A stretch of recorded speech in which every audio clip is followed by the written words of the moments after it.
Welcome to Sleep Audiobooks. If you would like our Better Sleep Quick Guide filled with proven techniques to improve sleep, sign up to our mailing list at sleepaudiobooks.com and we'll send the PDF as a thank you.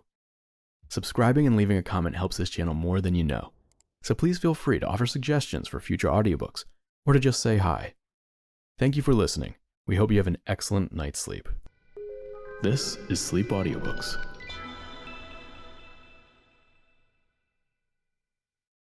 A Room with a View by E.M. Forster. Recording by Elizabeth Klett. Part 1. Chapter 1. The Bertolini. "The Signora had no business to do it," said Miss Bartlett. "No business at all. She promised us south rooms with a view close together, instead of which here are north rooms looking into a courtyard and a long way apart. Oh, Lucy!" "And a cockney besides," said Lucy, who had been further saddened by the Signora's unexpected accent. "It might be London." She looked at the 2 rows of English people who were sitting at the table, at the row of white bottles of water and red bottles of wine that ran between the English people, at the portraits of the late Queen and the late Poet Laureate that hung behind the English people, heavily framed, at the notice of the English Church, Reverend Cuthbert Eager, M.A., Oxon, that was the only other decoration of the wall. "Charlotte, don't you feel too that we might be in London? I can hardly believe that all kinds of other things are just outside. I suppose it is one's being so tired." "This meat has surely been used for soup," said Miss Bartlett, laying down her fork.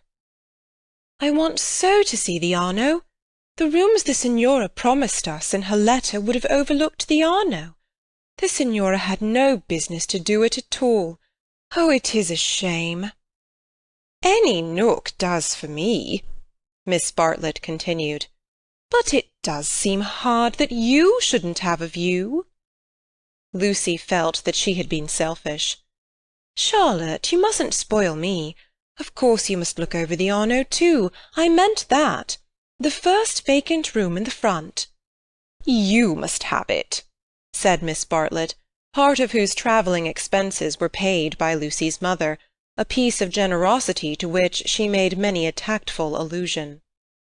"No, no, you must have it." "I insist on it.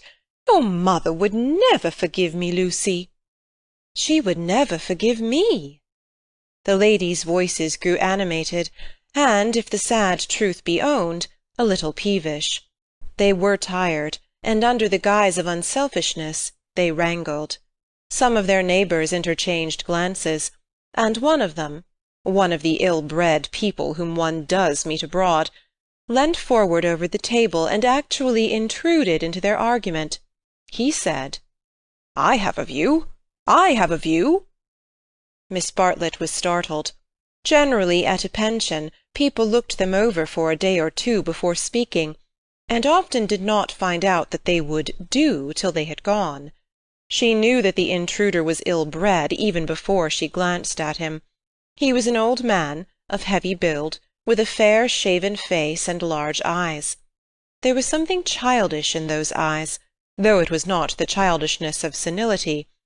What exactly it was, Miss Bartlett did not stop to consider, for her glance passed on to his clothes. These did not attract her.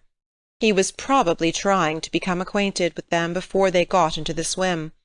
So she assumed a dazed expression when he spoke to her, and then said, "A view? Oh, a view! How delightful a view is!" "This is my son," said the old man. "His name's George. He has a view too." "Ah!" said Miss Bartlett, repressing Lucy, who was about to speak. "What I mean," he continued, "is that you can have our rooms, and we'll have yours. We'll change." The better class of tourist was shocked at this, and sympathized with the newcomers. Miss Bartlett, in reply, opened her mouth as little as possible, and said, "Thank you very much indeed. That is out of the question." "Why?" said the old man, with both fists on the table. "Because it is quite out of the question, thank you." "You see, we don't like to take—" began Lucy. Her cousin again repressed her. "But why?" he persisted. "Women like looking at a view. Men don't." And he thumped with his fists like a naughty child, and turned to his son, saying, "George, persuade them." "It's so obvious they should have the rooms," said the son. "There's nothing else to say." He did not look at the ladies as he spoke, but his voice was perplexed and sorrowful. Lucy, too, was perplexed, but she saw that they were in for what is known as quite a scene, and she had an odd feeling that whenever these ill-bred tourists spoke, the contest widened and deepened till it dealt, not with rooms and views, but with—well, with something quite different, whose existence she had not realized before.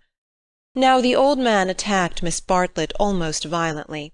Why should she not change? What possible objection had she? They would clear out in half an hour. Miss Bartlett, though skilled in the delicacies of conversation, was powerless in the presence of brutality. It was impossible to snub any one so gross. Her face reddened with displeasure. She looked around as much as to say, "Are you all like this?" And two little old ladies, who were sitting further up the table with shawls hanging over the backs of the chairs, looked back, clearly indicating, "We are not. We are genteel." "Eat your dinner, dear," she said to Lucy, and began to toy again with the meat that she had once censured. Lucy mumbled that those seemed very odd people opposite. "Eat your dinner, dear. This pension is a failure. To-morrow we will make a change." Hardly had she announced this fell decision when she reversed it. The curtains at the end of the room parted, and revealed a clergyman, stout but attractive, who hurried forward to take his place at the table, cheerfully apologizing for his lateness. Lucy, who had not yet acquired decency, at once rose to her feet, exclaiming, "Oh! Oh, why, it's Mr. Beebe! Oh, how perfectly lovely! Oh, Charlotte, we must stop now, however bad the rooms are. Oh!" Miss Bartlett said with more restraint, "How do you do, Mr. Beebe? I expect that you have forgotten us, Miss Bartlett and Miss Honeychurch, who were at Tunbridge Wells when you helped the vicar of St. Peter's that very cold Easter." The clergyman, who had the air of one on holiday, did not remember the ladies quite as clearly as they remembered him, but he came forward pleasantly enough, and accepted the chair into which he was beckoned by Lucy. "I am so glad to see you," said the girl, who was in a state of spiritual starvation, and would have been glad to see the waiter if her cousin had permitted it. "Just fancy how small the world is. Summer Street, too, makes it so specially funny." "Miss Honeychurch lives in the parish of Summer Street," said Miss Bartlett, filling up the gap. "And she happened to tell me in the course of conversation that you have just accepted the living." "Yes, I heard from mother so last week. She didn't know that I knew you at Tunbridge Wells, but I wrote back at once, and I said, 'Mr. Beebe is—'" "Quite right," said the clergyman. "I move into the rectory at Summer Street next June. I am lucky to be appointed to such a charming neighbourhood." "Oh, how glad I am! The name of our house is Windy Corner." Mr. Beebe bowed. "There is mother and me generally, and my brother, though it's not often we get him to the church is rather far off, I mean." "Lucy, dearest, let Mr. Beebe eat his dinner."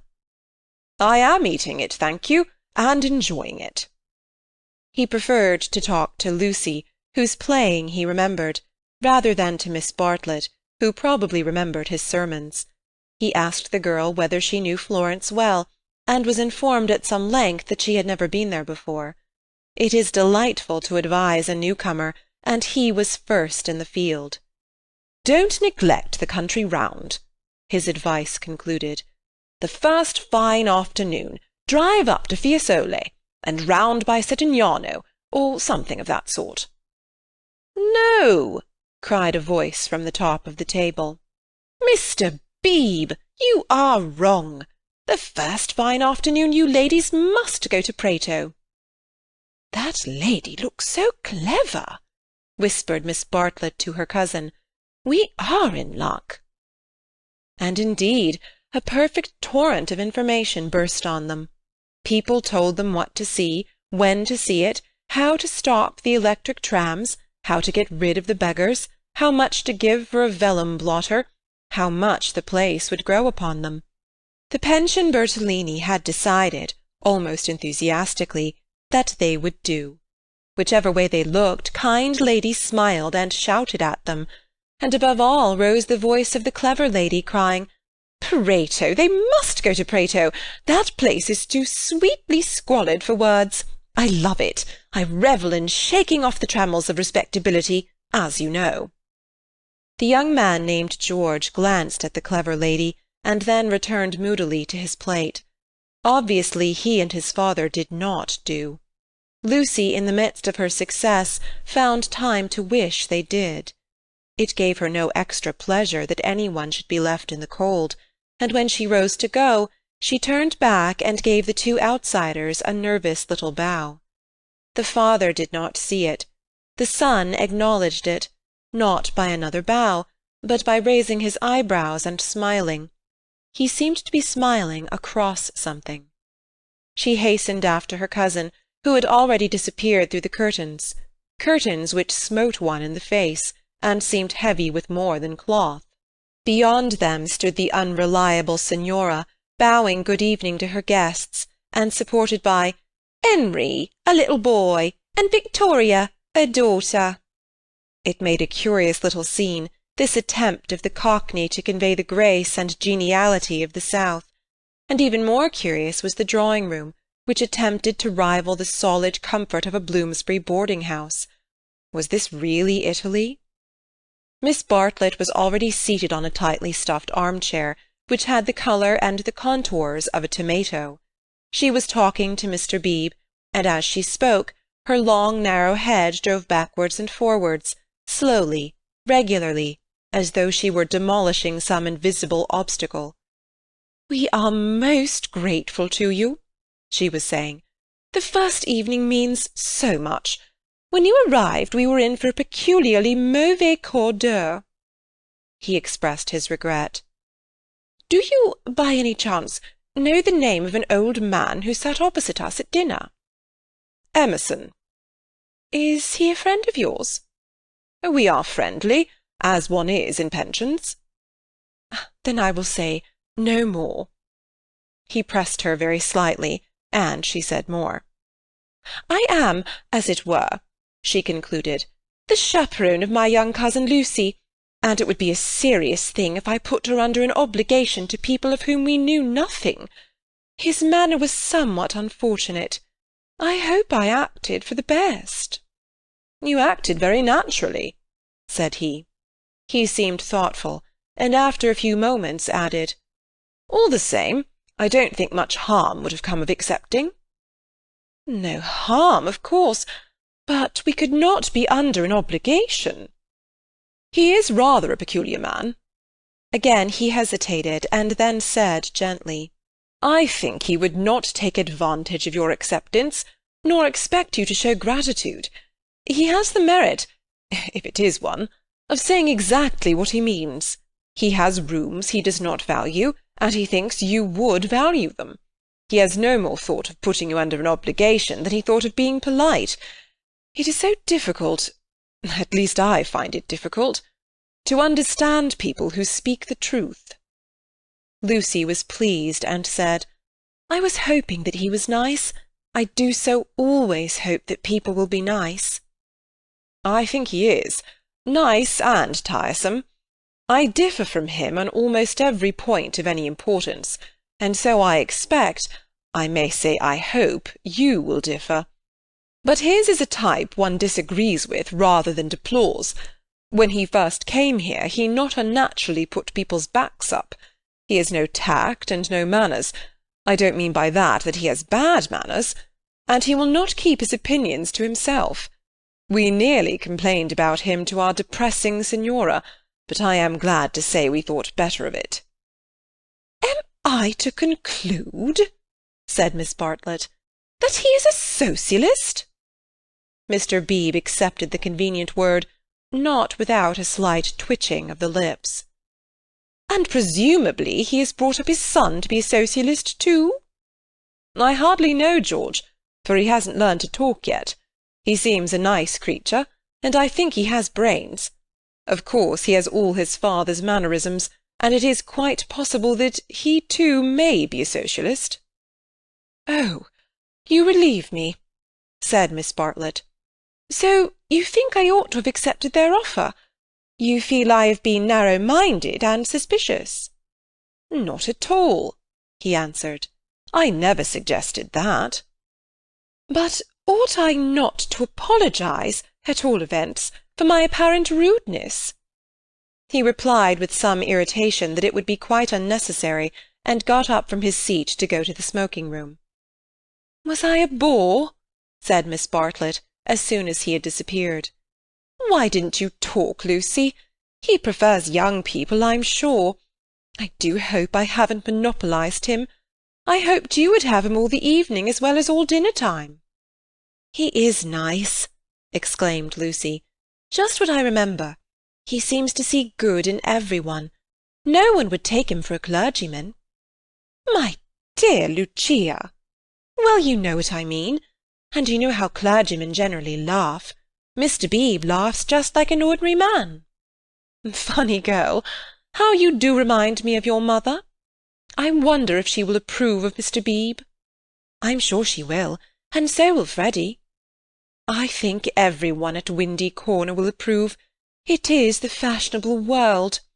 I am used to Tunbridge Wells, where we are all hopelessly behind the times." "Yes," said Lucy despondently. There was a haze of disapproval in the air, but whether the disapproval was of herself, or of Mr. Beebe, or of the fashionable world at Windy Corner, or of the narrow world at Tunbridge Wells, she could not determine. She tried to locate it, but as usual she blundered. Miss Bartlett sedulously denied disapproving of any one, and added, "I am afraid you are finding me a very depressing companion." And the girl again thought, "I must have been selfish or unkind. I must be more careful. It is so dreadful for Charlotte, being poor." Fortunately, one of the little old ladies, who for some time had been smiling very benignly, now approached and asked if she might be allowed to sit where Mr. Beebe had sat. Permission granted, she began to chatter gently about Italy, the plunge it had been to come there, the gratifying success of the plunge, the improvement in her sister's health, the necessity of closing the bedroom windows at night, and of thoroughly emptying the water-bottles in the morning. She handled her subjects agreeably, and they were perhaps more worthy of attention than the high discourse upon Guelphs and Ghibellines which was proceeding tempestuously at the other end of the room.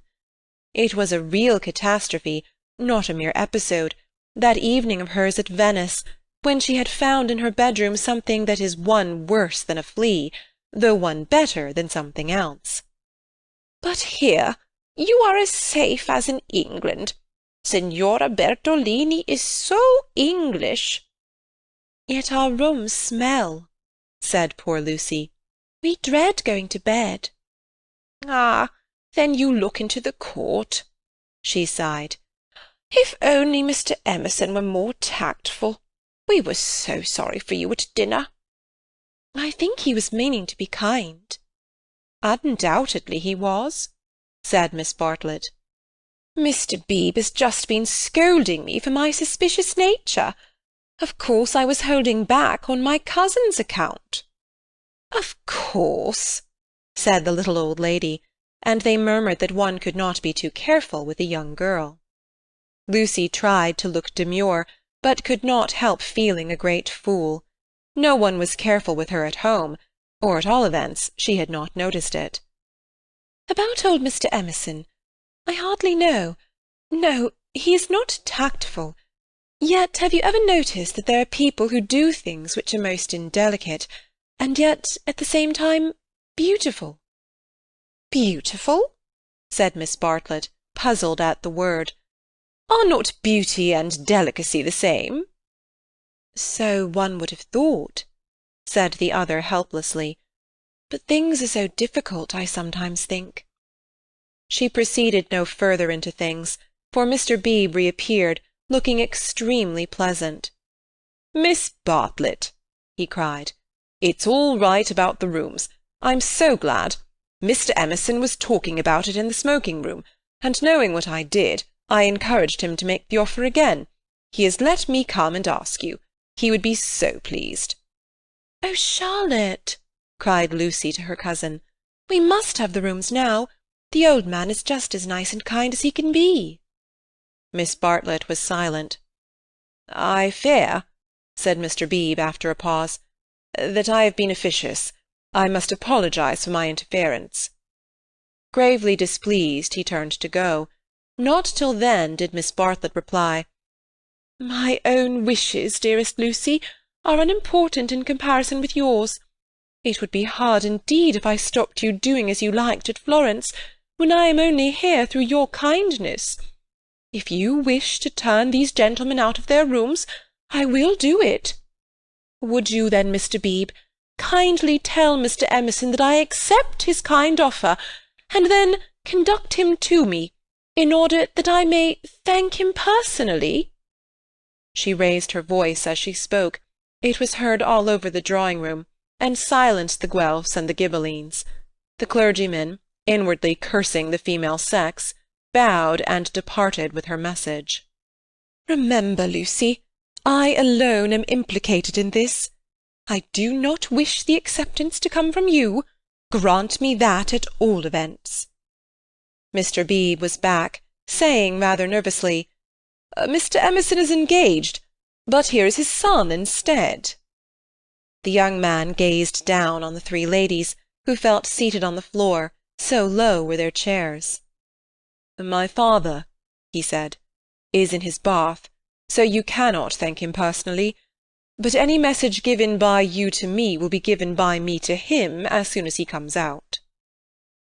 Miss Bartlett was unequal to the bath. All her barbed civilities came forth wrong end first.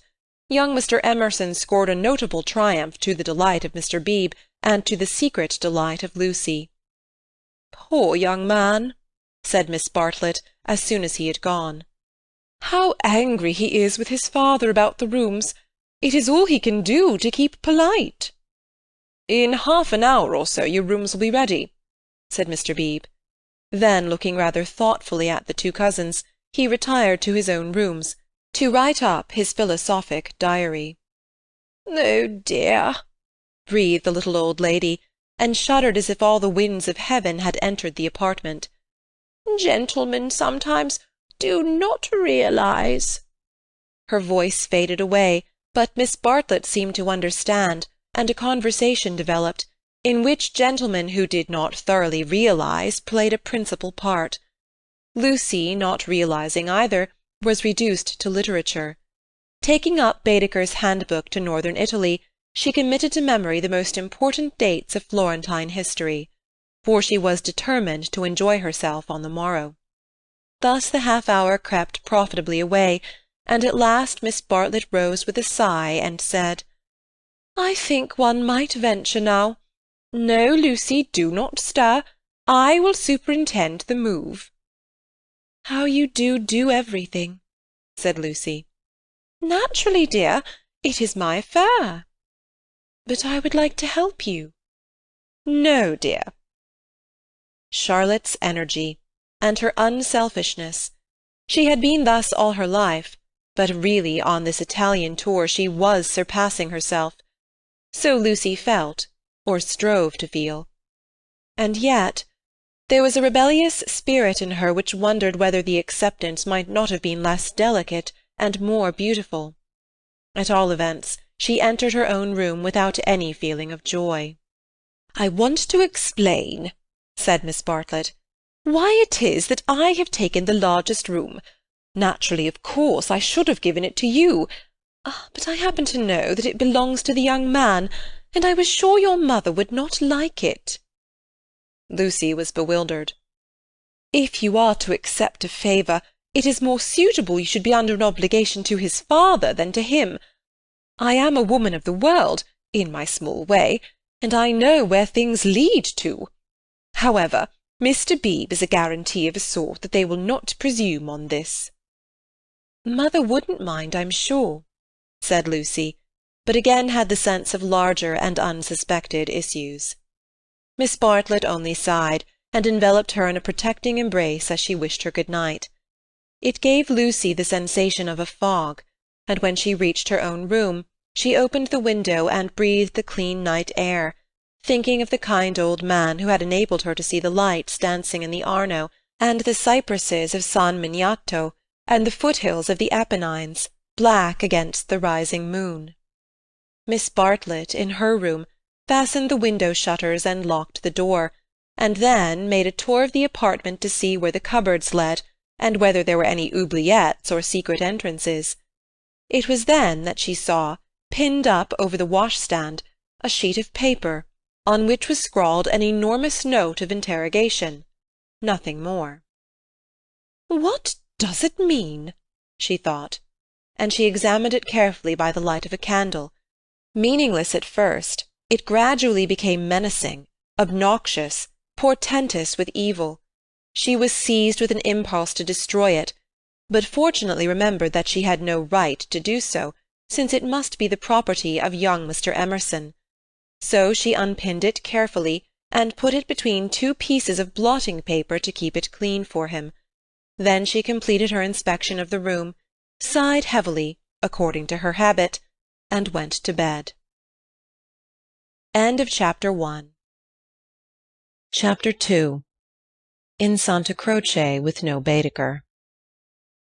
It was pleasant to wake up in Florence, to open the eyes upon a bright bare room, with a floor of red tiles which look clean, though they are not, with a painted ceiling whereon pink griffins and blue amorini sport in a forest of yellow violins and bassoons. It was pleasant, too, to fling wide the windows, pinching the fingers in unfamiliar fastenings, to lean out into sunshine with beautiful hills and trees and marble churches opposite, and close below, the Arno, gurgling against the embankment of the road.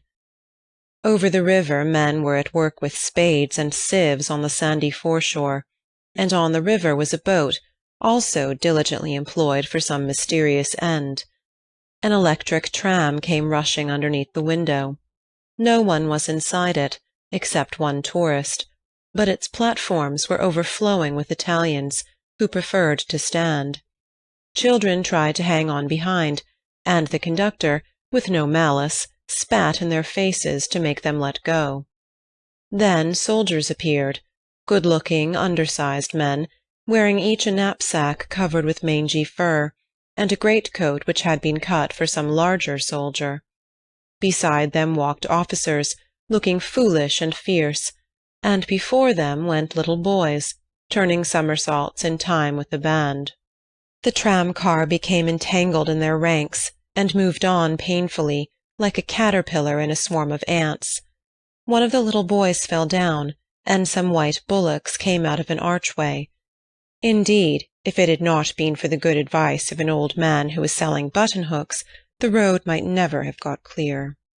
Over such trivialities as these, many a valuable hour may slip away, and the traveller who has gone to Italy to study the tactile values of Giotto or the corruption of the papacy may return remembering nothing but the blue sky and the men and women who live under it.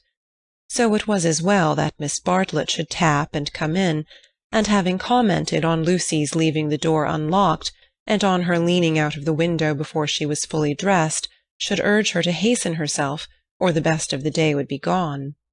By the time Lucy was ready, her cousin had done her breakfast, and was listening to the clever lady among the crumbs. A conversation then ensued, on not unfamiliar lines. Miss Bartlett was, after all, a wee bit tired, and thought they had better spend the morning settling in, unless Lucy would at all like to go out? Lucy would rather like to go out, as it was her first day in Florence, but of course she could go alone. Miss Bartlett could not allow this. Of course she would accompany Lucy everywhere. Oh, certainly not. Lucy would stop with her cousin. Oh, no, that would never do. Oh, yes. At this point the clever lady broke in. If it is Mrs. Grundy who is troubling you, I do assure you that you can neglect the good person. Being English, Miss Honeychurch will be perfectly safe. Italians understand. A dear friend of mine, Contessa Baroncelli, has 2 daughters, and when she cannot send a maid to school with them, she lets them go in sailor hats instead. Everyone takes them for English, you see, especially if their hair is strained tightly behind. Miss Bartlett was unconvinced by the safety of Contessa Baroncelli's daughters. She was determined to take Lucy herself, her head not being so very bad. The clever lady then said that she was going to spend a long morning in Santa Croce, and if Lucy would come too, she would be delighted. I will take you by a dear, dirty back way, Miss Honeychurch, and if you bring me luck, we shall have an adventure. Lucy said that this was most kind, and at once opened the Baedeker to see where Santa Croce was. Ah, tut, Miss Lucy, I hope we shall soon emancipate you from Baedeker. He does but touch the surface of things. As to the true Italy, he does not even dream of it. The true Italy is only to be found by patient observation. This sounded very interesting, and Lucy hurried over her breakfast and started with her new friend in high spirits. Italy was coming at last. The Cockney Signora and her works had vanished like a bad dream. Miss Lavish, for that was the clever lady's name, turned to the right along the sunny Lungarno. How delightfully warm! But a wind down the side streets that cut like a knife, didn't it? Ponte alla Grazia, particularly interesting, mentioned by Dante. San Miniato, beautiful as well as interesting. The crucifix that kissed a murderer. Miss Honeychurch would remember the story. The men on the river were fishing. Untrue, but then so is most information. Then Miss Lavish darted under the archway of the white bullocks, and she stopped, and she cried, "A smell! A true Florentine smell! Every city, let me teach you, has its own smell." "Is it a very nice smell?" said Lucy, who had inherited from her mother a distaste to dirt. "One doesn't come to Italy for niceness," was the retort. "One comes for life. Buongiorno, buongiorno," bowing right and left. "Look at that adorable wine-cart. How the driver stares at us, dear simple soul." So Miss Lavish proceeded through the streets of the city of Florence, short, fidgety, and playful as a kitten, though without a kitten's grace. It was a treat for the girl to be with anyone so clever and so cheerful, and a blue military cloak, such as an Italian officer wears, only increased the sense of festivity. "Buongiorno. Take the word of an old woman, Miss Lucy. You will never repent of a little civility to your inferiors. That is the true democracy. Though I am a real radical as well. There, now you're shocked." "Indeed I'm not," exclaimed Lucy. "We are radicals too, out and out. My father always voted for Mr. Gladstone, until he was so dreadful about Ireland." I see, and now you have gone over to the enemy?" "Oh, please, if my father was alive, I am sure he would vote radical again, now that Ireland is all right. And as it is, the glass over our front door was broken last election, and Freddie is sure it was the Tories. But mother says nonsense, a tramp." "Shameful. A manufacturing district, I suppose?" "No, in the Surrey Hills, about 5 miles from Dorking, looking over the Weald." Miss Lavish seemed interested, and slackened her trot. "What a delightful part! I know it so well. It is full of the very nicest people. Do you know Sir Harry Otway? A radical if ever there was." "Very well indeed." "And old Mrs. Butterworth, the philanthropist?" "Why, she rents a field of us. How funny!" Miss Lavish looked at the narrow ribbon of sky and murmured, "Oh, you have property in Surrey?" "Hardly any," said Lucy, fearful of being thought a snob. "Only 30 acres, just the garden, all downhill, and some fields." Miss Lavish was not disgusted, and said it was just the size of her aunt's Suffolk estate. Italy receded. They tried to remember the last name of Lady Louisa someone, who had taken a house near Summer Street the other year, but she had not liked it, which was odd of her. And just as Miss Lavish had got the name, she broke off and exclaimed, "Bless us! Bless us and save us! We've lost the way."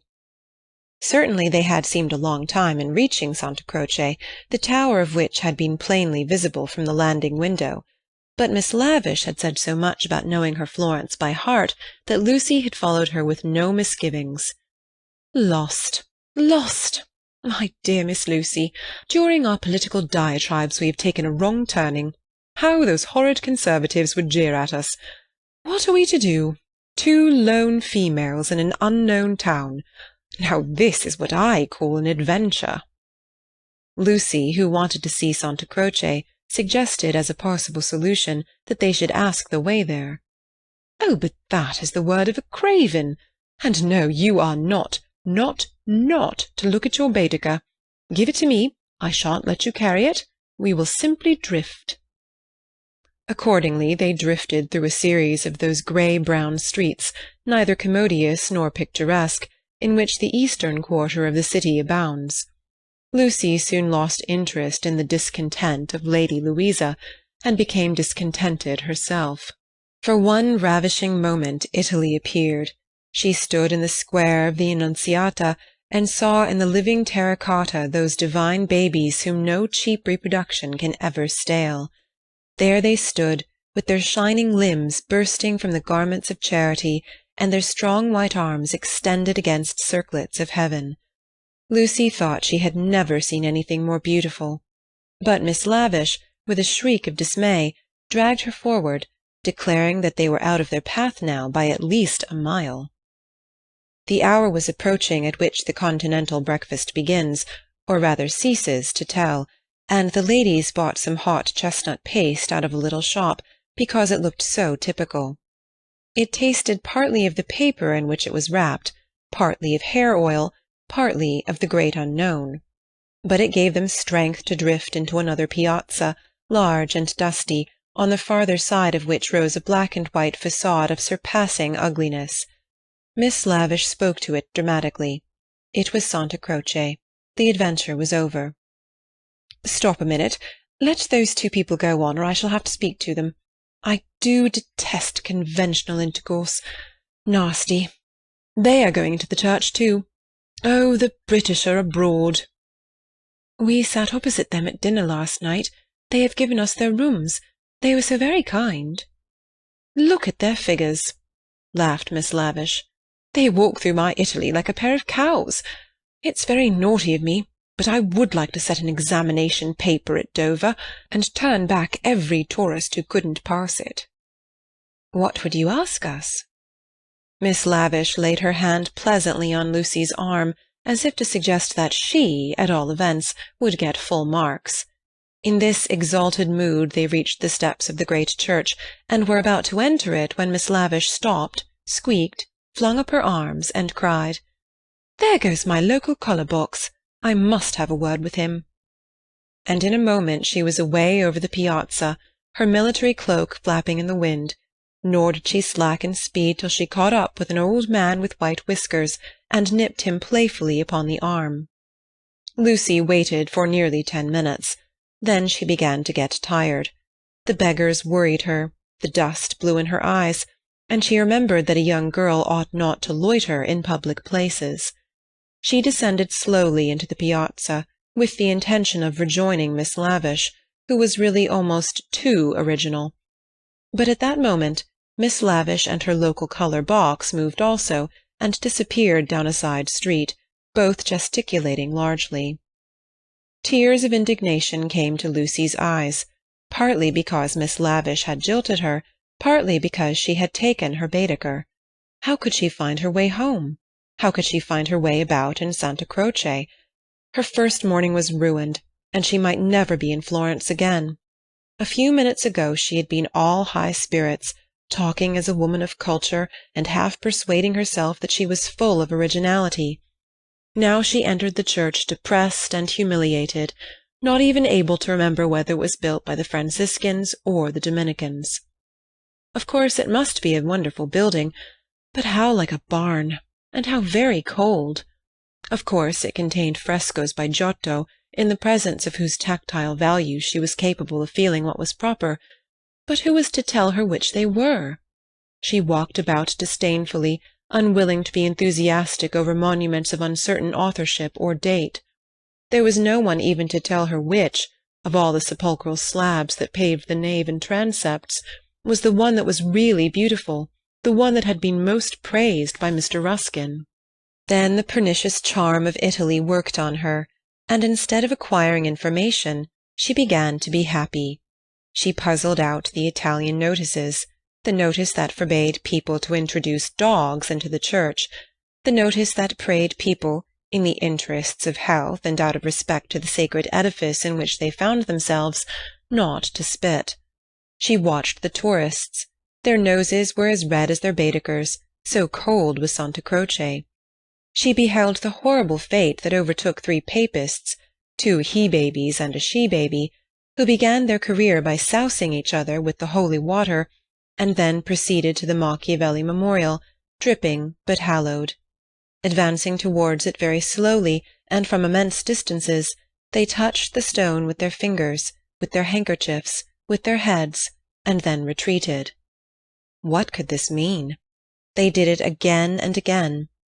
Then Lucy realized that they had mistaken Machiavelli for some saint, and by continual contact with his shrine were hoping to acquire virtue. Punishment followed quickly. The smallest he-baby stumbled over one of the sepulchral slabs so much admired by Mr. Ruskin, and entangled his feet in the features of a recumbent bishop. Protestant as she was, Lucy darted forward. She was too late. He fell heavily upon the prelate's upturned toes. "Hateful bishop!" exclaimed the voice of old Mr. Emerson, who had darted forward also. "Hard in life, hard in death. Go out into the sunshine, little boy, and kiss your hand to the sun, for that is where you ought to be. Intolerable bishop!" The child screamed frantically at these words, and at these dreadful people who picked him up, dusted him, rubbed his bruises, and told him not to be superstitious. "Look at him," said Mr. Emerson to Lucy. "Here's a mess, a baby hurt, cold, and frightened. But what else can you expect from a church?" The child's legs had become as melting wax. Each time that old Mr. Emerson and Lucy set it erect, it collapsed with a roar. Fortunately, an Italian lady, who ought to have been saying her prayers, came to the rescue. By some mysterious virtue, which mothers alone possess, she stiffened the little boy's backbone and imparted strength to his knees. He stood. Still gibbering with agitation, he walked away. "You are a clever woman," said Mr. Emerson. "You have done more than all the relics in the world. I am not of your creed, but I do believe in those who make their fellow creatures happy. There is no scheme of the universe—" He paused for a phrase. "Niente," said the Italian lady, and returned to her prayers. "I'm not sure she understands English," suggested Lucy. In her chastened mood she no longer despised the Emersons. She was determined to be gracious to them, beautiful rather than delicate, and if possible to erase Miss Bartlett's civility by some gracious reference to the pleasant rooms. "That woman understands everything," was Mr. Emerson's reply. "But what are you doing here? Are you doing the church? Are you through with the church?" "No," cried Lucy, remembering her grievance. "I came here with Miss Lavish, who was to explain everything, and just by the door, it is too bad, she simply ran away, and after waiting quite a time, I had to come in by myself." "Why shouldn't you?" said Mr. Emerson. "Yes, why shouldn't you come by yourself?" said the son, addressing the young lady for the first time. "But Miss Lavish has even taken away Baedeker." "Baedeker?" said Mr. Emerson. "I'm glad it's that you minded. It's worth minding, the loss of a Baedeker. That's worth minding." Lucy was puzzled. She was again conscious of some new idea, and was not sure whither it would lead her.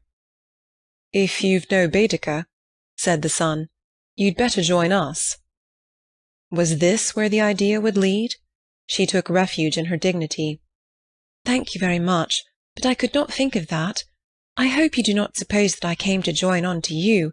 I really came to help with the child, and to thank you for so kindly giving us your rooms last night. I hope that you have not been put to any great inconvenience." "My dear," said the old man gently, "I think that you are repeating what you have heard older people say. You are pretending to be touchy, but you are not really. Stop being so tiresome, and tell me instead what part of the church you want to see. To take you to it will be a real pleasure." Now, this was abominably impertinent, and she ought to have been furious. But it is sometimes as difficult to lose one's temper as it is difficult at other times to keep it. Lucy could not get cross. Mr. Emerson was an old man, and surely a girl might humour him. On the other hand, his son was a young man, and she felt that a girl ought to be offended with him, or at all events be offended before him. It was at him that she gazed before replying. "I am not touchy, I hope. It is the Giottos that I want to see, if you will kindly tell me which they are." The son nodded. With a look of sombre satisfaction, he led the way to the Peruzzi chapel. There was a hint of the teacher about him. She felt like a child in school who had answered a question rightly.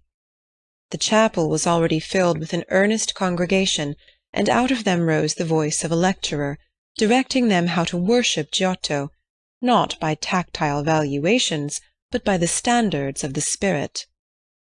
"Remember," he was saying, "the facts about this church of Santa Croce, how it was built by faith in the full fervour of medievalism, before any taint of the Renaissance had appeared.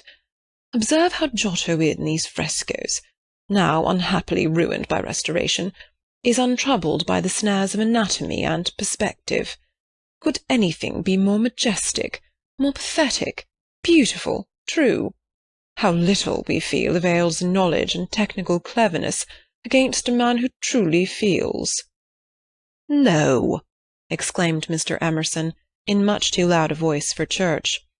"Remember nothing of the sort. Built by faith indeed. That simply means the workmen weren't paid properly. And as for the frescoes, I see no truth in them. Look at that fat man in blue. He must weigh as much as I do, and he is shooting into the sky like an air balloon." He was referring to the fresco of the Ascension of St. John. Inside, the lecturer's voice faltered, as well it might.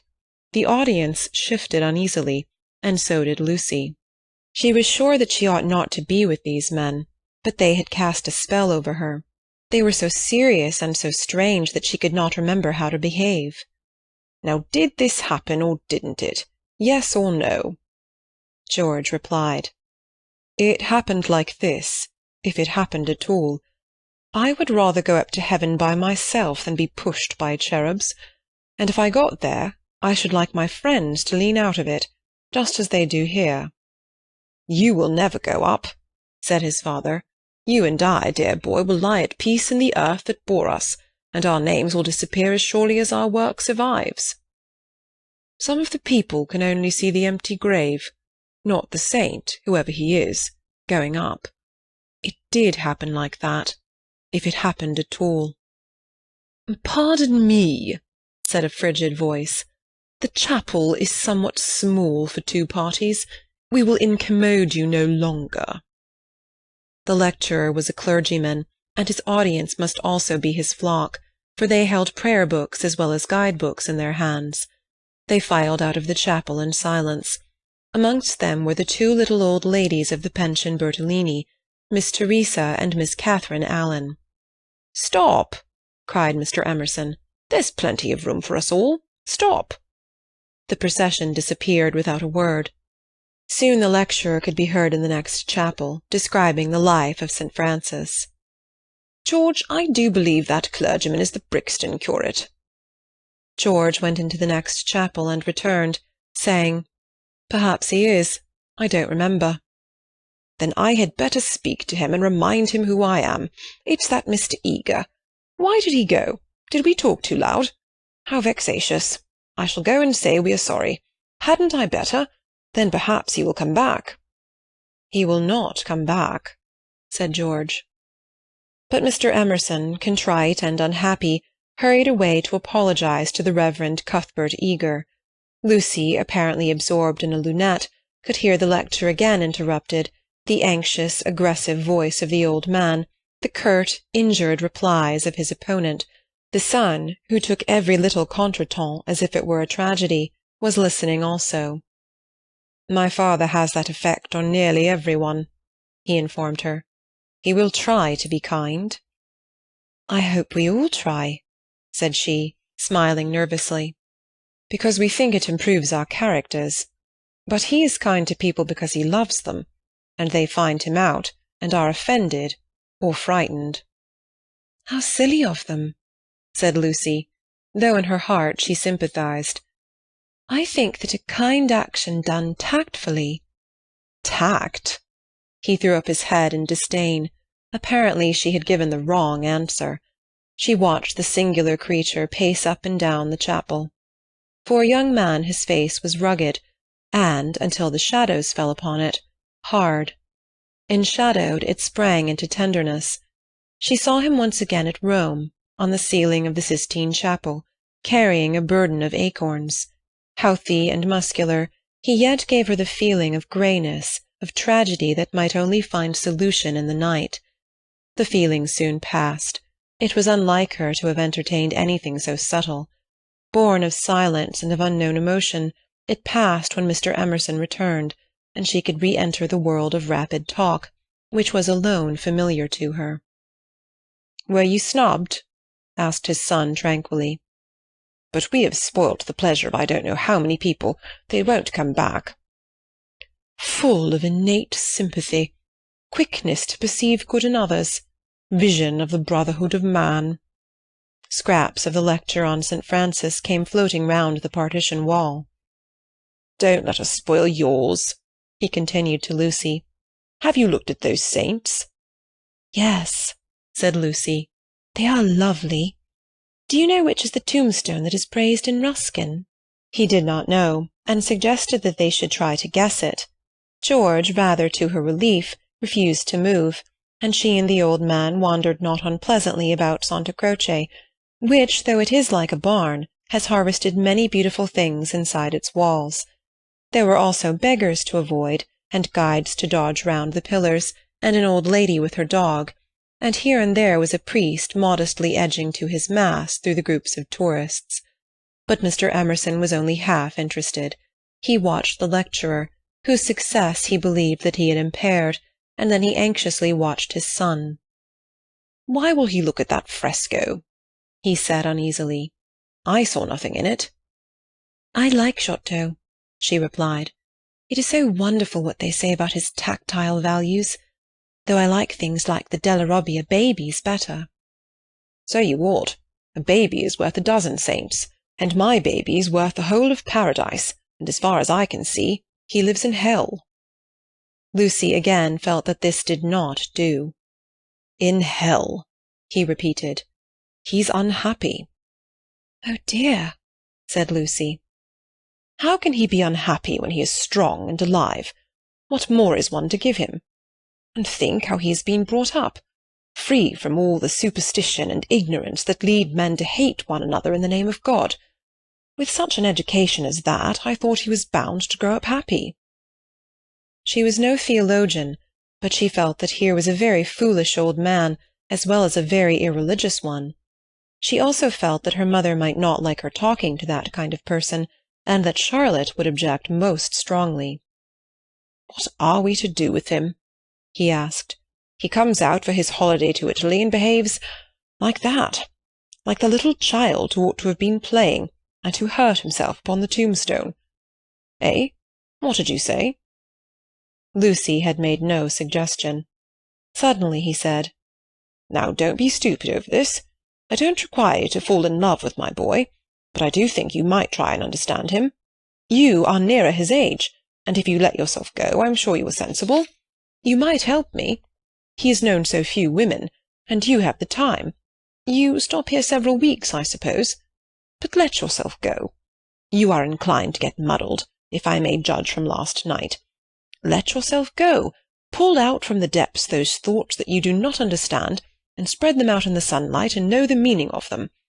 By understanding George, you may learn to understand yourself, It'll be good for both of you."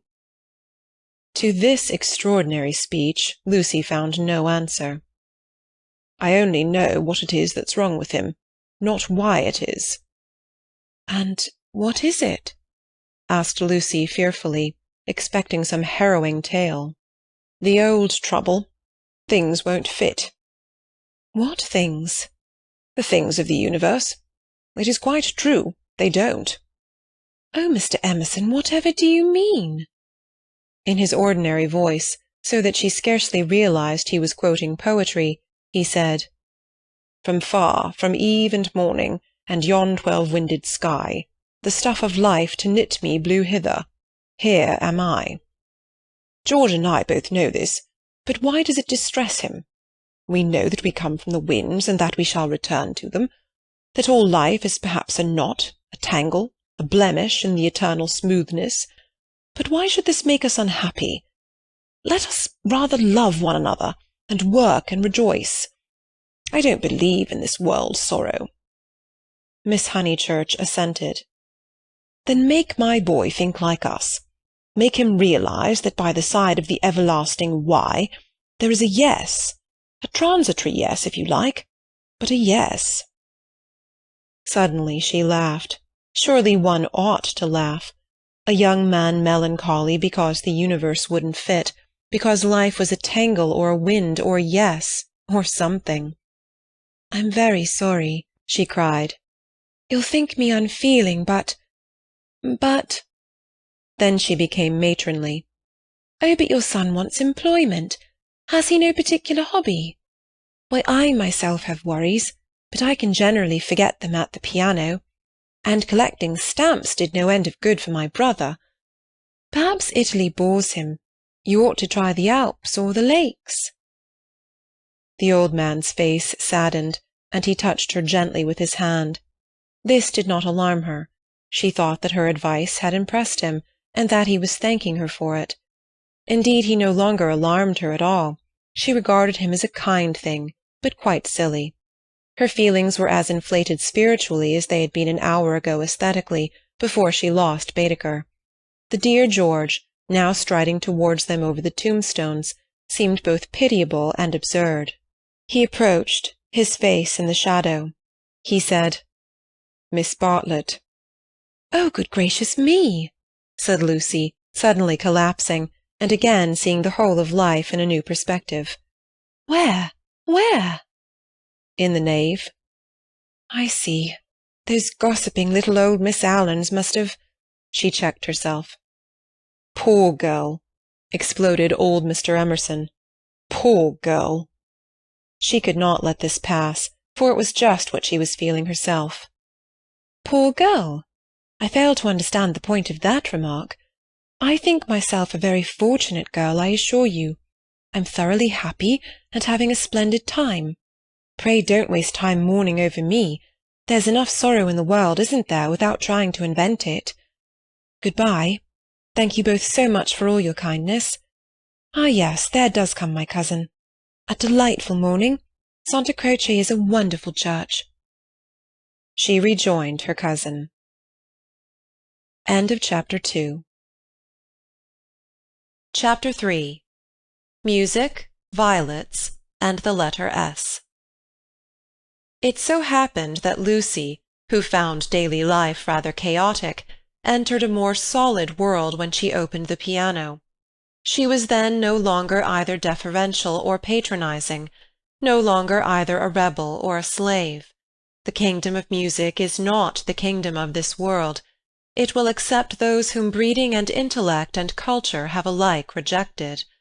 The commonplace person begins to play, and shoots into the empyrean without effort, whilst we look up, marvelling how he has escaped us, and thinking how we could worship him and love him, would he but translate his visions into human words, and his experiences into human actions. Perhaps he cannot, certainly he does not, or does so very seldom. Lucy had done so never. She was no dazzling executant.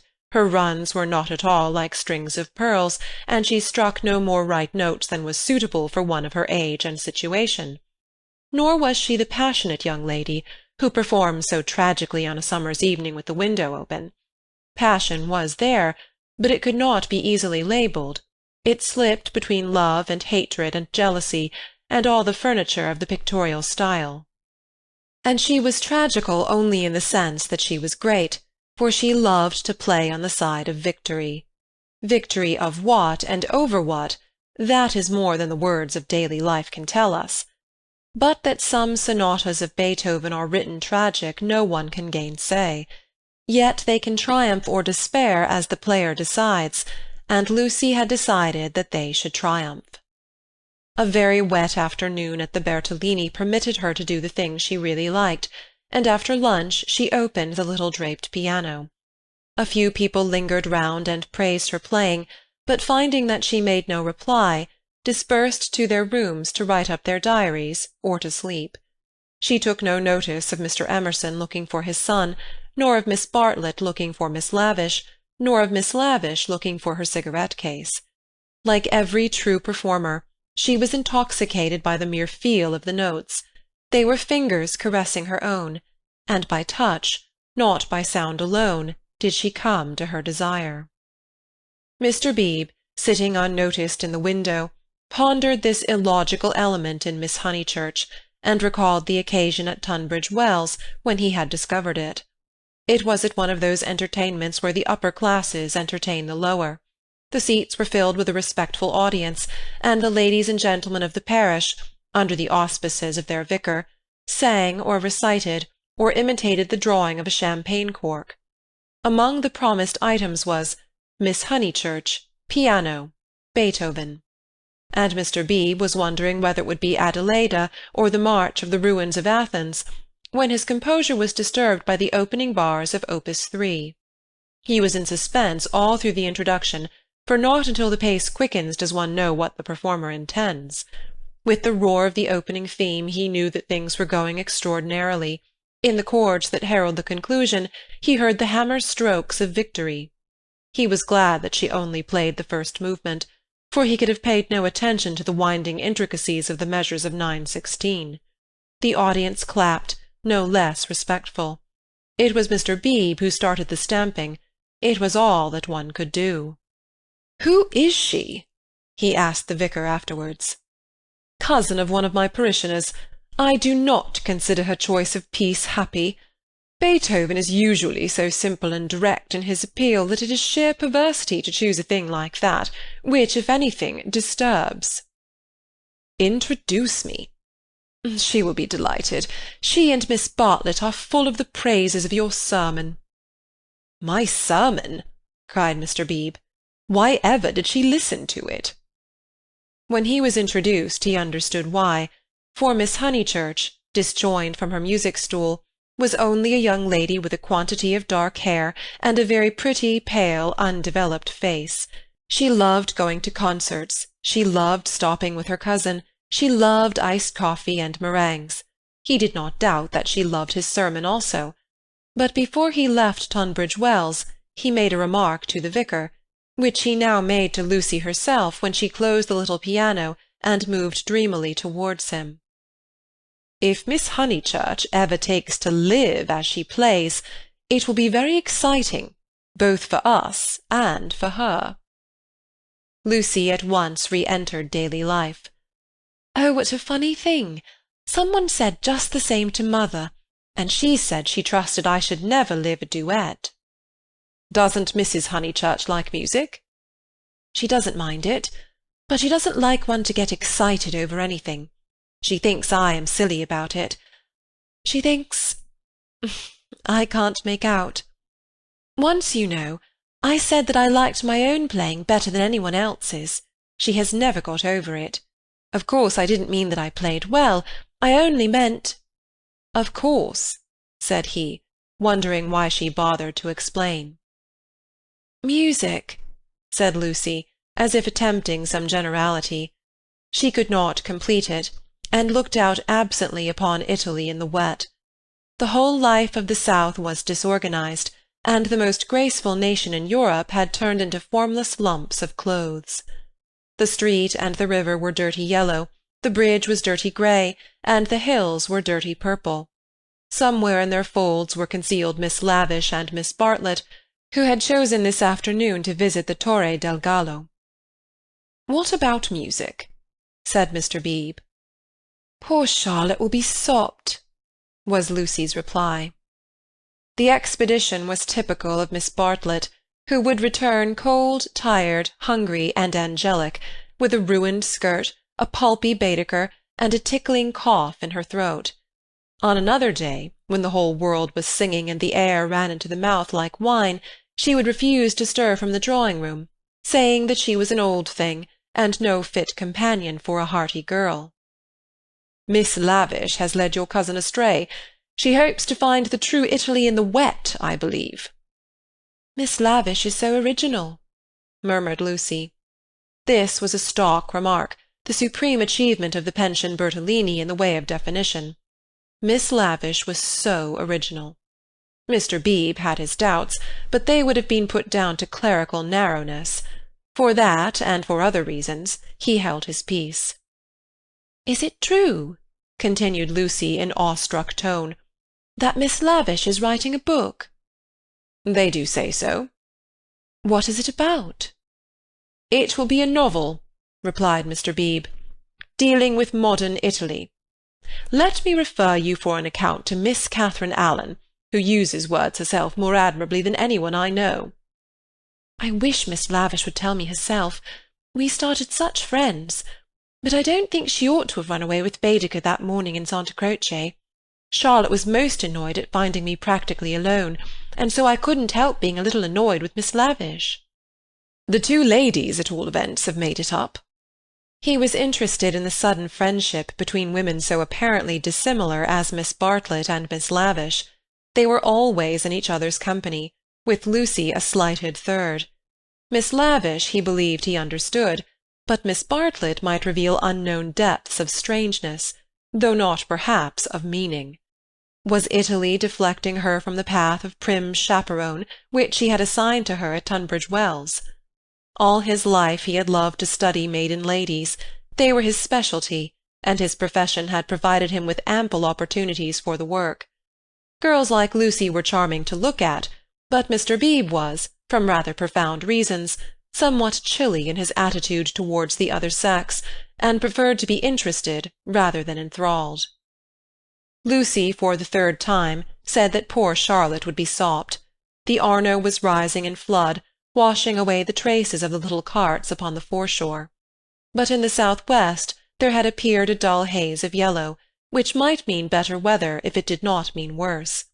She opened the window to inspect, and a cold blast entered the room, drawing a plaintive cry from Miss Catherine Allen, who entered at the same moment by the door. "Oh, dear Miss Honeychurch, you will catch a chill. And Mr. Beebe here besides. Who would suppose this is Italy? There is my sister actually nursing the hot water can. No comforts or proper provisions." She sidled towards them and sat down, self-conscious as she always was on entering a room which contained one man, or a man and one woman. "I could hear your beautiful playing, Miss Honeychurch, though I was in my room with the door shut. Doors shut, indeed, most necessary. No one has the least idea of privacy in this country, and one person catches it from another." Lucy answered suitably. Mr. Beebe was not able to tell the ladies of his adventure at Medina, where the chambermaid burst in upon him in his bath, exclaiming cheerfully, "Fa niente, sono vecchia." He contented himself with saying, "I quite agree with you, Miss Allen. The Italians are a most unpleasant people. They pry everywhere, they see everything, and they know what we want before we know it ourselves. We are at their mercy. They read our thoughts, they foretell our desires. From the cab-driver down to Giotto, they turn us inside out, and I resent it. Yet in their heart of hearts they are, how superficial! They have no conception of the intellectual life. How right is Signora Bertolini, who exclaimed to me the other day, 'Oh, Mr. Beebe, if you knew what I suffer over the children's education!' I won't have my little Victoria taught by an ignorant Italian what can't explain nothing." Miss Allen did not follow, but gathered that she was being mocked in an agreeable way. Her sister was a little disappointed in Mr. Beebe, having expected better things from a clergyman whose head was bald and who wore a pair of russet whiskers. Indeed, who would have supposed that tolerance, sympathy, and a sense of humour would inhabit that militant form? In the midst of her satisfaction, she continued to sidle, and at last the cause was disclosed. From the chair beneath her she extracted a gun-metal cigarette-case, on which were powdered in turquoise the initials E.L. "That belongs to Lavish," said the clergyman. "A good fellow, Lavish, but I wish she'd start a pipe." "Oh, Mr. Beebe!" said Miss Allen, divided between awe and mirth. "Indeed, though it is dreadful for her to smoke, it is not quite as dreadful as you suppose. She took to it, practically in despair, after her life's work was carried away in a landslip. Surely that makes it more excusable." "What was that?" asked Lucy. Mr. Beebe sat back complacently, and Miss Allen began as follows. "It was a novel, and I am afraid, from what I can gather, not a very nice novel. It is so sad when people who have abilities misuse them, and I must say they nearly always do. Anyhow, she left it almost finished in the grotto of the Calvary at the Cappuccini Hotel at Amalfi while she went for a little ink. She said, 'Can I have a little ink, please?' But you know what Italians are. And meanwhile the grotto fell roaring on to the beach, and the saddest thing of all is that she cannot remember what she has written. The poor thing was very ill after it, and so got tempted into cigarettes. It is a great secret, but I am glad to say that she is writing another novel. She told Teresa and Miss Pole the other day that she had got up all the local colour. This novel is to be about modern Italy, the other was historical. But that she could not start till she had an idea. First she tried Perugia for an inspiration, then she came here. This must on no account get round. And so cheerful through it all. I cannot help thinking that there is something to admire in everyone, even if you do not approve of them." Miss Allen was always thus being charitable against her better judgment. A delicate pathos perfumed her disconnected remarks, giving them unexpected beauty, just as in the decaying autumn woods there sometimes rise odours reminiscent of spring. She felt she had made almost too many allowances, and apologized hurriedly for her toleration. "All the same, she is a little too, I hardly like to say unwomanly, but she behaved most strangely when the Emersons arrived." Mr. Beebe smiled as Miss Allen plunged into an anecdote which he knew she would be unable to finish in the presence of a gentleman. "I don't know, Miss Honeychurch, if you have noticed that Miss Pole, the lady who has so much yellow hair, takes lemonade. That old Mr. Emerson, who puts things very strangely." Her jaw dropped. She was silent. Mr. Beebe, whose social resources were endless, went out to order some tea, and she continued to Lucy in a hasty whisper. "Stomach. He warned Miss Pole of her stomach acidity, he called it, and he may have meant to be kind. I must say I forgot myself and laughed. It was so sudden. As Teresa truly said, it was no laughing matter. But the point is that Miss Lavish was positively attracted by his mentioning S, and said she liked plain speaking and meeting different grades of thought. She thought they were commercial travellers, drummers was the word she used, and all through dinner she tried to prove that England, our great and beloved country, rests on nothing but commerce.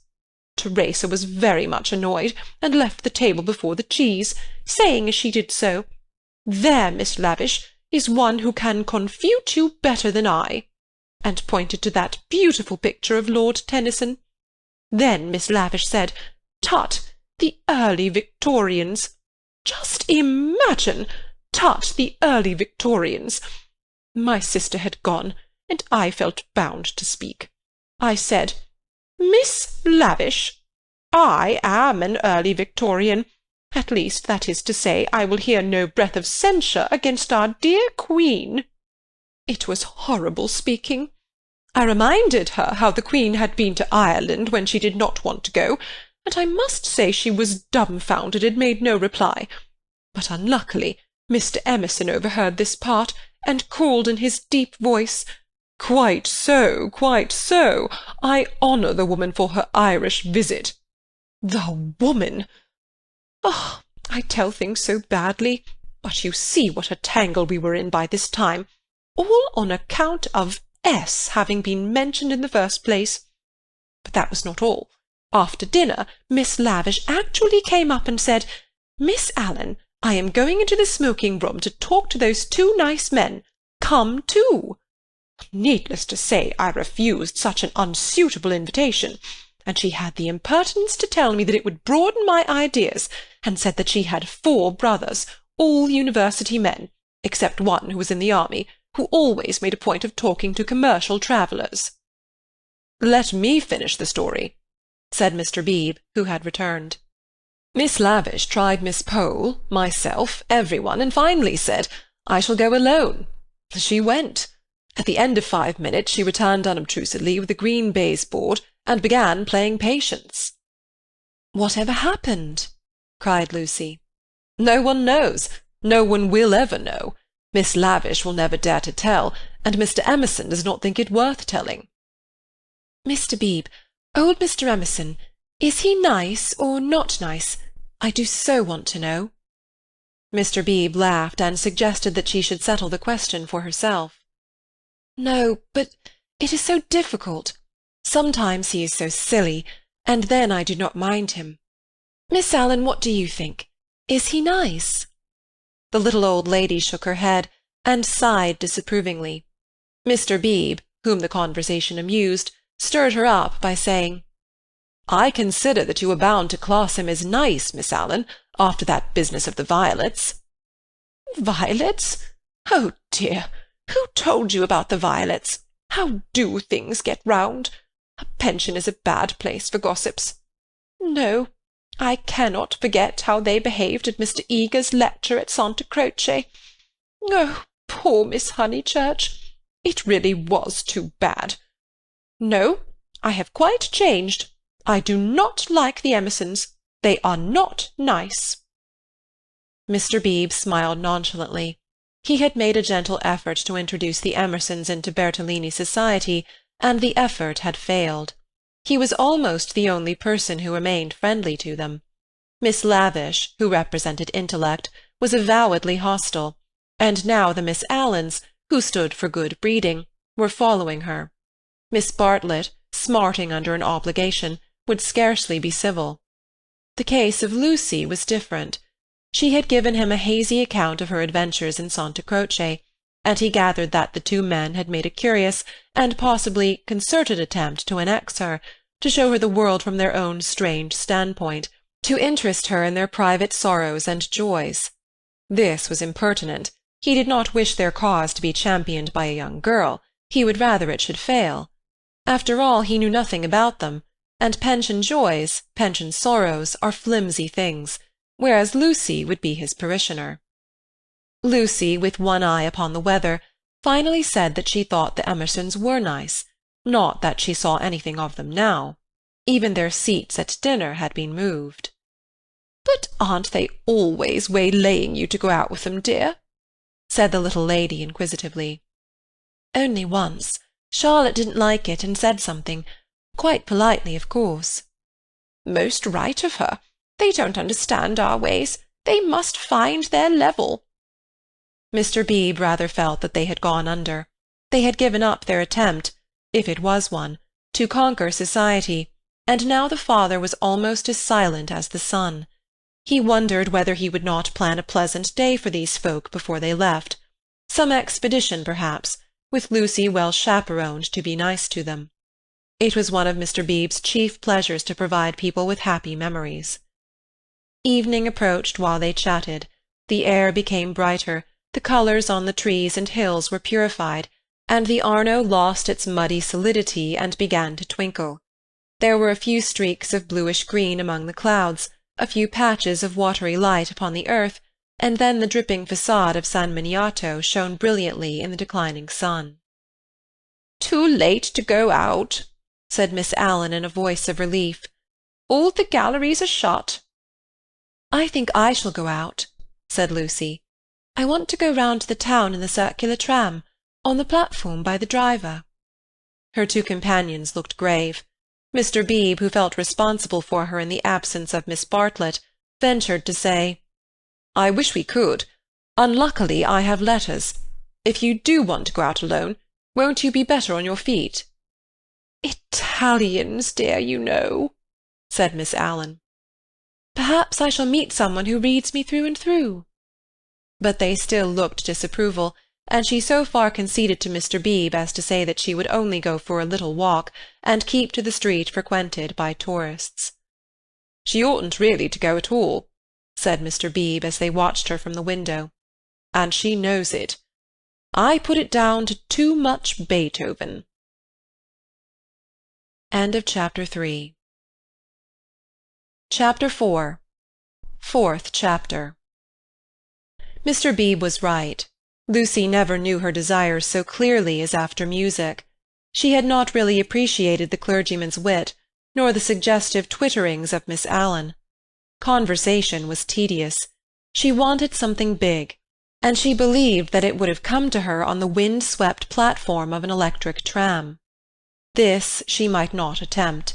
It was unladylike. Why? Why were most big things unladylike?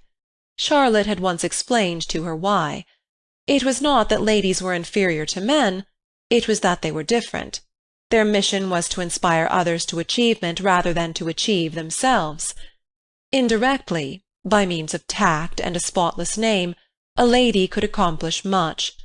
But if she rushed into the fray herself, she would be first censured, then despised, and finally ignored. Poems had been written to illustrate this point. There is much that is immortal in this medieval lady. The dragons have gone, and so have the knights, but still she lingers in our midst. She reigned in many an early Victorian castle, and was queen of much early Victorian song. It is sweet to protect her in the intervals of business, sweet to pay her honour when she has cooked our dinner well. But alas, the creature grows degenerate. In her heart also there are springing up strange desires. She too is enamoured of heavy winds, and vast panoramas, and green expanses of the sea. She has marked the kingdom of this world, how full it is of wealth, and beauty, and war, a radiant crust, built around the central fires, spinning towards the receding heavens. Men, declaring that she inspires them to it, move joyfully over the surface, having the most delightful meetings with other men, happy not because they are masculine, but because they are alive. Before the show breaks up she would like to drop the august title of the eternal woman, and go there as her transitory self.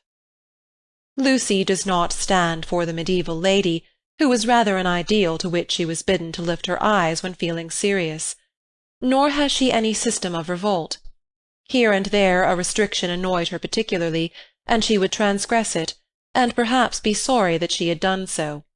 This afternoon she was peculiarly restive. She would really like to do something of which her well-wishers disapproved. As she might not go on the electric tram, she went to Alinari's shop. There she bought a photograph of Botticelli's Birth of Venus. Venus, being a pity, spoilt the picture, otherwise so charming, and Miss Bartlett had persuaded her to do without it. A pity in art, of course, signified the nude. Giorgione's Tempesta, the Idolino, some of the Sistine frescoes, and the Apoxymenos were added to it. She felt a little calmer then, and bought Fra Angelico's Coronation, Giotto's Ascension of St. John, some Della Robbia babies, and some Guido Reni Madonnas. For her taste was Catholic, and she extended uncritical approval to every well-known name. But though she spent nearly 7 lire, the gates of liberty still seemed unopened. She was conscious of her discontent. It was new to her to be conscious of it. The world, she thought, is certainly full of beautiful things, if only I could come across them.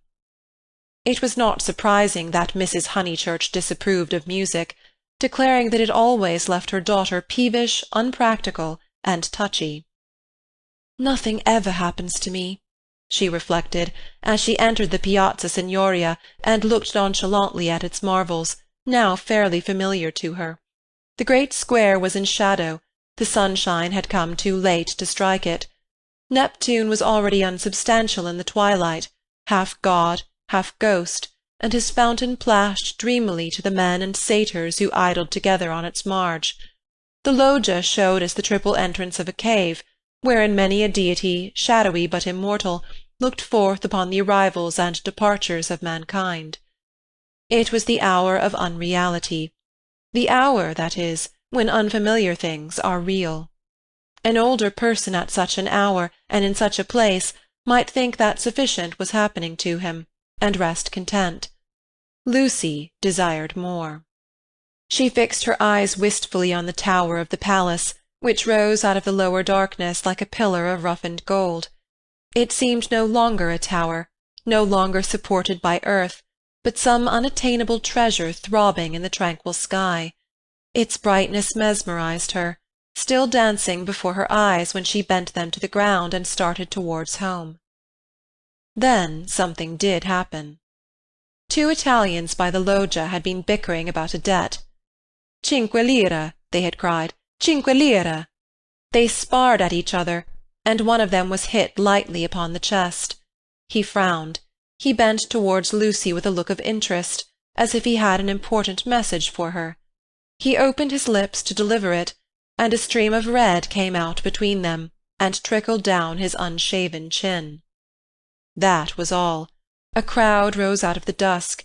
It hid this extraordinary man from her, and bore him away to the fountain.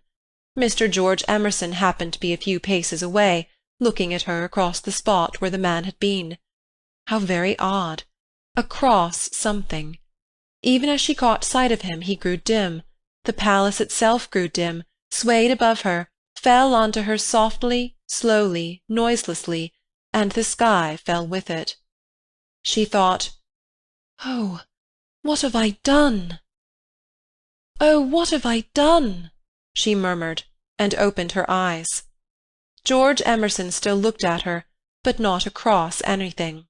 She had complained of dullness, and lo, one man was stabbed, and another held her in his arms. They were sitting on some steps in the Uffizi arcade. He must have carried her.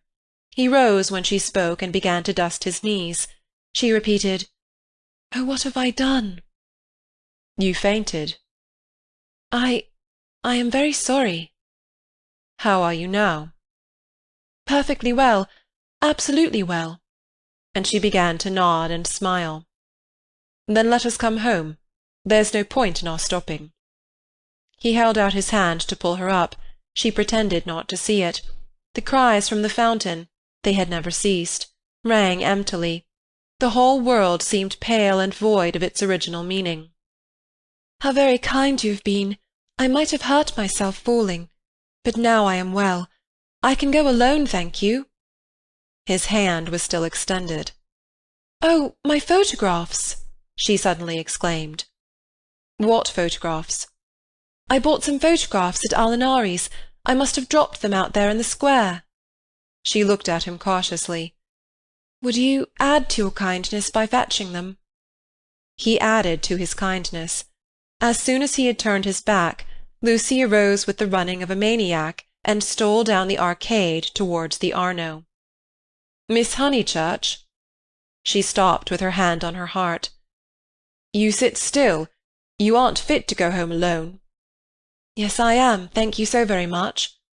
"No, you aren't. You'd go openly if you were." "But I had rather—" "Then I don't fetch your photographs." "I had rather be alone." He said imperiously, "The man is dead. The man is probably dead. Sit down till you are rested." She was bewildered and obeyed him. "And don't move till I come back." In the distance she saw creatures with black hoods, such as appear in dreams. The palace tower had lost the reflection of the declining day, and joined itself to earth. How should she talk to Mr. Emerson when he returned from the shadowy square? Again the thought occurred to her. Oh, what have I done? The thought that she, as well as the dying man, had crossed some spiritual boundary. He returned, and she talked of the murder. Oddly enough, it was an easy topic.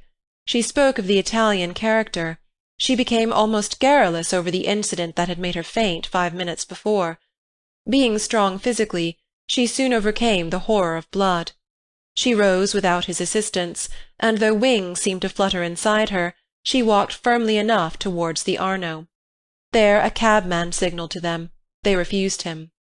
"And the murderer tried to kiss him, you say? How very odd Italians are! And gave himself up to the police.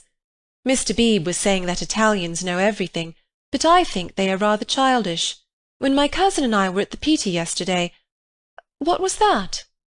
He had thrown something into the stream. "What did you throw in?" "Things I didn't want," he said crossly. "Mr. Emerson." "Well?" "Where are the photographs?" He was silent. "I believe it was my photographs that you threw away." "I didn't know what to do with them," he cried, and his voice was that of an anxious boy. Her heart warmed towards him for the first time. "They were covered with blood. There, I'm glad I've told you. And all the time we were making conversation I was wondering what to do with them." He pointed downstream. "They've gone." The river swirled under the bridge. "I did mind them so, and one is so foolish. It seemed better that they should go out to the sea. I don't know. I may just mean that they frightened me." Then the boy verged into a man. "For something tremendous has happened. I must face it without getting muddled. It isn't exactly that a man has died." Something warned Lucy that she must stop him. "It has happened," he repeated, "and I mean to find out what it is."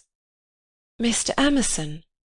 He turned towards her, frowning, as if she had disturbed him in some abstract quest. "I want to ask you something before we go in." They were close to their pension. She stopped and leant her elbows against the parapet of the embankment. He did likewise. There is at times a magic in identity of position. It is one of the things that have suggested to us eternal comradeship. She moved her elbows before saying, "I have behaved ridiculously." He was following his own thoughts. "I was never so much ashamed of myself in my life. I cannot think what came over me." "I nearly fainted myself," he said, but she felt that her attitude repelled him. "Well, I owe you 1,000 apologies." "Oh, all right." "And this is the real point. You know how silly people are gossiping, ladies especially, I am afraid. You understand what I mean?" "I'm afraid I don't." "I mean, would you not mention it to anyone? My foolish behaviour?" "Your behaviour? Oh, yes. All right, all right." "Thank you so much. And would you—" She could not carry her request any further. The river was rushing below them, almost black in the advancing night. He had thrown her photographs into it, and then he had told her the reason. It struck her that it was hopeless to look for chivalry in such a man. He would do her no harm by idle gossip. He was trustworthy, intelligent, and even kind. He might even have a high opinion of her. But he lacked chivalry. His thoughts, like his behaviour, would not be modified by awe. It was useless to say to him, "And would you?" and hope that he would complete the sentence for himself, averting his eyes from her nakedness like the knight in that beautiful picture. She had been in his arms, and he remembered it, just as he remembered the blood on the photographs that she had bought in Alinari's shop. It was not exactly that a man had died. Something had happened to the living. They had come to a situation where character tells, and where childhood enters upon the branching paths of youth. "Well, thank you so much," she repeated. "How quickly these accidents do happen, and then one returns to the old life." "I don't." Anxiety moved her to question him. His answer was puzzling. "I shall probably want to live." "But why, Mr. Emerson? What do you mean?" "I shall want to live, I say." Leaning her elbows on the parapet, she contemplated the river Arno. whose roar was suggesting some unexpected melody to her ears. End of Chapter 4. Chapter 5. Possibilities of a Pleasant Outing.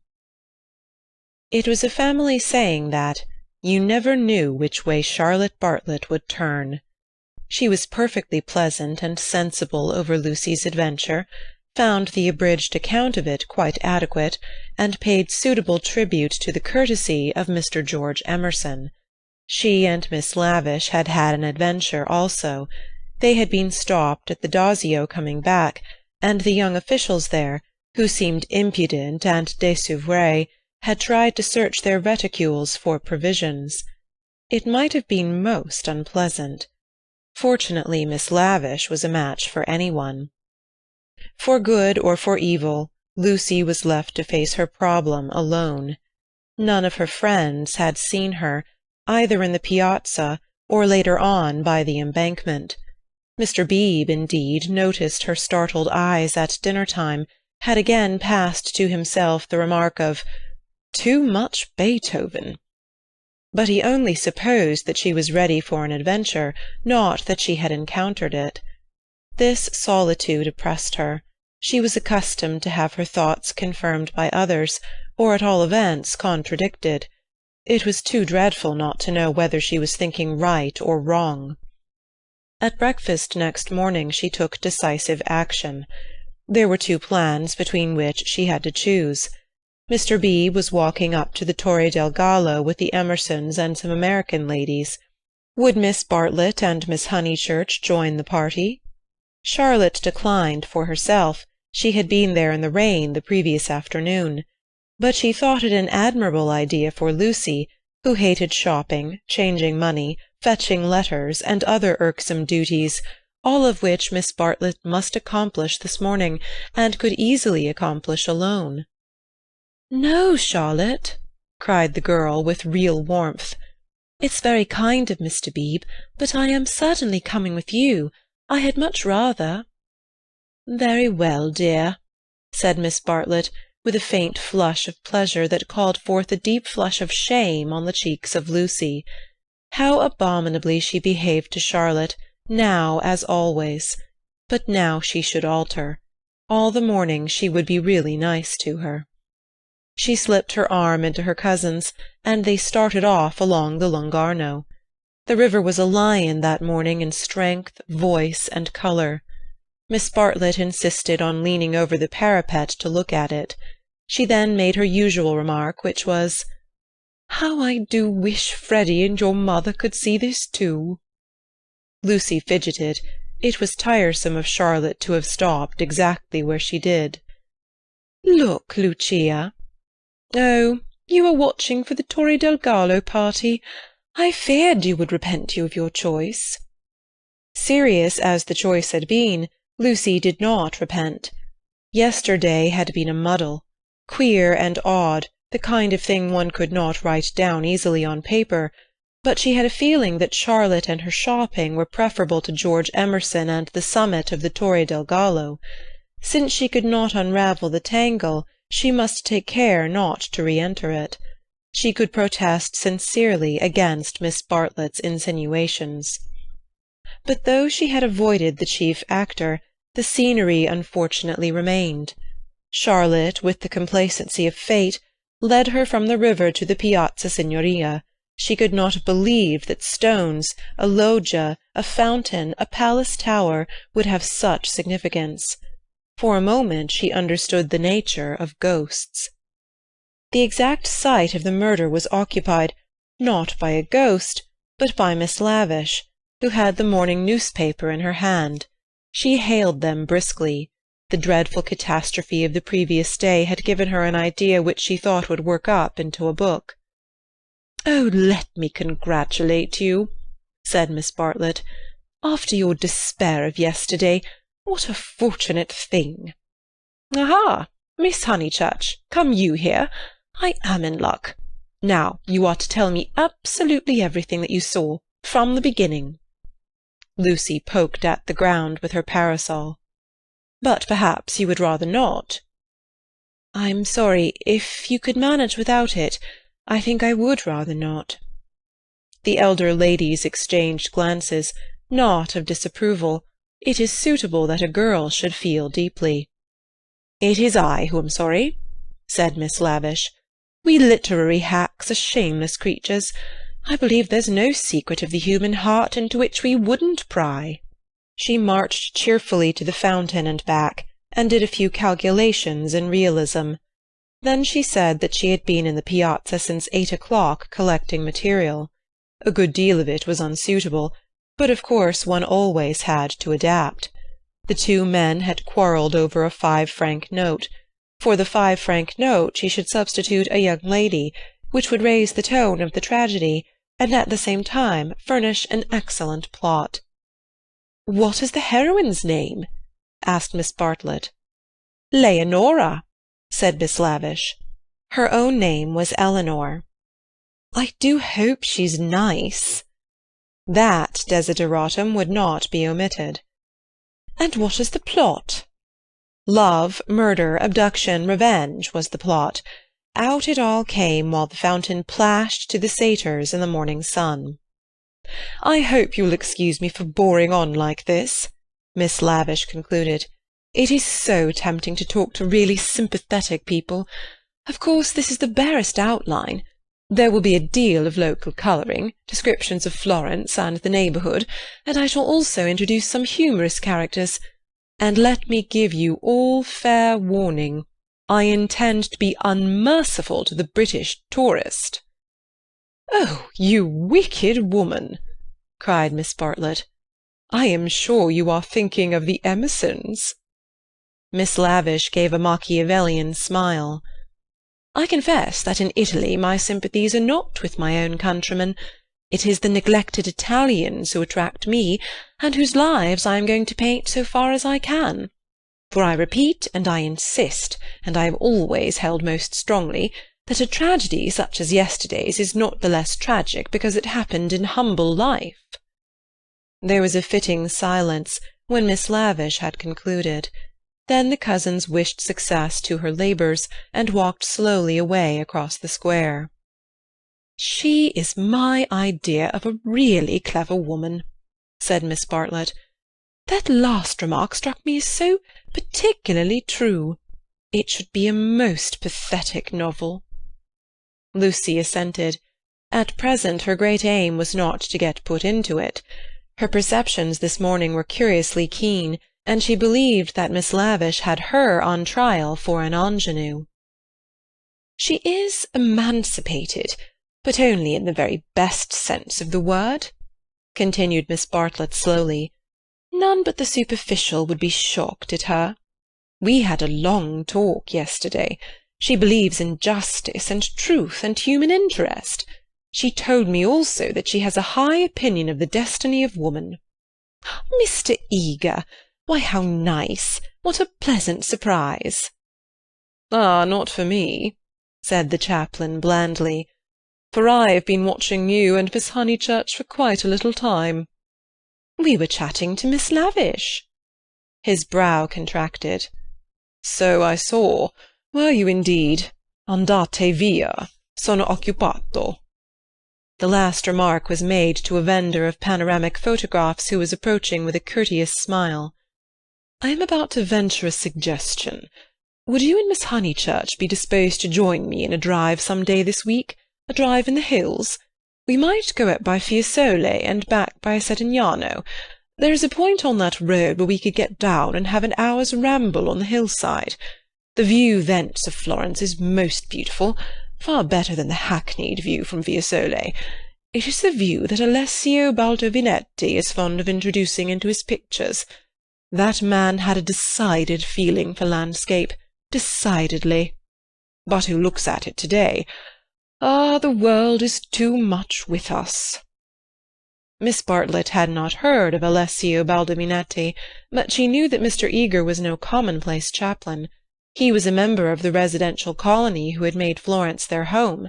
He knew the people who never walked about with their Baedekers, who had learnt to take a siesta after lunch, who took drives the pensioned tourists never heard of, and saw by private influence galleries which were closed to them. Living in delicate seclusion, some in furnished flats, others in Renaissance villas on Fiesole slope. They read, wrote, studied, and exchanged ideas, thus attaining to that intimate knowledge, or rather perception, of Florence, which is denied to all who carry in their pockets the coupons of Cook. Therefore an invitation from the chaplain was something to be proud of. Between the two sections of his flock he was often the only link, and it was his avowed custom to select those of his migratory sheep who seemed worthy, and give them a few hours in the pastures of the permanent.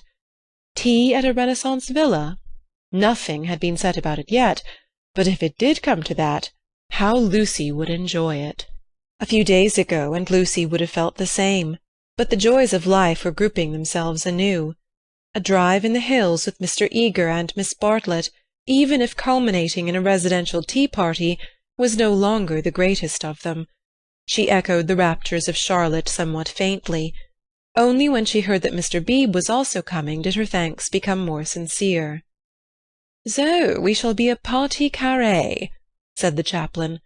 "In these days of toil and tumult one has the great needs of the country and its message of purity.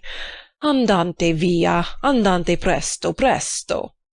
Ah, the town! Beautiful as it is the town." They assented. "This very square, so I am told, witnessed yesterday the most sordid of tragedies. To one who loves the Florence of Dante and Savonarola, there is something portentous in such desecration, portentous and humiliating." "Humiliating indeed," said Miss Bartlett. "Miss Honeychurch happened to be passing through as it happened. She can hardly bear to speak of it." She glanced at Lucy proudly. "And how came we to have you here?" asked the chaplain paternally. Miss Bartlett's recent liberalism oozed away at the question. "Do not blame her, please, Mr. Eager. The fault is mine. I left her unchaperoned." "So you were here alone, Miss Honeychurch?" His voice suggested sympathetic reproof, but at the same time indicated that a few harrowing details would not be unacceptable.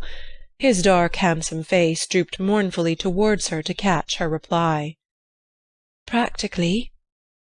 One of our Pensian acquaintances kindly brought her home," said Miss Bartlett, adroitly concealing the sex of the preserver. "For her also it must have been a terrible experience. I trust that neither of you were at all—that it was not in your immediate proximity." Of the many things Lucy was noticing to-day, not the least remarkable was this, the ghoulish fashion in which respectable people will nibble after blood. George Emerson had kept the subject strangely pure. "He died by the fountain, I believe," was her reply. "And you and your friend?" "Were over at the loggia." "That must have saved you much. You have not, of course, seen the disgraceful illustrations which the gutter press. This man is a public nuisance. He knows that I am a resident perfectly well, and yet he goes on worrying me to buy his vulgar views." Surely the vendor of photographs was in league with Lucy, in the eternal league of Italy with youth. He had suddenly extended his book before Miss Bartlett and Mr. Eager, binding their hands together by a long, glossy ribbon of churches, pictures, and views. "This is too much," cried the chaplain, striking petulantly at one of Fra Angelico's angels. She tore. A shrill cry arose from the vendor. The book, it seemed, was more valuable than one would have supposed. "Willingly would I purchase—" began Miss Bartlett. "Ignore him," said Mr. Eager sharply, and they all walked rapidly away from the square. But an Italian can never be ignored, least of all when he has a grievance. His mysterious persecution of Mr. Eager became relentless. The air rang with his threats and lamentations. He appealed to Lucy.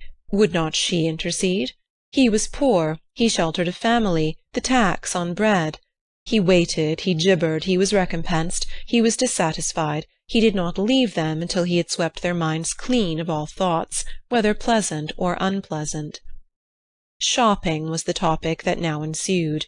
Under the chaplain's guidance they selected many hideous presents and mementos, florid little picture frames that seemed fashioned in gilded pastry, other little frames, more severe, that stood on little easels, and were carven out of oak, a blotting-book of vellum, a Dante of the same material, cheap mosaic brooches which the maids next Christmas would never tell from real, pins, pots, heraldic saucers, brown art photographs, Eros and Psyche in alabaster, St. Peter to match, all of which would have cost less in London. This successful morning left no pleasant impressions on Lucy. She had been a little frightened, both by Miss Lavish and by Mr. Eager, she knew not why. And as they frightened her, she had, strangely enough, ceased to respect them. She doubted that Miss Lavish was a great artist. She doubted that Mr. Eager was as full of spirituality and culture as she had been led to suppose. They were tried by some new test, and they were found wanting. As for Charlotte, she was exactly the same. It might be possible to be nice to her, it was impossible to love her. The son of a labourer, I happen to know it for a fact. A mechanic of some sort himself when he was young. Then he took to writing for the socialistic press. I came across him at Brixton. They were talking about the Emersons. "How wonderfully people rise in these days!" sighed Miss Bartlett, fingering a model of the Leaning Tower of Pisa. "Generally," replied Mr. Eager, "one has only sympathy with their success, that desire for education and for social advance. In these things there is something not wholly vile. There are some working men whom one would be very willing to see out here in Florence, little as they would make of it." "Is he a journalist now?" Miss Bartlett asked. "He is not. He made an advantageous marriage." He uttered this remark with a voice full of meaning, and ended it with a sigh. "Oh, so he has a wife?" "Dead, Miss Bartlett, dead. I wonder how he has the effrontery to look me in the face, to dare to claim acquaintance with me. He was in my London parish long ago. The other day, in Santa Croce, when he was with Miss Honeychurch, I snubbed him. Let him beware that he does not get more than a snub." "What?" cried Lucy, flushing. "Exposure," hissed Mr. Eager. He tried to change the subject, but in scoring a dramatic point he had interested his audience more than he had intended. Miss Bartlett was full of very natural curiosity. Lucy, though she wished never to see the Emersons again, was not disposed to condemn them on a single word. "Do you mean," she asked, "that he is an irreligious man? We know that already." "Lucy, dear," said Miss Bartlett, gently reproving her cousin's penetration, "I should be astonished if you knew all. The boy, an innocent child at the time, I will exclude. God knows what his education and his inherited qualities may have made him." "Perhaps," said Miss Bartlett, "it is something that we had better not hear." "To speak plainly," said Mr. Eager, "it is. I will say no more." For the first time Lucy's rebellious thoughts swept out in words, for the first time in her life. "You have said very little." "It was my intention to say very little," was his frigid reply. He gazed indignantly at the girl, who met him with equal indignation. She turned towards him from the shop counter, her breast heaved quickly. He observed her brow and the sudden strength of her lips. It was intolerable that she should disbelieve him. "Murder, if you want to know," he cried angrily. "That man murdered his wife." "How?" she retorted. "To all intents and purposes he murdered her. That day in Santa Croce, did they say anything against me?" "Not a word, Mr. Eager, not a single word." "Oh, I thought they had been libelling me to you. But I suppose it is only their personal charms that make you defend them." "I'm not defending them," said Lucy, losing her courage and relapsing into the old chaotic methods. "They're nothing to me." "How could you think she was defending them?" said Miss Bartlett, much discomfited by the unpleasant scene. The shopman was possibly listening. "She will find it difficult, for that man has murdered his wife in the sight of God." The addition of God was striking, but the chaplain was really trying to qualify a rash remark. A silence followed which might have been impressive, but was merely awkward. Then Miss Bartlett hastily purchased the Leaning Tower, and led the way into the street.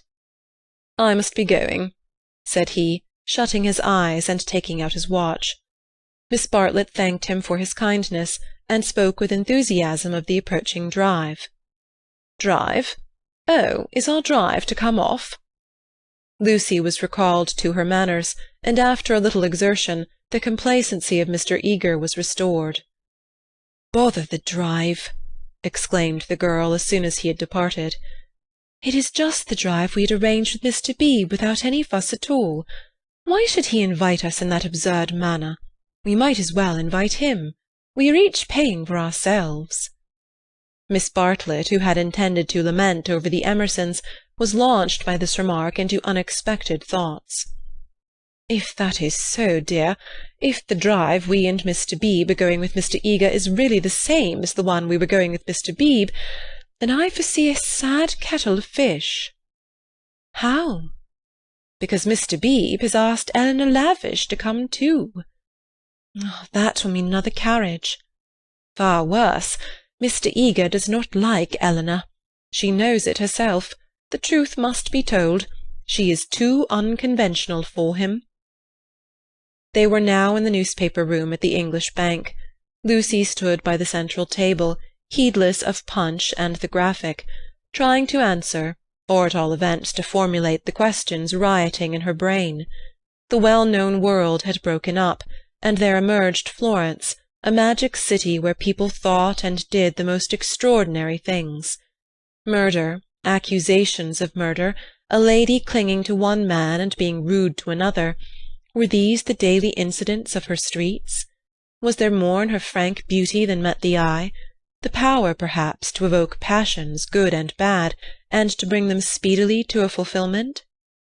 Happily Charlotte, who, though greatly troubled over things that did not matter, seemed oblivious to things that did, who could conjecture with admirable delicacy where things might lead to, but apparently lost sight of the goal as she approached it. Now she was crouching in the corner trying to extract a circular note from a kind of linen nose-bag which hung in chaste concealment round her neck. She had been told that this was the only safe way to carry money in Italy. It must only be broached within the walls of the English Bank. As she groped, she murmured, "Whether it is Mr. Beebe who forgot to tell Mr. Eager, or Mr. Eager who forgot when he told us, or whether they have decided to leave Eleanor out altogether, which they could scarcely do, but in any case we must be prepared. It is you they really want. I am only asked for appearances. You shall go with the two gentlemen, and I and Eleanor will follow behind. A one-horse carriage would do for us. Yet how difficult it is." "It is indeed," replied the girl, with a gravity that sounded sympathetic. "What do you think about it?"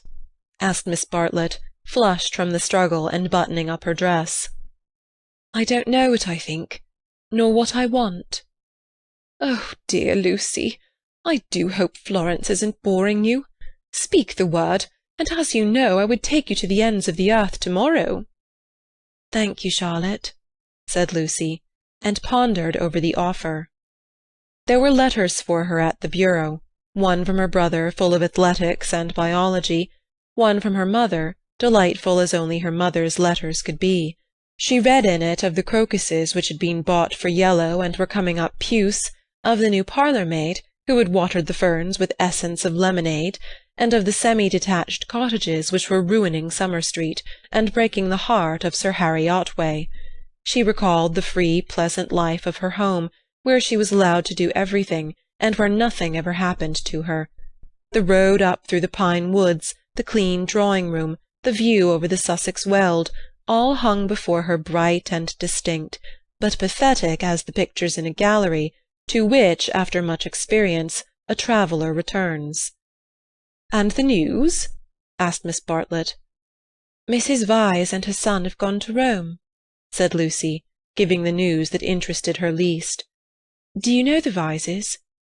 "Oh, not that way back. We can never have too much of the dear Piazza Signoria." They're nice people, the Vyses. So clever. My idea of what's really clever. Don't you long to be in Rome? I'd die for it. The Piazza Signoria is too stony to be brilliant. It has no grass, no flowers, no frescoes, no glittering walls of marble or comforting patches of ruddy brick. By an odd chance, unless we believe in a presiding genius of places, the statues that relieve its severity suggest, not the innocence of childhood, nor the glorious bewilderment of youth, but the conscious achievements of maturity. Perseus and Judith, Hercules and Thusnelda, they have done or suffered something, and though they are immortal, immortality has come to them after experience, not before. Here not only in the solitude of nature might a hero meet a goddess, or a heroine a god. "Charlotte," cried the girl suddenly, "here's an idea. What if we popped off to Rome tomorrow, straight to the Vyses' hotel? For I do know what I want. I'm sick of Florence. Now you said you'd go to the ends of the earth. Do, do." Miss Bartlett, with equal vivacity, replied, "Oh, you droll person!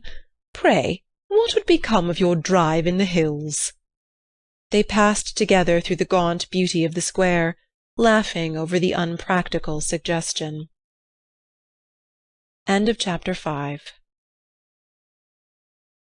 Chapter 6. The Reverend Arthur Beebe, the Reverend Cuthbert Eager, Mr. Emerson, Mr. George Emerson, Miss Eleanor Lavish, Miss Charlotte Bartlett, and Miss Lucy Honeychurch drive out in carriages to see a view. Italians drive them. It was Phaeton who drove them to Fiesole that memorable day, a youth all irresponsibility and fire, recklessly urging his master's horses up the stony hill. Mr. Beebe recognized him at once. Neither the ages of faith nor the age of doubt had touched him. He was Phaeton in Tuscany driving a cab, and it was Persephone whom he asked leave to pick up on the way, saying that she was his sister. Persephone, tall and slender and pale, returning with the spring to her mother's cottage, and still shading her eyes from the unaccustomed light. To her Mr. Eager objected, saying that here was the thin edge of the wedge, and one must guard against imposition. But the ladies interceded, and when it had been made clear that it was a very great favour, the goddess was allowed to mount beside the god. Phaeton at once slipped the left rein over her head, thus enabling himself to drive with his arm round her waist. She did not mind. Mr. Eager, who sat with his back to the horses, saw nothing of the indecorous proceeding, and continued his conversation with Lucy. The other two occupants of the carriage were old Mr. Emerson and Miss Lavish. For a dreadful thing had happened. Mr. Beebe, without consulting Mr. Eager, had doubled the size of the party, and though Miss Bartlett and Miss Lavish had planned all the morning how people were to sit, at the critical moment when the carriages came round, they lost their heads, and Miss Lavish got in with Lucy, while Miss Bartlett with George Emerson and Mr. Beebe followed on behind. It was hard on the poor chaplain to have his partie carrée thus transformed. Tea at a Renaissance villa, if he had ever meditated it, was now impossible. Lucy and Miss Bartlett had a certain style about them, and Mr. Beebe, though unreliable, was a man of parts, but a shoddy lady writer and a journalist who had murdered his wife in the sight of God, they should enter no villa at his introduction. Lucy, elegantly dressed in white, sat erect and nervous amid these explosive ingredients, attentive to Mr. Eager, repressive towards Miss Lavish, watchful of old Mr. Emerson, hitherto fortunately asleep, thanks to a heavy lunch and the drowsy atmosphere of spring. She looked on the expedition as the work of fate. But for it she would have avoided George Emerson successfully. In an open manner he had shown that he wished to continue their intimacy. She had refused, not because she disliked him, but because she did not know what had happened, and suspected that he did know, and this frightened her. For the real event, whatever it was, had taken place, not in the loggia, but by the river. To behave wildly at the sight of death is pardonable, but to discuss it afterwards, to pass from discussion into silence, and through silence into sympathy, that is an error, not of a startled emotion, but of the whole fabric. There was really something blameworthy, she thought, in their joint contemplation of the shadowy stream, in the common impulse which had turned them to the house without the passing of a look or word. This sense of wickedness had been slight at first. She had nearly joined the party to the Torre del Gallo, but each time that she avoided George it became more imperative that she should avoid him again. And now celestial irony, working through her cousin and two clergymen, did not suffer her to leave Florence till she had made this expedition with him through the hills. Meanwhile Mr. Eager held her in civil converse. Their little tiff was over. "So, Miss Honeychurch, you are travelling as a student of art?" "Oh, dear me, no. Oh, no." "Perhaps as a student of human nature?" interposed Miss Lavish. "Like myself?" "Oh, no. I am here as a tourist." "Oh, indeed," said Mr. Eager. "Are you, indeed? If you will not think me rude, we residents sometimes pity you poor tourists not a little, handed about like a parcel of goods from Venice to Florence, from Florence to Rome, living herded together in pensions or hotels, quite unconscious of anything that is outside Baedeker, their one anxiety to get done or through, and go on somewhere else. The result is, they mix up towns, rivers, palaces in one inextricable whirl. You know the American girl in Punch who says, 'Say, Papa, what did you see at Rome?' And the father replies, 'Why, guess Rome was the place where we saw the yaller dog.' There's travelling for you. Ha ha ha." "I quite agree," said Miss Lavish, who had several times tried to interrupt his mordant wit. "The narrowness and superficiality of the Anglo-Saxon tourist is nothing less than a menace." "Quite so. Now of the English colony at Florence, Miss Honeychurch, and it is of considerable size, though of course not all equally. A few are here for trade, for example, but the greater part are students. Lady Helen Laverstock is at present busy over Fra Angelico. I mention her name because we are passing her villa on the left. No, you can only see it if you stand. No, do not stand. You will fall. She is very proud of that thick hedge. Inside, perfect seclusion. One might have gone back 600 years. Some critics believe that her garden was the scene of the Decameron, which lends it an additional interest, does it not?" "It does indeed," cried Miss Lavish. "Tell me, where do they place the scene of that wonderful seventh day?" But Mr. Eager proceeded to tell Miss Honeychurch that on the right lived Mr. Someone Something, an American of the best type, so rare, and that the somebody else's were farther down the hill. "Doubtless you know her monographs in the series of medieval byways. He is working at Gemistus Pletho. Sometimes, as I take tea in their beautiful grounds, I hear, over the wall, the electric tram squealing up the new road with its load of hot, dusty, unintelligent tourists who are going to do Fiesole in an hour, in order that they may say they have been there, and I think how little they think what lies so near to them."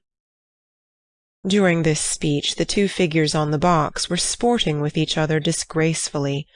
Lucy had a spasm of envy. Granted that they wished to misbehave, it was pleasant for them to be able to do so. They were probably the only people enjoying the expedition.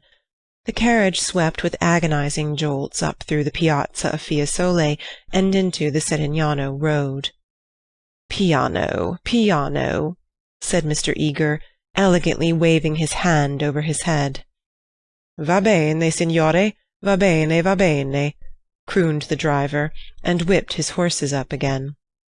Now Mr. Eager and Miss Lavish began to talk against each other on the subject of Alessio Baldovinetti.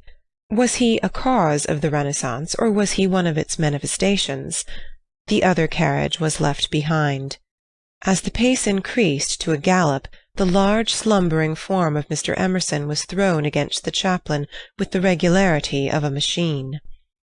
"Piano, piano," said he, with a martyred look at Lucy. An extra lurch made him turn angrily in his seat. Phaeton, who for some time had been endeavouring to kiss Persephone, had just succeeded. A little scene ensued, which, as Miss Bartlett said afterwards, was most unpleasant.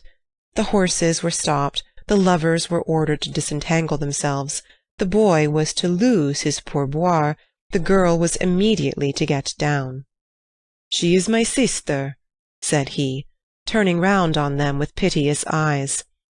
Mr. Eager took the trouble to tell him that he was a liar. Phaeton hung down his head, not at the matter of the accusation, but at its manner. At this point, Mr. Emerson, whom the shock of stopping had awoken, declared that the lovers must on no account be separated, and patted them on the back to signify his approval. And Miss Lavish, though unwilling to ally with him, felt bound to support the cause of Bohemianism. "Most certainly I would let them be," she cried, "but I dare say I shall receive scant support. I have always flown in the face of the conventions all my life. This is what I call an adventure." "We must not submit," said Mr. Eager. "I knew he was trying it on. He's treating us as if we were a party of Cook's tourists." "Surely no," said Miss Lavish, her ardour visibly decreasing. The other carriage had drawn up behind, and sensible Mr. Beebe called out that after this warning the couple would be sure to behave themselves properly. "Leave them alone," Mr. Emerson begged the chaplain, of whom he stood in no awe. "Do we find happiness so often that we should turn it off the box when it happens to sit there? To be driven by lovers! A king might envy us, and if we part them it's more like sacrilege than anything I know." Here the voice of Miss Bartlett was heard saying that a crowd had begun to collect. Mr. Eager, who suffered from an overfluent tongue rather than a resolute will, was determined to make himself heard. He addressed the driver again. Italian in the mouth of Italians is a deep-voiced stream, with unexpected cataracts and boulders to preserve it from monotony. In Mr. Eager's mouth it resembled nothing so much as an acid whistling fountain, which played ever higher and higher, and quicker, and more shrilly, till abruptly it was turned off with a click. "Signorina," said the man to Lucy, when the display had ceased. Why should he appeal to Lucy? "Signorina," echoed Persephone in her glorious contralto. She pointed at the other carriage. Why? For a moment the two girls looked at each other. Then Persephone got down from the box. "Victory at last," said Mr. Eager, smiting his hands together as the carriages started again. "It is not victory," said Mr. Emerson. "It is defeat. You have parted two people who were happy." Mr. Eager shut his eyes. He was obliged to sit next to Mr. Emerson, but he would not speak to him. The old man was refreshed by sleep, and took up the matter warmly. He commanded Lucy to agree with him. He shouted for support to his son. "We have tried to buy what cannot be bought with money. He has bargained to drive us, and he is doing it. We have no rights over his soul." Miss Lavish frowned. It is hard when a person you have classed as typically British speaks out of his character. "He was not driving us well," she said. "He jolted us." "That I deny. It was as restful as sleeping. Aha, he's jolting us now. Can you wonder? He would like to throw us out, and most certainly he is justified. And if I were superstitious, I'd be frightened of the girl, too. It doesn't do to injure young people. Have you ever heard of Lorenzo de Medici?" Miss Lavish bristled. "Most certainly I have. Do you refer to Lorenzo il Magnifico, or to Lorenzo, Duke of Urbino, or to Lorenzo surnamed Lorenzino on account of his diminutive stature?" "The Lord knows. Probably he does know, for I refer to Lorenzo the poet. He wrote a line, so I heard yesterday, which runs like this: 'Don't go fighting against the spring.'" Mr. Eager could not resist the opportunity for erudition. "Non fate guerra al maggio," he murmured. "War not with the May would render a correct meaning. The point is, we have warred with it. Look." He pointed to the Val d'Arno, which was visible far below them, through the budding trees. 50 miles of spring, and we've come up to admire them. Do you suppose there's any difference between spring in nature and spring in man? But there we go, praising the one and condemning the other as improper, ashamed that the same laws work eternally through both. No one encouraged him to talk. Presently Mr. Eager gave a signal for the carriages to stop, and marshalled the party for their ramble on the hill. A hollow like a great amphitheatre, full of terraced steps and misty olives, now lay between them and the heights of Fiesole, and the road, still following its curve, was about to sweep on to a promontory which stood out into the plain. It was this promontory, uncultivated, wet, covered with bushes and occasional trees, which had caught the fancy of Alessio Baldovinetti nearly 500 years before. He had ascended it, that diligent and rather obscure master, possibly with an eye to business, possibly for the joy of ascending. Standing there, he had seen that view of the Val d'Arno and distant Florence, which he afterwards had introduced not very effectively into his work. But where exactly had he stood? That was the question which Mr. Eager hoped to solve now, and Miss Lavish, whose nature was attracted by anything problematical, had become equally enthusiastic. But it is not easy to carry the pictures of Alessio Baldovinetti in your head, even if you have remembered to look at them before starting, and the haze in the valley increased the difficulty of the quest. The party sprang about from tuft to tuft of grass, their anxiety to keep together being only equalled by their desire to go in different directions. Finally they split into groups. Lucy clung to Miss Bartlett and Miss Lavish. The Emersons returned to hold laborious converse with the drivers, while the two clergymen, who were expected to have topics in common, were left to each other. The two elder ladies soon threw off the mask. In the audible whisper that was now so familiar to Lucy, they began to discuss, not Alessio Baldovinetti, but the drive. Miss Bartlett had asked Mr. George Emerson what his profession was, and he had answered, "The railway." She was very sorry that she had asked him. She had no idea that it would be such a dreadful answer, or she would not have asked him. Mr. Beebe had turned the conversation so cleverly, and she hoped that the young man was not very much hurt at her asking him. "The railway?" gasped Miss Lavish. "Oh, but I shall die. Of course it was the railway." She could not control her mirth. "He is the image of a porter on the South-Eastern." "Eleanor, be quiet," plucking at her vivacious companion. "Hush, they'll hear, the Emersons." "I can't stop. Let me go my wicked way. A porter." "Eleanor." "I'm sure it's all right," put in Lucy. "The Emersons won't hear, and they wouldn't mind if they did." Miss Lavish did not seem pleased at this. "Miss Honeychurch listening?" she said rather crossly. "Puff! Woof! You naughty girl! Go away." "Oh, Lucy, you ought to be with Mr. Eager, I'm sure." "I can't find them now, and I don't want to either." "Mr. Eager will be offended. It is your party." "Please, I'd rather stop here with you." "No, I agree," said Miss Lavish. "It's like a school feast. The boys have got separated from the girls. Miss Lucy, you are to go. We wish to converse on high topics unsuited for your ear." The girl was stubborn.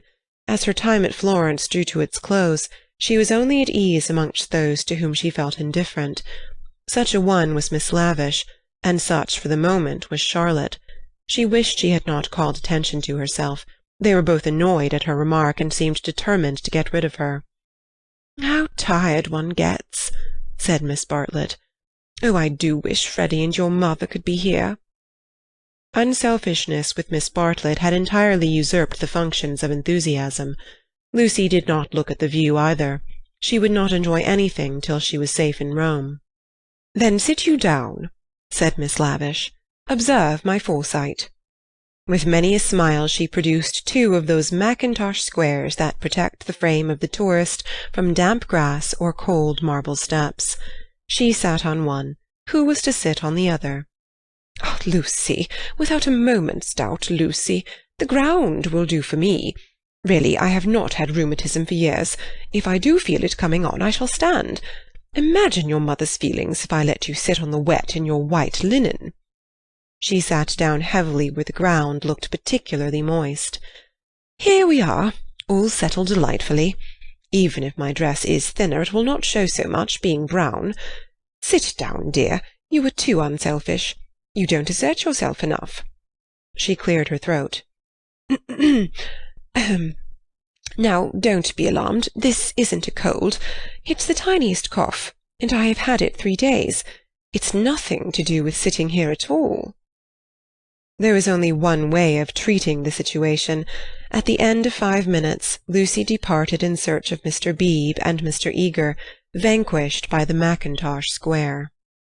She addressed herself to the drivers, who were sprawling in the carriages, perfuming the cushions with cigars. The miscreant, a bony young man scorched black by the sun, rose to greet her with the courtesy of a host and the assurance of a relative. "Dove?" said Lucy, after much anxious thought. His face lit up. Of course he knew where. Not so far either. His arm swept 3/4 of the horizon. He should just think he did know where. He pressed his fingertips to his forehead, and then pushed them towards her, as if oozing with visible extract of knowledge. More seemed necessary. What was the Italian for clergyman? "Dove buoni uomini?" said she at last. Good! Scarcely the adjective for those noble beings. He showed her his cigar. "Uno più piccolo?" was her next remark, implying, "Has the cigar been given to you by Mr. Beebe, the smaller of the 2 good men?" She was correct, as usual. He tied the horse to the tree, kicked it to make it stay quiet, dusted the carriage, arranged his hair, remoulded his hat, encouraged his moustache, and in rather less than 1/4 of a minute was ready to conduct her. Italians are born knowing the way. It would seem that the whole earth lay before them, not as a map, but as a chessboard, whereon they continually behold the changing pieces as well as the squares. Any one can find places, but the finding of people is a gift from God. He only stopped once, to pick her some great blue violets. She thanked him with real pleasure. In the company of this common man the world was beautiful and direct. For the first time she felt the influence of spring. His arm swept the horizon gracefully. Violets, like other things, existed in great profusion there. Would she like to see them? "Ma buoni uomini?" He bowed. Certainly. Good men first, violets afterwards. They proceeded briskly through the undergrowth, which became thicker and thicker. They were nearing the edge of the promontory, and the view was stealing round them, but the brown network of the bushes shattered it into countless pieces. He was occupied in his cigar, and in holding back the pliant boughs. She was rejoicing in her escape from dullness. Not a step, not a twig was unimportant to her. "What is that?" There was a voice in the wood in the distance behind them. The voice of Mr. Eager? He shrugged his shoulders. An Italian's ignorance is something more remarkable than his knowledge. She could not make him understand that perhaps they had missed the clergyman.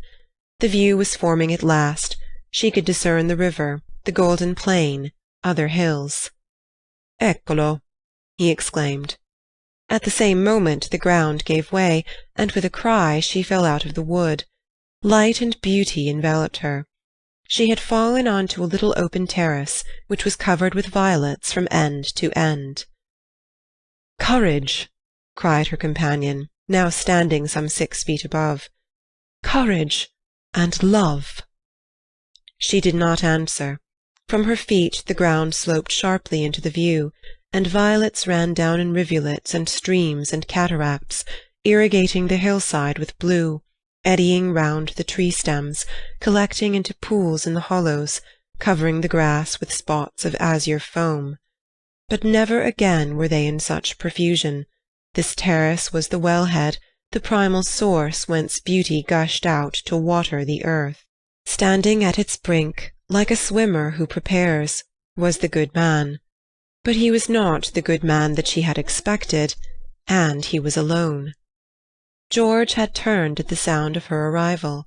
For a moment he contemplated her, as one who had fallen out of heaven. He saw radiant joy in her face. He saw the flowers beat against her dress in blue waves. The bushes above them closed. He stepped quickly forward and kissed her. Before she could speak, almost before she could feel, a voice called, "Lucy? Lucy? Lucy!" The silence of life had been broken by Miss Bartlett, who stood brown against the view. End of Chapter 6. Chapter 7. They Return. Some complicated game had been playing up and down the hillside all the afternoon. What it was, and exactly how the players had sided, Lucy was slow to discover. Mr. Eager had met them with a questioning eye. Charlotte had repulsed him with much small talk. Mr. Emerson, seeking his son, was told whereabouts to find him. Mr. Beebe, who wore the heated aspect of a neutral, was bidden to collect the factions for the return home. There was a general sense of groping and bewilderment. Pan had been amongst them, not the great god Pan, who has been buried these 2,000 years, but the little god Pan, who presides over social contretemps and unsuccessful picnics. Mr. Beebe had lost everyone, and had consumed in solitude the tea-basket which he had brought up as a pleasant surprise. Miss Lavish had lost Miss Bartlett, Lucy had lost Mr. Eager, Mr. Emerson had lost George, Miss Bartlett had lost a Mackintosh square. Phaeton had lost the game. That last fact was undeniable. He climbed onto the box, shivering, with his collar up, prophesying the swift approach of bad weather. "Let us go immediately," he told them. "The signorino will walk." "All the way? He will be ours," said Mr. Beebe. "Apparently. I told him it was unwise." He would look no one in the face. Perhaps defeat was particularly mortifying for him. He alone had played skilfully, using the whole of his instinct, while the others had used scraps of their intelligence. He alone had divined what things were, and what he wished them to be. He alone had interpreted the message that Lucy had received 5 days before from the lips of a dying man. Persephone, who spends half her life in the grave, she could interpret it also. Not so these English. They gain knowledge slowly, and perhaps too late.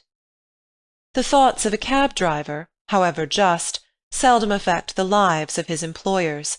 He was the most competent of Miss Bartlett's opponents, but infinitely the least dangerous. Once back in the town, he and his insight and his knowledge would trouble English ladies no more. Of course it was most unpleasant. She had seen his black head in the bushes. He might make a tavern story out of it. But after all, what have we to do with taverns? Real menace belongs to the drawing-room. It was of drawing-room people that Miss Bartlett thought as she journeyed downwards towards the fading sun. Lucy sat beside her. Mr. Eager sat opposite, trying to catch her eye. He was vaguely suspicious. They spoke of Alessio Baldovinetti. Rain and darkness came on together. The two ladies huddled together under an inadequate parasol. There was a lightning flash, and Miss Lavish, who was nervous, screamed from the carriage in front. At the next flash, Lucy screamed also. Mr. Eager addressed her professionally. "Courage, Miss Honeychurch, courage and faith. If I might say so, there is something almost blasphemous in this horror of the elements. Are we seriously to suppose that all these clouds, all this immense electrical display, is simply called into existence to extinguish you or me?" "No, of course." Even from the scientific standpoint, the chances against our being struck are enormous. The steel knives, the only articles which might attract the current, are in the other carriage, and in any case we are infinitely safer than if we were walking. Courage, courage and faith." Under the rug, Lucy felt the kindly pressure of her cousin's hand. At times our need for a sympathetic gesture is so great that we care not what exactly it signifies or how much we have to pay for it afterwards. Miss Bartlett, by this timely exercise of her muscles, gained more than she would have got in hours of preaching or cross-examination. She renewed it when the two carriages stopped, half into Florence. "Mr. Eager," cried Mr. Beebe, "we want your assistance. Will you interpret for us?" "George," cried Mr. Emerson, "ask your driver which way George went.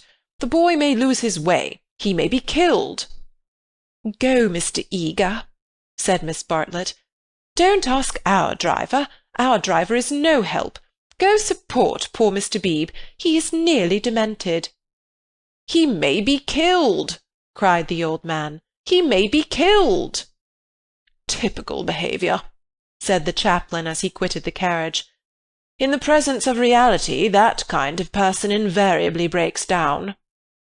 "What does he know?" whispered Lucy as soon as they were alone. "Charlotte, how much does Mr. Eager know?" "Nothing, dearest, he knows nothing. But—" she pointed at the driver. "He knows everything. Dearest, had we better? Shall I?" She took out her purse. "It is dreadful to be entangled with low-class people. He saw it all." Tapping Phaeton's back with her guide-book, she said, "Silenzio!" and offered him a franc.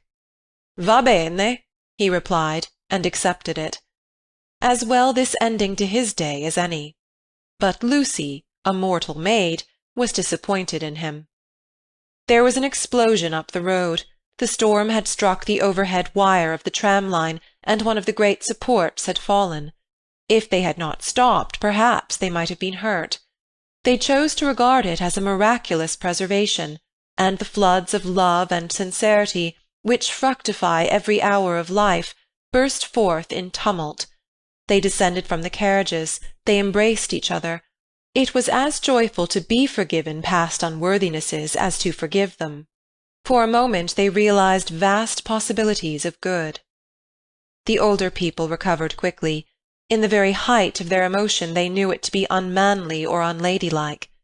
Miss Lavish calculated that, even if they had continued, they would not have been caught in the accident. Mr. Eager mumbled a temperate prayer.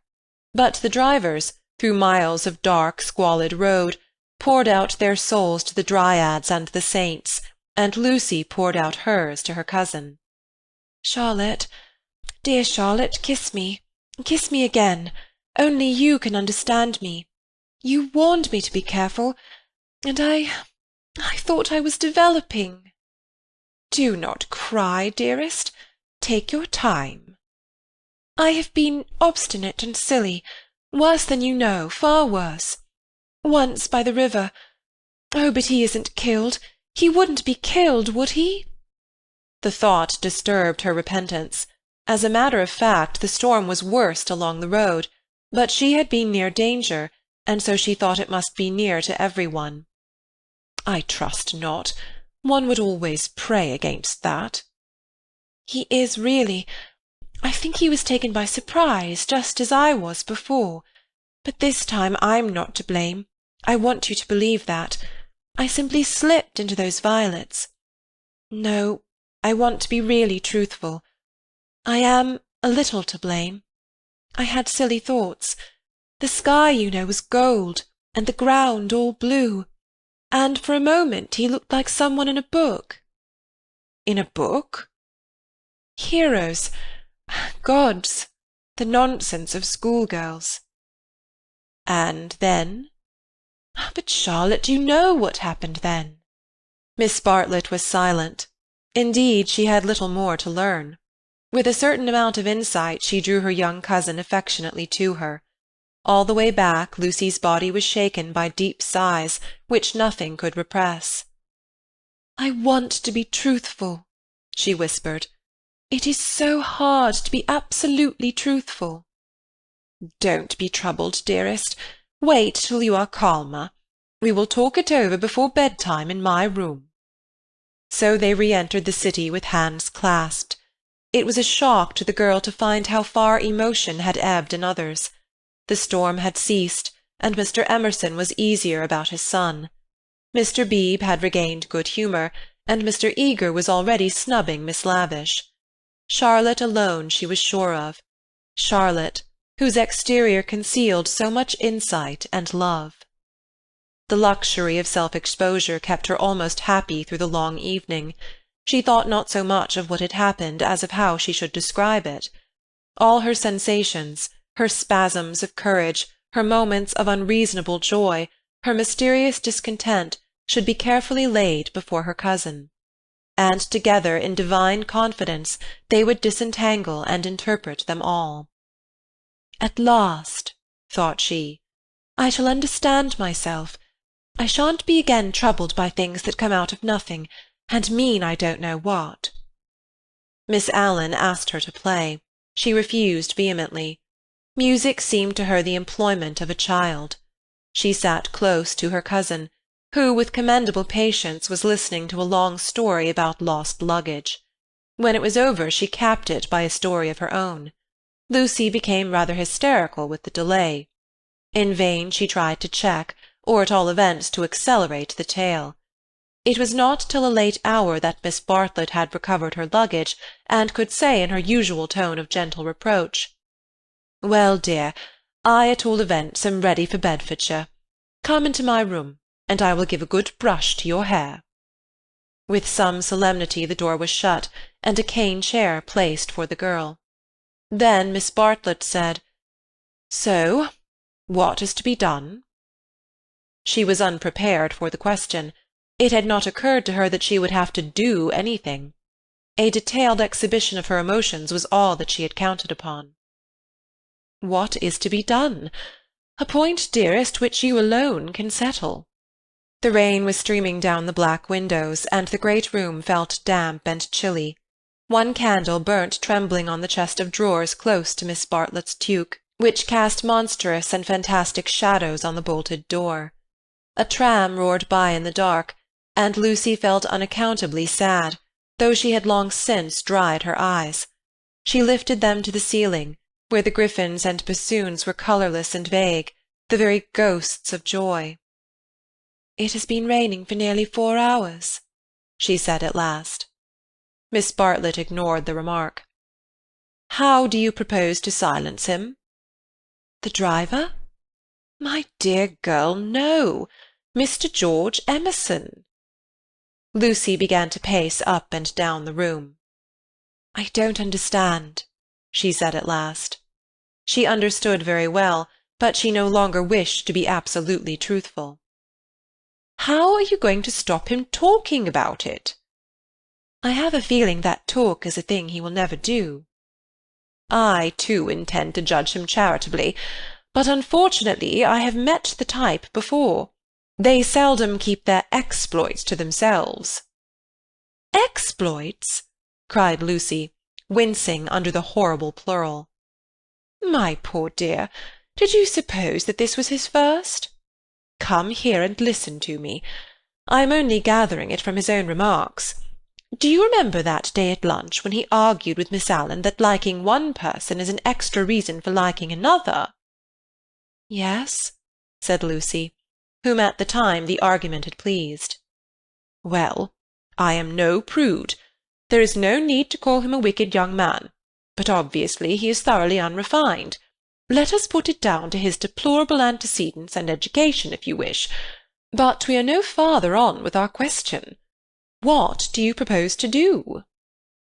An idea rushed across Lucy's brain, which, had she thought of it sooner and made it part of her, might have proved victorious. "I propose to speak to him," she said. Miss Bartlett uttered a cry of genuine alarm. "You see, Charlotte, your kindness, I shall never forget it. But, as you said, it is my affair, mine and his." "And you are going to implore him, to beg him to keep silence?" "Certainly not. There would be no difficulty. Whatever you ask him, he answers yes or no. Then it is over. I have been frightened of him, but now I am not one little bit." "But we fear him for you, dear. You are so young and inexperienced, you have lived among such nice people, that you cannot realize what men can be, how they can take a brutal pleasure in insulting a woman whom her sex does not protect and rally round. This afternoon, for example, if I had not arrived, what would have happened?" "I can't think," said Lucy gravely. Something in her voice made Miss Bartlett repeat her question, intoning it more vigorously. "What would have happened if I hadn't arrived?" "I can't think," said Lucy again. "When he insulted you, how would you have replied?" "I hadn't time to think. You came." "Yes, but won't you tell me now what you would have done?" "I should have—" She checked herself, and then broke the sentence off. She went up to the dripping window and strained her eyes into the darkness. She could not think what she would have done. "Come away from the window, dear," said Miss Bartlett. "You will be seen from the road." Lucy obeyed. She was in her cousin's power. She could not modulate out the key of self-abasement in which she had started. Neither of them referred again to her suggestion that she should speak to George and settle the matter, whatever it was, with him. Miss Bartlett became plaintive. "Oh, for a real man! We are only two women, you and I. Mr. Beebe is hopeless. There is Mr. Eager, but you do not trust him. Oh, for your brother! He is young, but I know that his sister's insult would rouse in him a very lion. Thank God, chivalry is not yet dead. There is still left some men who can reverence woman." As she spoke, she pulled off her rings, of which she wore several, and ranged them upon the pincushion. Then she blew into her gloves and said, "It will be a push to catch the morning train, but we must try." "What train?" "The train to Rome." She looked at her gloves critically. The girl received the announcement as easily as it had been given. "When does the train to Rome go?" "At 8." "Signora Bertolini would be upset." "We must face that," said Miss Bartlett, not liking to say that she had given notice already. "She will make us pay for a whole week's pension." "I expect she will. However, we shall be much more comfortable at the Vyses' hotel. Isn't afternoon tea given there for nothing?" "Yes, but they pay extra for wine." After this remark she remained motionless and silent. To her tired eyes Charlotte throbbed and swelled like a ghostly figure in a dream. They began to sort their clothes for packing, for there was no time to lose if they were to catch the train to Rome. Lucy, when admonished, began to move to and fro between the rooms, more conscious of the discomforts of packing by candlelight than of a subtler ill. Charlotte, who was practical without ability, knelt by the side of an empty trunk, vainly endeavouring to pave it with books of varying thickness and size. She gave 2 or 3 sighs, for the stooping posture hurt her back, and for all her diplomacy, she felt that she was growing old. The girl heard her as she entered the room, and was seized with one of those emotional impulses to which she could never attribute a cause. She only felt that the candle would burn better, the packing go easier, the world be happier, if she could give and receive some human love. The impulse had come before to-day, but never so strongly. She knelt down by her cousin's side and took her in her arms. Miss Bartlett returned the embrace with tenderness and warmth. But she was not a stupid woman, and she knew perfectly well that Lucy did not love her, but needed her to love. For it was in ominous tones that she said, after a long pause, "Dearest Lucy, how will you ever forgive me?" Lucy was on her guard at once, knowing by bitter experience what forgiving Miss Bartlett meant. Her emotion relaxed, she modified her embrace a little, and she said, "Charlotte, dear, what do you mean? As if I have anything to forgive." You have a great deal, and I have a very great deal to forgive myself too. I know very well how much I vex you at every turn." "But no." Miss Bartlett assumed her favourite rôle, that of the prematurely aged martyr. "Ah, but yes. I feel that our tour together is hardly the success I had hoped. I might have known it would not do. You want someone younger and stronger, and more in sympathy with you. I am too uninteresting and old-fashioned, only fit to pack and unpack your things." "Oh, please." "My only consolation was that you found people more to your taste, and were often able to leave me at home. I had my own poor ideas of what a lady ought to do, but I hope I did not inflict them on you more than was necessary.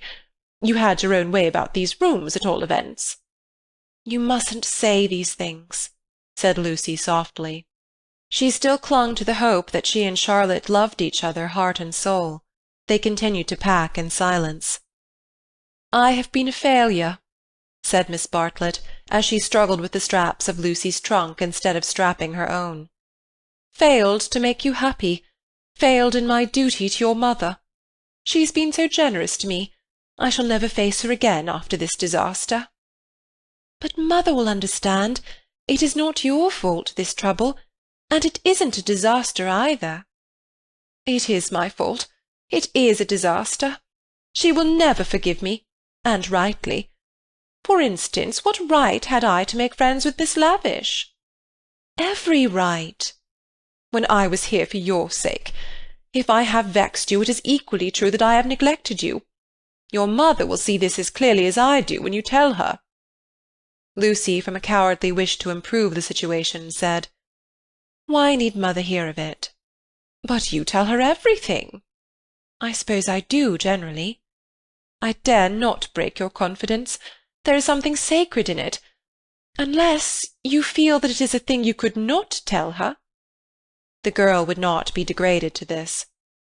"Naturally I should have told her, but in case she should blame you in any way, I promise I will not. I am very willing not to. I will never speak of it either to her or to anyone." Her promise brought the long-drawn interview to a sudden close. Miss Bartlett pecked her smartly on both cheeks, wished her good night, and sent her to her own room. For a moment the original trouble was in the background. George would seem to have behaved like a cad throughout. Perhaps that was the view which one would take eventually. At present she neither acquitted nor condemned him. She did not pass judgment. At the moment when she was about to judge him, her cousin's voice had intervened, and ever since it was Miss Bartlett who had dominated, Miss Bartlett, who even now could be heard sighing into a crack in the partition wall, Miss Bartlett, who had really been neither pliable nor humble nor inconsistent. She had worked like a great artist. For a time, indeed for years, she had been meaningless, but at the end there was presented to the girl the complete picture of a cheerless, loveless world in which the young rush to destruction until they learn better, a shamefaced world of precautions and barriers which may avert evil, but which do not seem to bring good, if we may judge from those who have used them most. Lucy was suffering from the most grievous wrong which this world has yet discovered. Diplomatic advantage had been taken of her sincerity, of her craving for sympathy and love. Such a wrong is not easily forgotten. Never again did she expose herself without due consideration and precaution against rebuff, and such a wrong may react disastrously upon the soul. The door-bell rang, and she started to the shutters. Before she reached them she hesitated, turned, and blew out the candle. Thus it was that, though she saw someone standing in the wet below, he, though he looked up, did not see her. To reach his room he had to go by hers. She was still dressed. It struck her that she might slip into the passage and just say that she would be gone before he was up, and that their extraordinary intercourse was over. Whether she would have dared to do this was never proved. At the critical moment Miss Bartlett opened her own door, and her voice said, "I wish one word with you in the drawing-room, Mr. Emerson, please." Soon their footsteps returned, and Miss Bartlett said, "Good night, Mr. Emerson." His heavy, tired breathing was the only reply. The chaperone had done her work. Lucy cried aloud, It isn't true. It can't all be true. I want not to be muddled. I want to grow older quickly." Miss Bartlett tapped on the wall. "Go to bed at once, dear. You need all the rest you can get." In the morning they left for Rome. End of Chapter 7. End of Part 1. Part 2. Chapter 8. Medieval. The drawing-room curtains at Windy Corner had been pulled to meet, for the carpet was new and deserved protection from the August sun. They were heavy curtains, reaching almost to the ground, and the light that filtered through them was subdued and varied. A poet, none was present, might have quoted, "Life like a dome of many-coloured glass," or might have compared the curtains to sluice-gates, lowered against the intolerable tides of heaven. Without was poured a sea of radiance. Within, the glory, though visible, was tempered to the capacities of man. Two pleasant people sat in the room. One, a boy of 19, was studying a small manual of anatomy, and peering occasionally at a bone which lay upon the piano. From time to time he bounced in his chair, and puffed and groaned, for the day was hot and the print small, and the human frame fearfully made, and his mother, who was writing a letter, did continually read out to him what she had written. And continually did she rise from her seat and part the curtains, so that a rivulet of light fell across the carpet, and make the remark that they were still there. "Where aren't they?" said the boy, who was Freddy, Lucy's brother. "I tell you I'm getting fairly sick." "For goodness' sake, go out of my drawing-room, then," cried Mrs. Honeychurch, who hoped to cure her children of slang by taking it literally. Freddy did not move or reply. "I think things are coming to a head," she observed, rather wanting her son's opinion on the situation if she could obtain it without undue supplication. "Time they did." "I am glad that Cecil is asking her this once more." "It's his third go, isn't it?" "Freddy, I do call the way you talk unkind." "I didn't mean to be unkind." Then he added, "But I do think that Lucy might have got this off her chest in Italy. I don't know how girls manage things, but she can't have said no properly before, or she wouldn't have to say it again now. Over the whole thing, I can't explain. I do feel so uncomfortable." "Do you indeed, dear? How interesting." "I feel— never mind." He returned to his work. "Just listen to what I've written to Mrs. Vyse. I said, 'Dear Mrs. Vyse.' Yes, mother, you told me, a jolly good letter. I said, 'Dear Mrs. Vyse, Cecil has just asked my permission about it, and I should be delighted, if Lucy wishes it. But—' She stopped reading. I was rather amused at Cecil asking my permission at all. He has always gone in for unconventionality, and parents nowhere, and so forth. When it comes to the point, he can't get on without me." "Nor me." "You?" Freddy nodded. "What do you mean?" "He asked me for my permission also."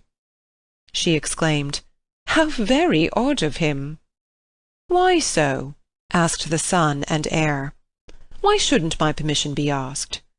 "What do you know about Lucy, or girls, or anything? Whatever did you say?" "I said to Cecil, 'Take her or leave her. It's no business of mine.'" "What a helpful answer!" But her own answer, though more normal in its wording, had been to the same effect. "The bother is this," began Freddy.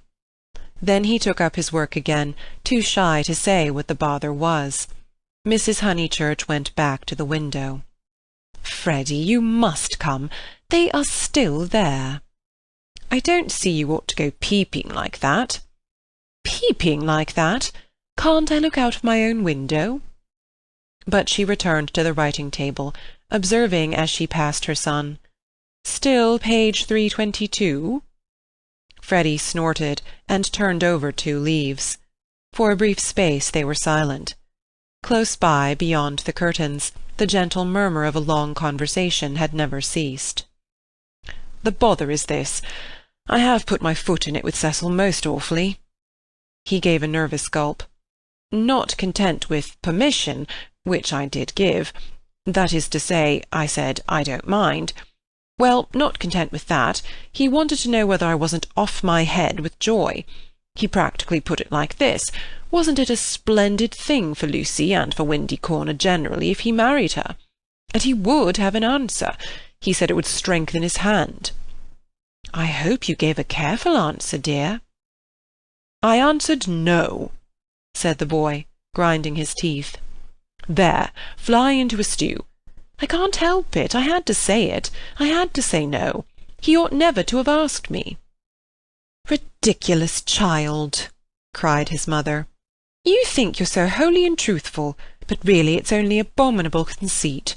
Do you suppose that a man like Cecil would take the slightest notice of anything you say? I hope he boxed your ears. How dare you say no?" "Oh, do keep quiet, mother. I had to say no when I couldn't say yes. I tried to laugh as if I didn't mean what I said, and as Cecil laughed too and went away, it may be all right. But I feel my foot's in it. Oh, do keep quiet, though, and let a man do some work." "No," said Mrs. Honeychurch, with the air of one who had considered the subject. "I shall not keep quiet. You know all that has passed between them in Rome. You know why he is down here, and yet you deliberately insult him and try to turn him out of my house." "Not a bit," he pleaded. "I only let out I didn't like him. I don't hate him, but I don't like him. What I mind is that he'll tell Lucy." He glanced at the curtains dismally.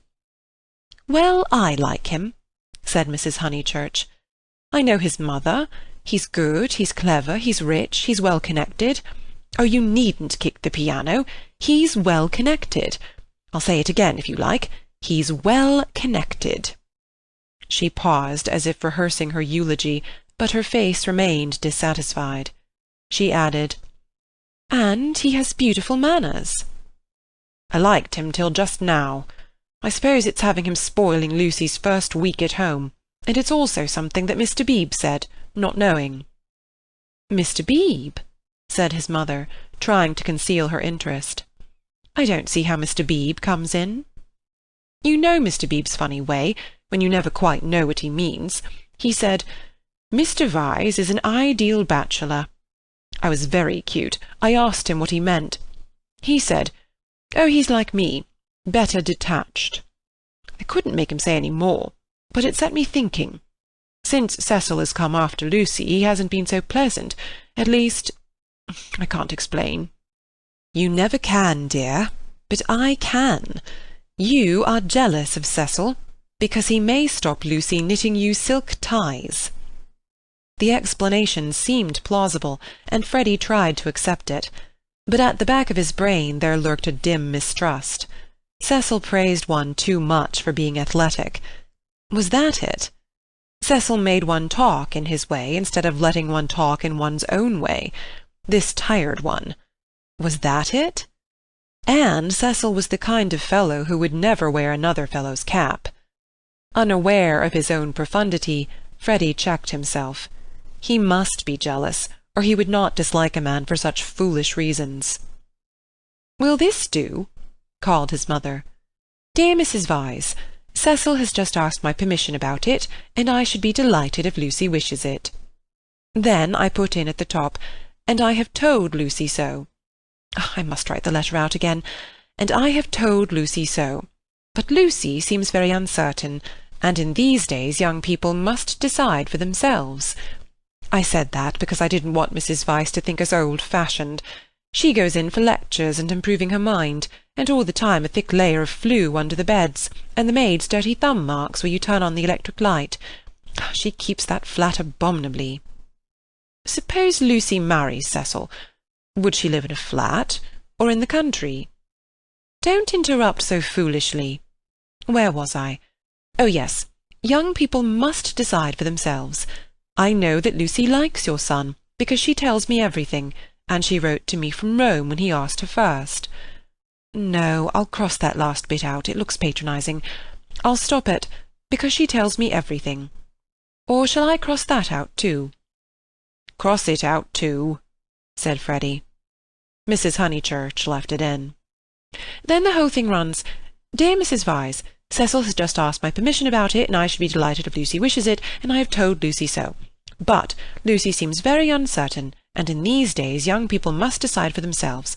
I know that Lucy likes your son, because she tells me everything, but I do not know. Look out, cried Freddy. The curtains parted. Cecil's first movement was one of irritation. He couldn't bear the Honeychurch habit of sitting in the dark to save the furniture. Instinctively he gave the curtains a twitch, and sent them swinging down their poles. Light entered. There was revealed a terrace, such as is owned by many villas, with trees each side of it, and on it a little rustic seat and 2 flower-beds. But it was transfigured by the view beyond, for Windy Corner was built on the range that overlooks the Sussex Weald. Lucy, who was in the little seat, seemed on the edge of a green magic carpet which hovered in the air above the tremulous world. Cecil entered. Appearing thus late in the story, Cecil must be at once described. He was medieval, like a Gothic statue, tall and refined, with shoulders that seemed braced square by an effort of the will, and a head that was tilted a little higher than the usual level of vision. He resembled those fastidious saints who guard the portals of a French cathedral. Well educated, well endowed, and not deficient physically, he remained in the grip of a certain devil whom the modern world knows as self-consciousness, and whom the medieval, with dimmer vision, worshipped as asceticism. A Gothic statue implies celibacy, just as a Greek statue implies fruition, and perhaps this was what Mr. Beebe meant. And Freddy, who ignored history and art, perhaps meant the same when he failed to imagine Cecil wearing another fellow's cap. Mrs. Honeychurch left her letter on the writing-table, and moved towards her young acquaintance. "Oh, Cecil!" she exclaimed. "Oh, Cecil, do tell me!" "I promessi sposi," said he. They stared at him anxiously. "She has accepted me," he said, and the sound of the thing in English made him flush and smile with pleasure and look more human. "I am so glad," said Mrs. Honeychurch, while Freddy proffered a hand that was yellow with chemicals. They wished that they also knew Italian, for our phrases of approval and of amazement are so connected with little occasions that we fear to use them on great ones. We are obliged to become vaguely poetic, or to take refuge in scriptural reminiscences. "Welcome as one of the family," said Mrs. Honeychurch, waving her hand at the furniture. "This is indeed a joyous day. I feel sure that you will make dear Lucy happy." "I hope so," replied the young man, shifting his eyes to the ceiling.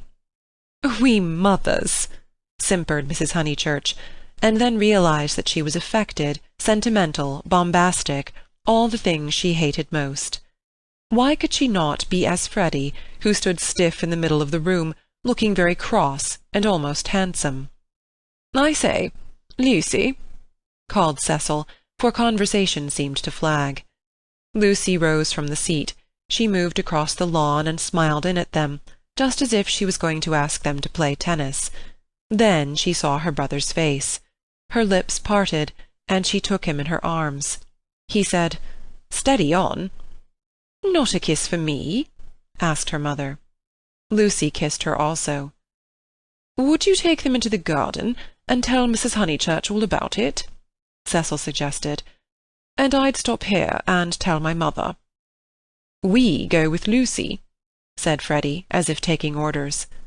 "Yes, you go with Lucy." They passed into the sunlight. Cecil watched them cross the terrace and descend out of sight by the steps. They would descend, he knew their ways, past the shrubbery, and past the tennis lawn and the dahlia bed, until they reached the kitchen garden, and there, in the presence of the potatoes and the peas, the great event would be discussed. Smiling indulgently, he lit a cigarette, and rehearsed the events that had led to such a happy conclusion. He had known Lucy for several years, but only as a commonplace girl who happened to be musical. He could still remember his depression that afternoon at Rome, when she and her terrible cousin fell on him out of the blue and demanded to be taken to St. Peter's. That day she had seemed a typical tourist, shrill, crude, and gaunt with travel. But Italy worked some marvel in her. It gave her light, and, which he held more precious, it gave her shadow. Soon he detected in her a wonderful reticence. She was like a woman of Leonardo da Vinci's, whom we love not so much for herself as for the things that she will not tell us. The things are assuredly not of this life. No woman of Leonardo's could have anything so vulgar as a story. She did develop most wonderfully day by day. So it happened that from patronizing civility he had slowly passed, if not to passion, at least to a profound uneasiness. Already at Rome he had hinted to her that they might be suitable for each other. It had touched him greatly that she had not broken away at the suggestion. Her refusal had been clear and gentle. After it, as the horrid phrase went, she had been exactly the same to him as before. 3 months later, on the margin of Italy, among the flower-clad Alps, he had asked her again in bald traditional language. She reminded him of a Leonardo more than ever. Her sunburnt features were shadowed by fantastic rocks. At his words she had turned and stood between him and the light with immeasurable plains behind her. He walked home with her unashamed, feeling not at all like a rejected suitor. The things that really mattered were unshaken. So now he had asked her once more, and, clear and gentle as ever, she had accepted him, giving no coy reasons for her delay, but simply saying that she loved him, and would do her best to make him happy. His mother, too, would be pleased. She had counselled the step. He must write her a long account. Glancing at his hand, in case any of Freddy's chemicals had come off on it, he moved to the writing-table. There he saw "Dear Mrs. Vyse," followed by many erasures. He recoiled without reading any more, and after a little hesitation sat down elsewhere, and pencilled a note on his knee. Then he lit another cigarette, which did not seem quite as divine as the first, and considered what might be done to make the Windy Corner drawing-room more distinctive. With that outlook it should have been a successful room, but the trail of Tottenham Court Road was upon it. He could almost visualize the motor vans of Messrs. Shoolbred and Messrs. Maple arriving at the door and depositing this chair, those varnished bookcases, that writing-table. The table recalled Mrs. Honeychurch's letter. He did not want to read that letter. His temptation never lay in that direction, but he worried about it none the less. It was his own fault that she was discussing him with his mother. He had wanted her support in his third attempt to win Lucy. He wanted to feel that others, no matter who they were, agreed with him, and so he had asked their permission. Mrs. Honeychurch had been civil, but obtuse in essentials, while as for Freddy— "He is only a boy," he reflected. "I represent all that he despises. Why should he want me for a brother-in-law?" The Honeychurches were a worthy family, but he began to realize that Lucy was of another clay, and perhaps—he did not put it very definitely—he ought to introduce her into more congenial circles as soon as possible. "Mr. Beebe," said the maid, and the new rector of Summer Street was shown in. He had at once started on friendly relations, owing to Lucy's praise of him in her letters from Florence. Cecil greeted him rather critically. "I've come for tea, Mr. Vyse. Do you suppose that I shall get it?" "I should say so. Food is the thing one does get here. Don't sit in that chair. Young Honeychurch has left a bone in it." "Pfui!" "I know," said Cecil. "I know. I can't think why Mrs. Honeychurch allows it." For Cecil considered the bone and the Maples furniture separately. He did not realize that, taken together, they kindled the room into the life that he desired. "I've come for tea and for gossip. Isn't this news?" "News? I don't understand you," said Cecil. "News?" Mr. Beebe, whose news was of a very different nature, prattled forward. "I met Sir Harry Otway as I came up. I have every reason to hope that I am first in the field. He has bought Cissy and Albert from Mr. Flack." "Has he indeed?" said Cecil, trying to recover himself. Into what a grotesque mistake had he fallen! Was it likely that a clergyman and a gentleman would refer to his engagement in a manner so flippant?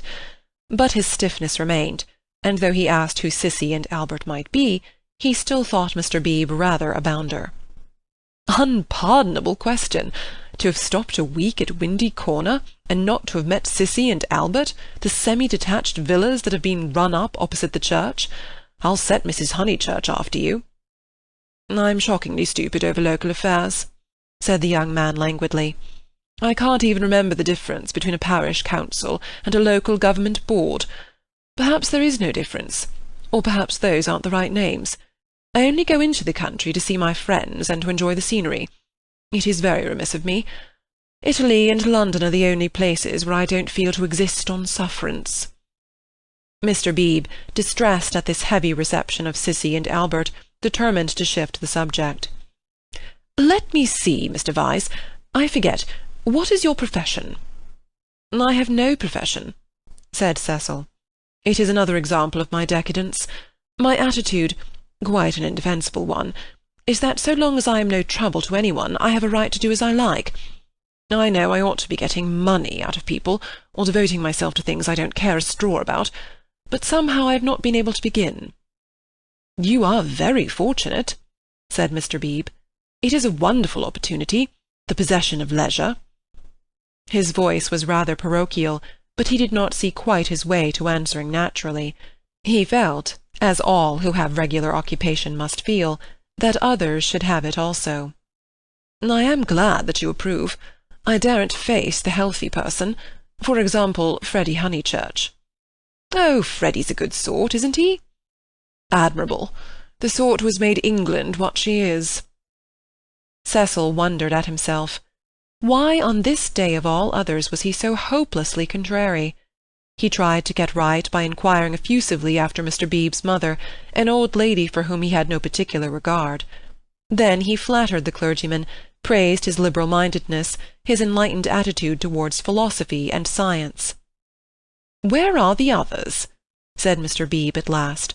"I insist on extracting tea before evening service." "I suppose Anne never told them you were here. In this house one is so coached in the servants the day one arrives. The fault of Anne is that she begs your pardon when she hears you perfectly, and kicks the chair-legs with her feet. The faults of Mary— I forget the faults of Mary, but they are very grave. Shall we look in the garden?" "I know the faults of Mary. She leaves the dustbin standing on the stairs." "The fault of Euphemia is that she will not, simply will not, chop the suet sufficiently small." They both laughed, and things began to go better.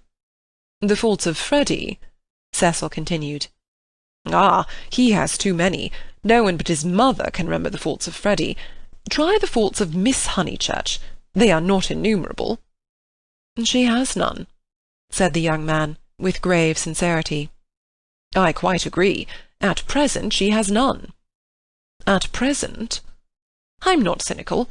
I'm only thinking of my pet theory about Miss Honeychurch. Does it seem reasonable that she should play so wonderfully and live so quietly? I suspect that one day she will be wonderful in both. The watertight compartments in her will break down, and music and life will mingle. Then we shall have her heroically good, heroically bad, too heroic perhaps to be good or bad." Cecil found his companion interesting. "And at present you think her not wonderful as far as life goes?" "Well, I must say I've only seen her at Tunbridge Wells, where she was not wonderful, and at Florence. Since I came to Summer Street she has been away. You saw her, didn't you, at Rome and in the Alps? Oh, I forgot, of course, you knew her before.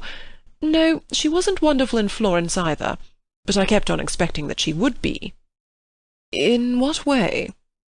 Conversation had become agreeable to them, and they were pacing up and down the terrace. "I could as easily tell you what tune she'll play next. There was simply the sense that she had found wings and meant to use them. I can show you a beautiful picture in my Italian diary. Miss Honeychurch as a kite, Miss Bartlett holding the string. Picture number 2. The string breaks." The sketch was in his diary, but it had been made afterwards, when he viewed things artistically. At the time he had given surreptitious tugs to the string himself. "But the string never broke?" "No, I mightn't have seen Miss Honeychurch rise, but I should certainly have heard Miss Bartlett fall." "It has broken now," said the young man in low, vibrating tones. Immediately he realized that of all the conceited, ludicrous, contemptible ways of announcing an engagement, this was the worst. He cursed his love of metaphor. Had he suggested that he was a star, and that Lucy was soaring up to reach him? "Broken? What do you mean?"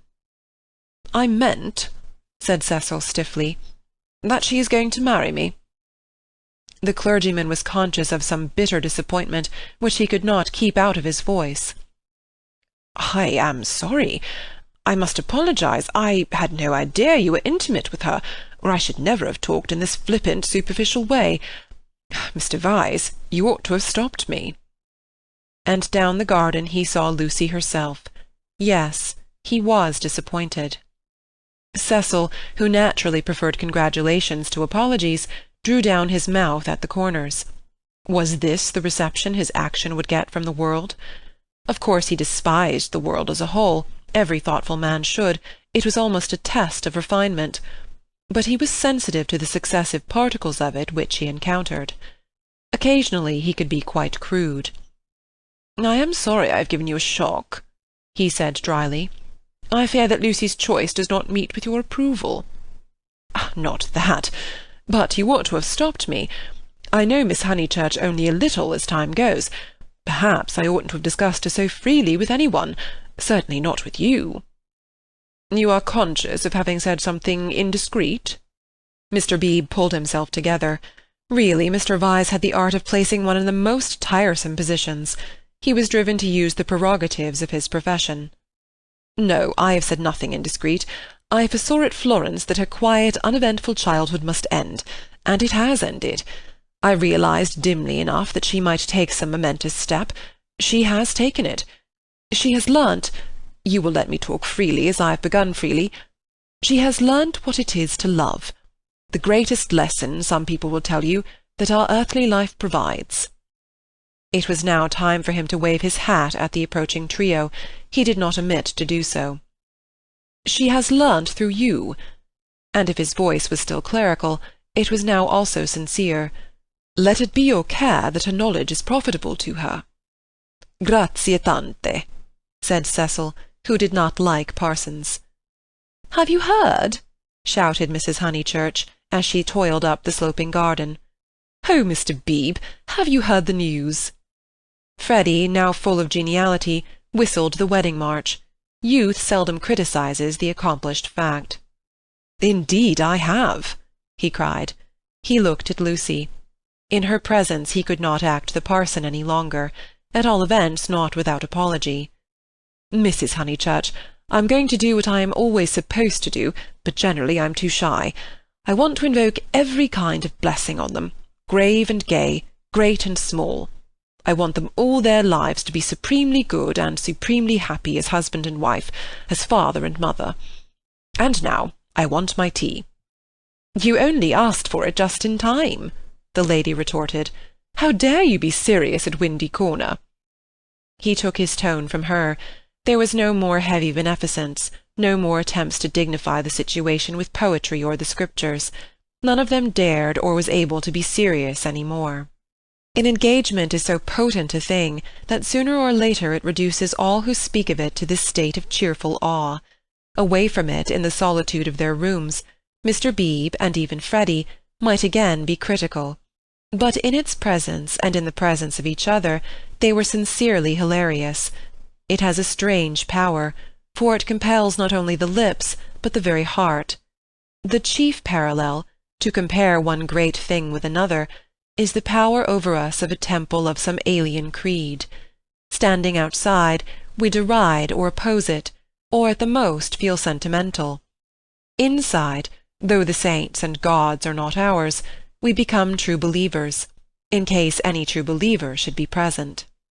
So it was that after the gropings and the misgivings of the afternoon, they pulled themselves together and settled down to a very pleasant tea-party. If they were hypocrites, they did not know it, and their hypocrisy had every chance of setting and of becoming true. Anne, putting down each plate as if it were a wedding present, stimulated them greatly. They could not lag behind that smile of hers, which she gave them ere she kicked the drawing-room door. Mr. Beebe chirruped. Freddy was at his wittiest, referring to Cecil as the fiasco, family-honoured pun on fiance. Mrs. Honeychurch, amusing and portly, promised well as a mother-in-law. As for Lucy and Cecil, for whom the temple had been built, they also joined in the merry ritual, but waited, as earnest worshippers should, for the disclosure of some holier shrine of joy. End of Chapter 8. Chapter 9. Lucy as a Work of Art. A few days after the engagement was announced, Mrs. Honeychurch made Lucy and her fiasco come to a little garden party in the neighbourhood, for naturally she wanted to show people that her daughter was marrying a presentable man. Cecil was more than presentable. He looked distinguished, and it was very pleasant to see his slim figure keeping step with Lucy, and his long, fair face responding when Lucy spoke to him. People congratulated Mrs. Honeychurch, which is, I believe, a social blunder, but it pleased her, and she introduced Cecil rather indiscriminately to some stuffy dowagers. At tea a misfortune took place. A cup of coffee was upset over Lucy's figured silk, and though Lucy feigned indifference, her mother feigned nothing of the sort, but dragged her indoors to have the frock treated by a sympathetic maid. They were gone some time, and Cecil was left with the dowagers. When they returned he was not as pleasant as he had been. "Do you go to much of this sort of thing?" he asked when they were driving home. "Oh, now and then," said Lucy, who had rather enjoyed herself. "Is it typical of country society?" "I suppose so. Mother, would it be?" "Plenty of society," said Mrs. Honeychurch, who was trying to remember the hang of one of the dresses. Seeing that her thoughts were elsewhere, Cecil bent towards Lucy and said, "To me it seemed perfectly appalling, disastrous, portentous." "I am so sorry that you were stranded." "Not that way, but the congratulations. It is so disgusting, the way an engagement is regarded as public property, a kind of waste place where every outsider may shoot his vulgar sentiment. All those old women smirking." "One has to go through it, I suppose. They won't notice us so much next time." "But my point is that the whole attitude is wrong. An engagement, horrid word in the first place, is a private matter, and should be treated as such." Yet the smirking old women, however wrong individually, were racially correct. The spirit of the generations has smiled through them, rejoicing in the engagement of Cecil and Lucy, because it promised the continuance of life on earth. To Cecil and Lucy it promised something quite different, personal love. Hence Cecil's irritation, and Lucy's belief that his irritation was just. "How tiresome," she said. "Couldn't you have escaped to tennis?" "I don't play tennis, at least not in public. The neighbourhood is deprived of the romance of me being athletic. Such romance as I have is that of the Inglese Italianato." "Inglese Italianato?" "E un diavolo incarnato. You know the proverb?" She did not, nor did it seem applicable to a young man who had spent a quiet winter in Rome with his mother. But Cecil, since his engagement, had taken to affect a cosmopolitan naughtiness which he was far from possessing. "Well," said he, "I cannot help it if they do disapprove of me. There are certain irremovable barriers between myself and them, and I must accept them." "We all have our limitations, I suppose," said wise Lucy. "Sometimes they are forced on us, though," said Cecil, who saw from her remark that she did not quite understand his position. "How?" "It makes a difference, doesn't it, whether we fence ourselves in, or whether we are fenced out by the barriers of others?" She thought a moment, and agreed that it did make a difference. "Difference?" cried Mrs. Honeychurch, suddenly alert. "I don't see any difference. Fences are fences, especially when they are in the same place." "We were speaking of motives," said Cecil, on whom the interruption jarred.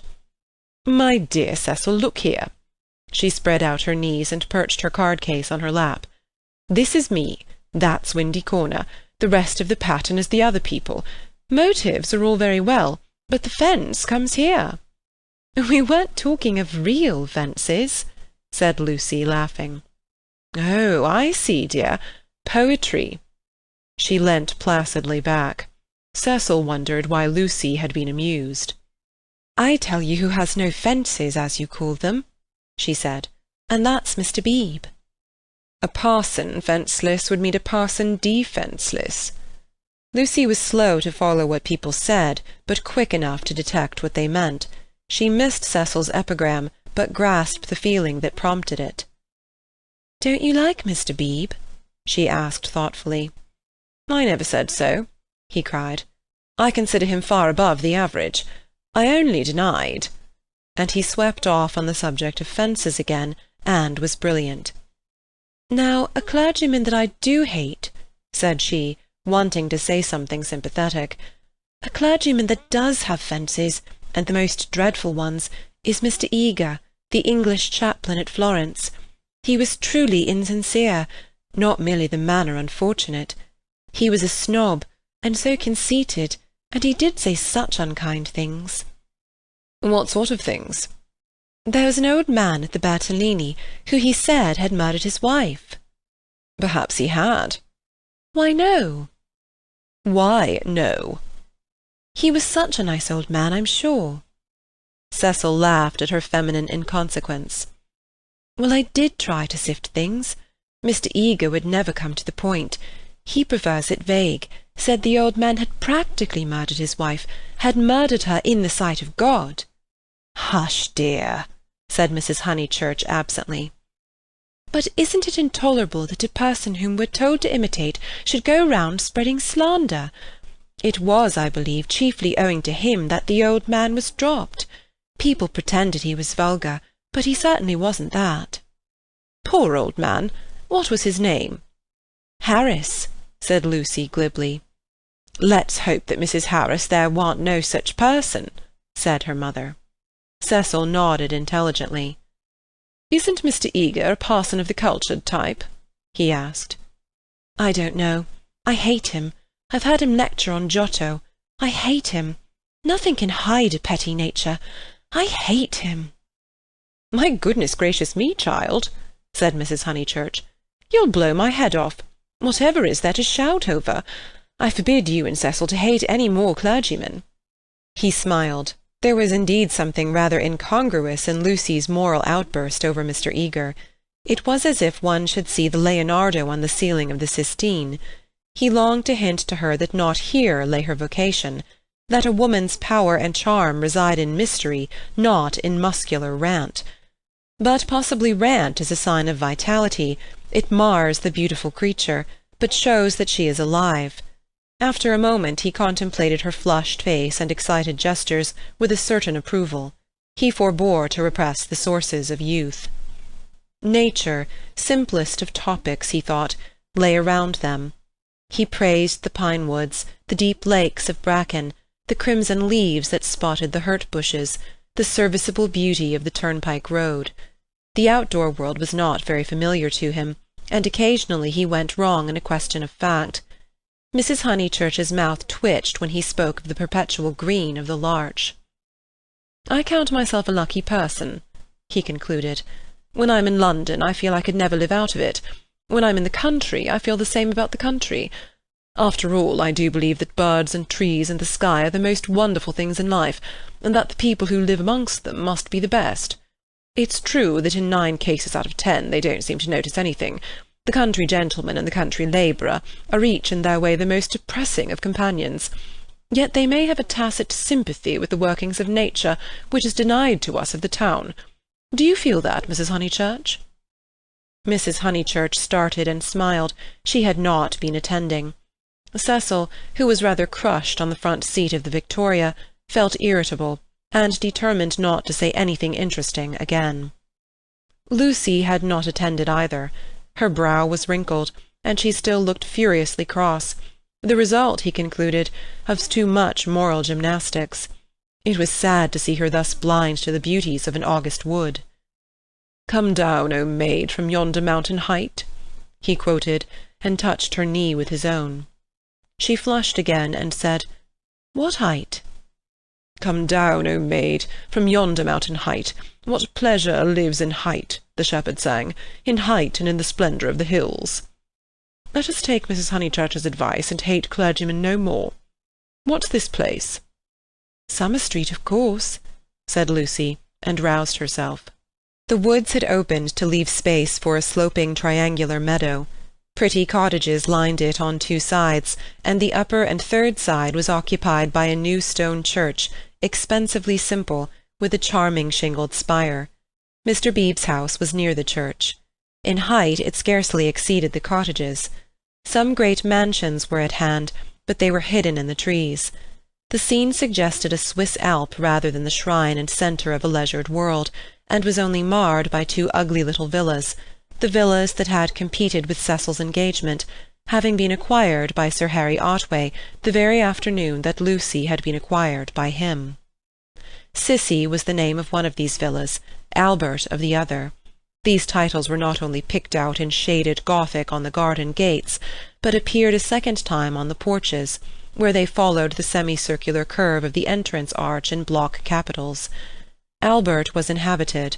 His tortured garden was bright with geraniums and lobelias and polished shells. His little windows were chastely swathed in Nottingham lace. Cissy was to let.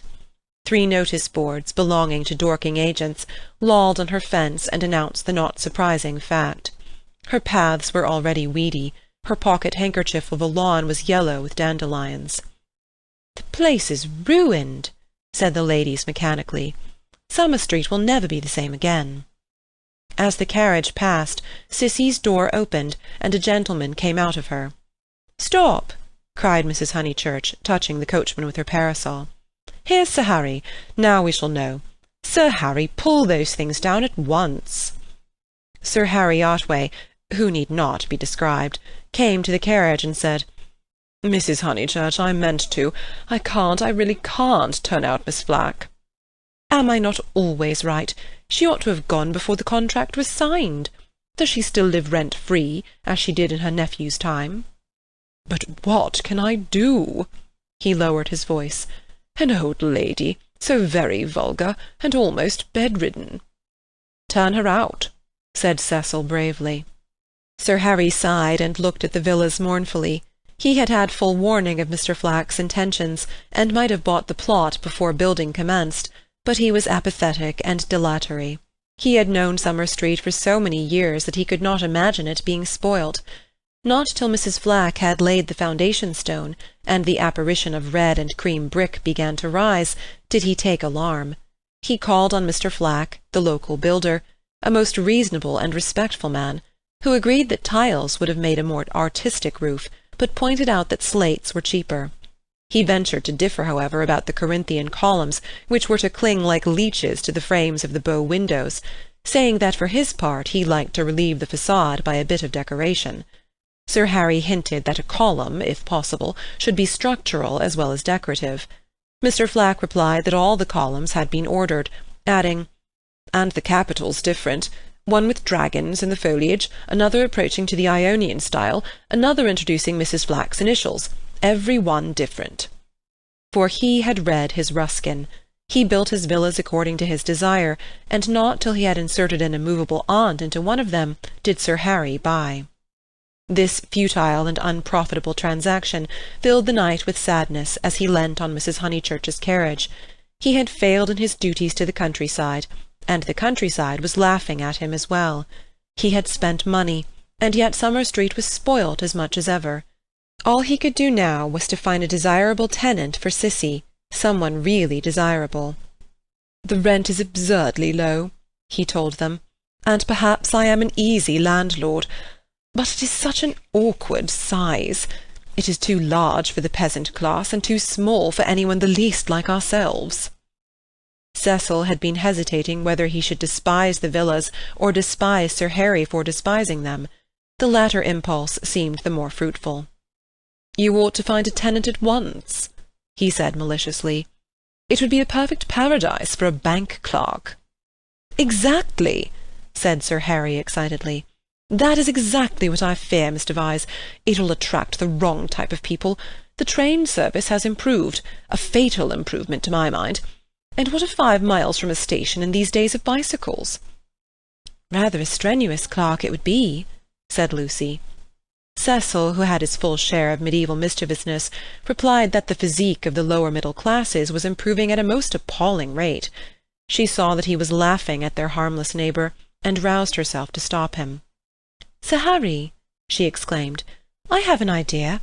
How would you like spinsters?" "My dear Lucy, it would be splendid. Do you know any such?" "Yes, I met them abroad." "Gentlewomen?" he asked tentatively. "Yes, indeed, and at the present moment homeless. I heard from them last week. Miss Teresa and Miss Catherine Allen. I'm really not joking. They are quite the right people. Mr. Beebe knows them too. May I tell them to write to you?" "Indeed you may," he cried. "Here we are with the difficulty solved already. How delightful it is! Extra facilities. Please tell them they shall have extra facilities, for I shall have no agents' fees. Oh, the agents! The appalling people they have sent me! One woman, when I wrote, a tactful letter, you know, asking her to explain her social position to me, replied that she would pay the rent in advance. As if one cares about that! And several references I took up were most unsatisfactory. People swindlers are not respectable. And oh, the deceit! I have seen a good deal of the seamy side this last week. The deceit of the most promising people. My dear Lucy, the deceit." She nodded. "My advice," put in Mrs. Honeychurch, "is to have nothing to do with Lucy and her decayed gentlewomen at all. I know the type. Preserve me from people who have seen better days, and bring heirlooms with them that make the house smell stuffy. It's a sad thing, but I'd far rather let to someone who is going up in the world than to someone who has come down." "I think I follow you," said Sir Harry. "But it is, as you say, a very sad thing." "The Miss Allens aren't that," cried Lucy. "Yes, they are," said Cecil. "I haven't met them, but I should say they were a highly unsuitable addition to the neighbourhood." "Don't listen to him, Sir Harry. He's tiresome." "It is I who am tiresome," he replied. "I oughtn't to come with my troubles to young people. But really I am so worried, and Lady Otway will only say that I cannot be too careful, which is quite true, but no real help." "Then may I write to my Miss Allens?" "Please," he cried. But his eye wavered when Mrs. Honeychurch exclaimed, "Beware! They are certain to have canaries. Sir Harry, beware of canaries. They spit the seed out through the bars of the cage, and then the mice come. Beware of women altogether. Only let to a man." "Oh, really?" he murmured gallantly, though he saw the wisdom of her remark. "Men don't gossip over teacups. If they get drunk, there's an end of them. They lie down comfortably and sleep it off. If they're vulgar, they somehow keep it to themselves. It doesn't spread so. Give me a man, of course provided he's clean." Sir Harry blushed. Neither he nor Cecil enjoyed these open compliments to their sex. Even the exclusion of the dirty did not leave them much distinction. He suggested that Mrs. Honeychurch, if she had time, should descend from the carriage and inspect Cissy for herself. She was delighted. Nature had intended her to be poor and to live in such a house. Domestic arrangements always attracted her, especially when they were on a small scale. Cecil pulled Lucy back as she followed her mother. "Mrs. Honeychurch," he said, "what if we two walk home and leave you?" "Certainly," was her cordial reply. Sir Harry likewise seemed almost too glad to get rid of them. He beamed at them knowingly, said, "Aha, young people, young people, young people," and then hastened to unlock the house. "Hopeless vulgarian!" exclaimed Cecil, almost before they were out of earshot. "Oh, Cecil!" "I can't help it. It would be wrong not to loathe that man." "He isn't clever, but really he is nice." "No, Lucy. He stands for all that is bad in country life. In London he would keep his place. He would belong to a brainless club, and his wife would give brainless dinner parties. But down here he acts the little god with his gentility and his patronage and his sham aesthetics, and every one, even your mother, is taken in." "All that you say is quite true," said Lucy, though she felt discouraged. "I wonder whether it matters so very much." "It matters supremely. Sir Harry is the essence of that garden party. Oh, goodness, how cross I feel! How I do hope he'll get some vulgar tenant in that villa, some women so really vulgar that he'll notice it. Gentlefolks! Ugh! With his bald head and retreating chin. But let's forget him." This Lucy was glad enough to do. If Cecil disliked Sir Harry Otway and Mr. Beebe, what guarantee was there that the people who really mattered to her would escape? For instance, Freddy. Freddy was neither clever, nor subtle, nor beautiful, and what prevented Cecil from saying, any minute, "It would be wrong not to loathe Freddy"? And what would she reply? Further than Freddy she did not go, but he gave her anxiety enough.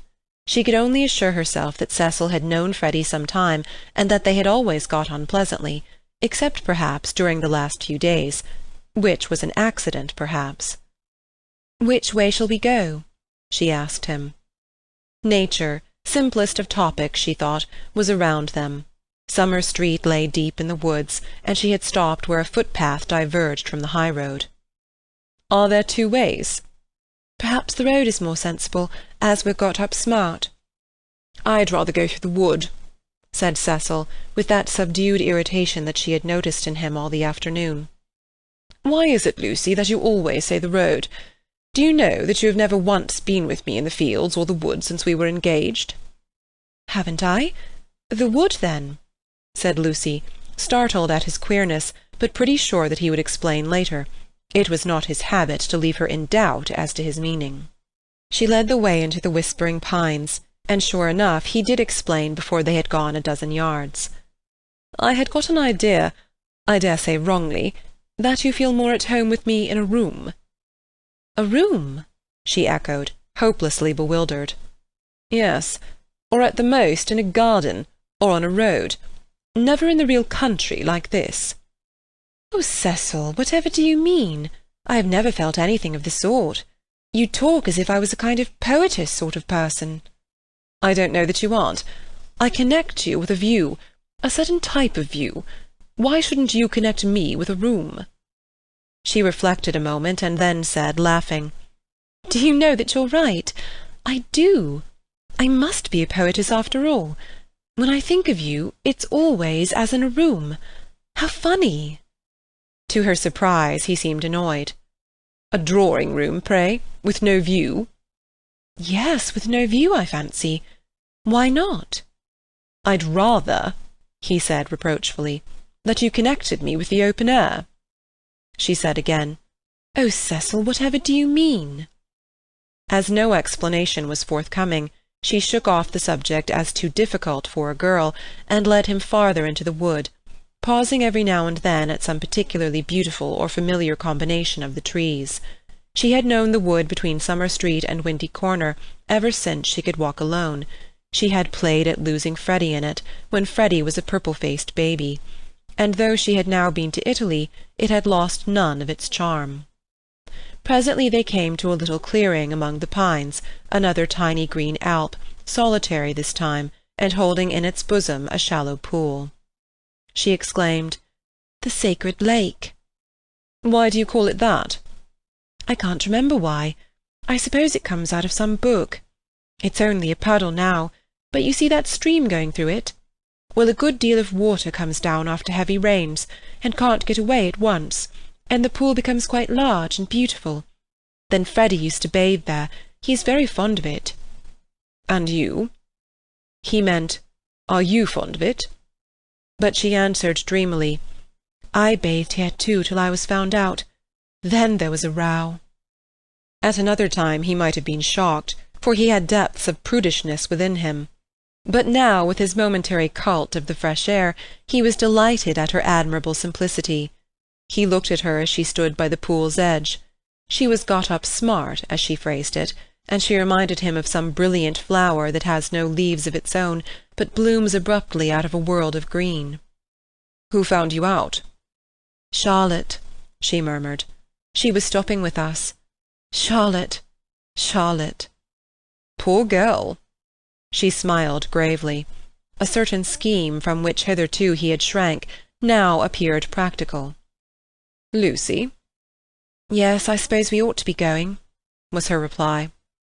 "Lucy, I want to ask something of you that I have never asked before." At the serious note in his voice she stepped frankly and kindly towards him. "What, Cecil?" "Hitherto never, not even that day on the lawn when you agreed to marry me." He became self-conscious, and kept glancing round to see if they were observed. His courage had gone. "Yes?" "Up to now I have never kissed you." She was as scarlet as if he had put the thing most indelicately. "No more have you?" she stammered. "Then I ask now. May I now?" "Of course you may, Cecil. You might before. I can't run at you, you know." At that supreme moment he was conscious of nothing but absurdities. Her reply was inadequate. She gave such a business-like lift to her veil. As he approached her, he found time to wish that he could recoil. As he touched her, his gold pince-nez became dislodged and was flattened between them. Such was the embrace. He considered, with truth, that it had been a failure. Passion should believe itself irresistible. It should forget civility and consideration and all other curses of a refined nature. Above all, it should never ask for leave where there was a right of way. Why could he not do as any labourer or navvy, nay, as any young man behind the counter would have done? He recast the scene. Lucy was standing flower-like by the water. He rushed up and took her in his arms. She rebuked him, permitted him, and revered him ever after for his manliness, for he believed that women revere men for their manliness. They left the pool in silence, after this one salutation. He waited for her to make some remark which should show him her inmost thoughts. At last she spoke, and with fitting gravity. "Emerson the name was, not Harris." "What name?" "The old man's." "What old man's?" "That old man I told you about, the one Mr. Eager was so unkind to." He could not know that this was the most intimate conversation they had ever had. End of Chapter 9. Chapter 10. Cecil as a Humorist.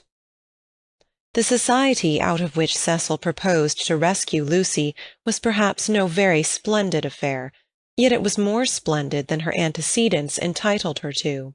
Her father, a prosperous local solicitor, had built Windy Corner as a speculation at the time the district was opening up, and falling in love with his own creation, had ended by living there himself. Soon after his marriage, the social atmosphere began to alter. Other houses were built on the brow of that steep southern slope, and others again among the pine trees behind, and northward on the chalk barrier of the downs. Most of these houses were larger than Windy Corner, and were filled by people who came, not from the district, but from London, and who mistook the Honeychurches for the remnants of an indigenous aristocracy. He was inclined to be frightened, but his wife accepted the situation without either pride or humility. "I cannot think what people are doing," she would say, "but it is extremely fortunate for the children." She called everywhere. Her calls were returned with enthusiasm, and by the time people found out that she was not exactly of their milieu, they liked her, and it did not seem to matter. When Mr. Honeychurch died, he had the satisfaction, which few honest solicitors despise, of leaving his family rooted in the best society obtainable. The best obtainable. Certainly many of the immigrants were rather dull, and Lucy realized this more vividly since her return from Italy. Hitherto she had accepted their ideals without questioning, their kindly affluence, their inexplosive religion, their dislike of paper bags, orange peel, and broken bottles. A radical out and out, she learned to speak with horror of suburbia. Life, so far as she troubled to conceive it, was a circle of rich, pleasant people, with identical interests and identical foes. In this circle one thought, married, and died. Outside it were poverty and vulgarity, forever trying to enter, just as the London fog tries to enter the pine woods, pouring through the gaps in the northern hills. But in Italy, where anyone who chooses may warm himself in equality, as in the sun, This conception of life vanished. Her senses expanded. She felt that there was no one whom she might not get to like, that social barriers were irremovable, doubtless, but not particularly high. You jump over them just as you jump into a peasant's olive yard in the Apennines, and he is glad to see you. She returned with new eyes. So did Cecil, but Italy had quickened Cecil, not to tolerance, but to irritation. He saw that the local society was narrow, but instead of saying, "Does this very much matter?" he rebelled, and tried to substitute for it the society he called broad. He did not realize that Lucy had consecrated her environment by the 1,000 little civilities that create a tenderness in time, and that though her eyes saw its defects, her heart refused to despise it entirely.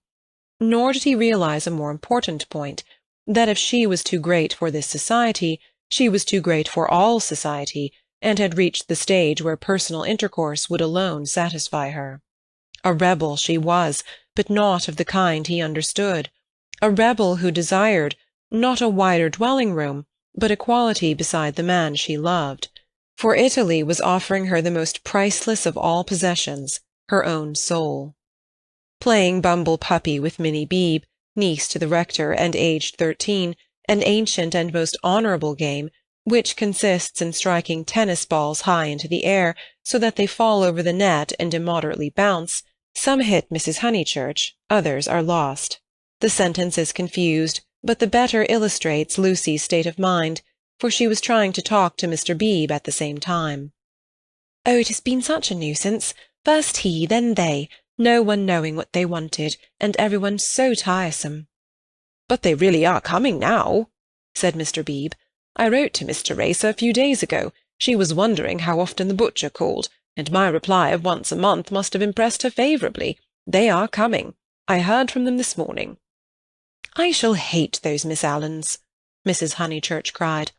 "Just because they're old and silly one's expected to say, 'How sweet!' I hate their ifing and butting and anding.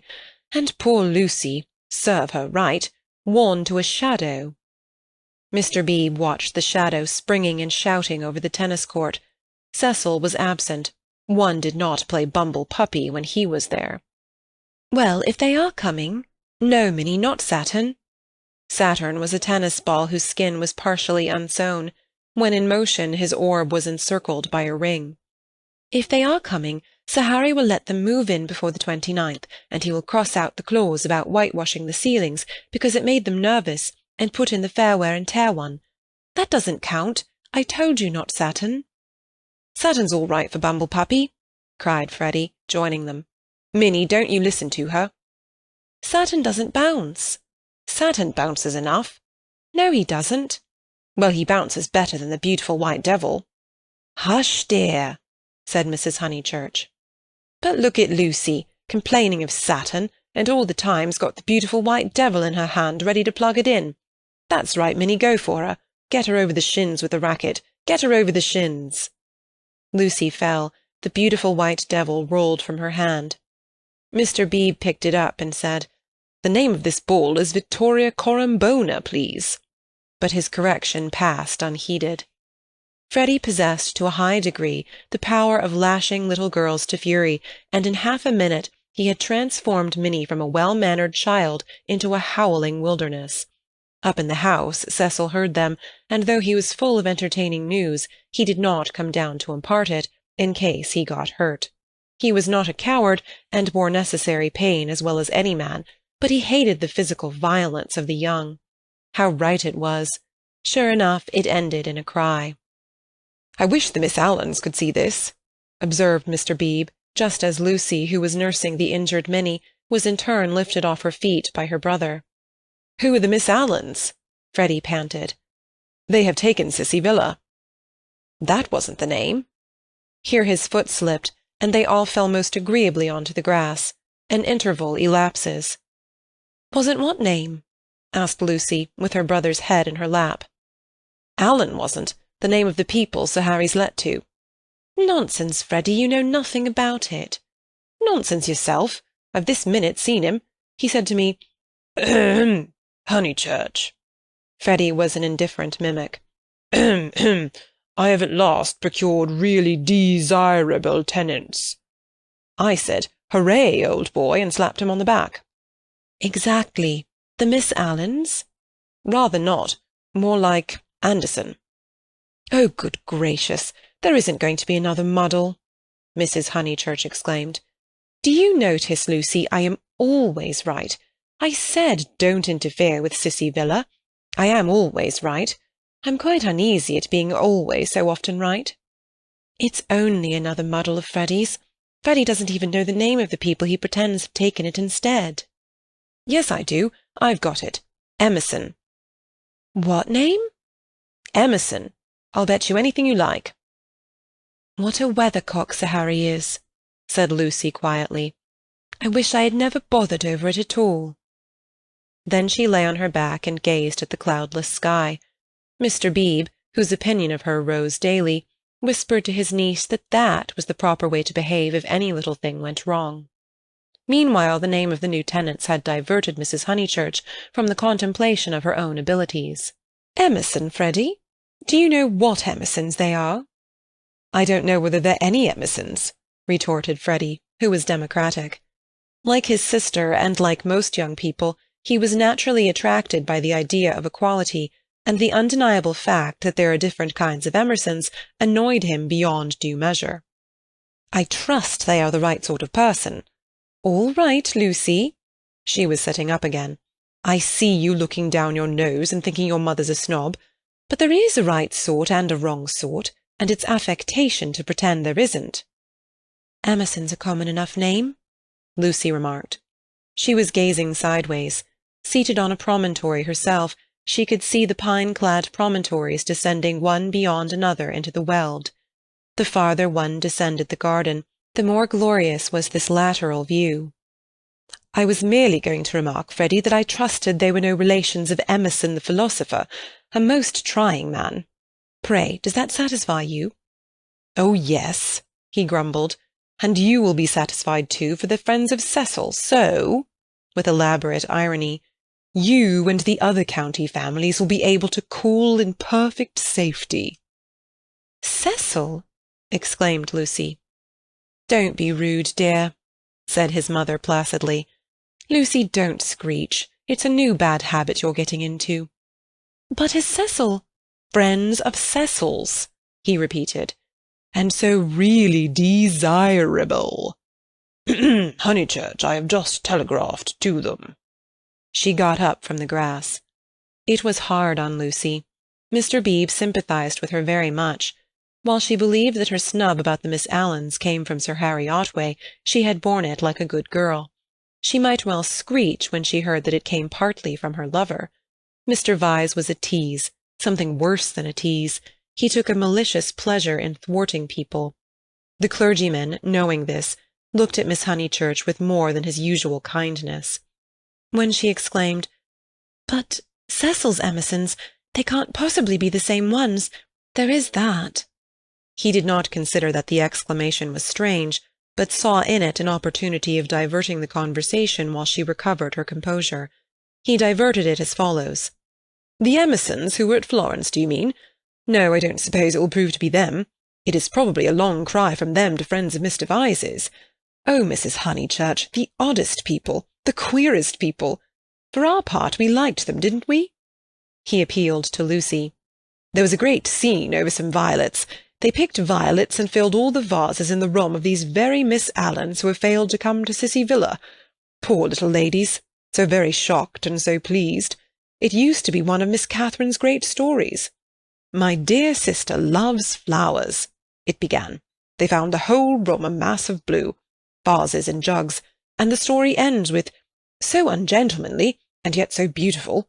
It is all very difficult.'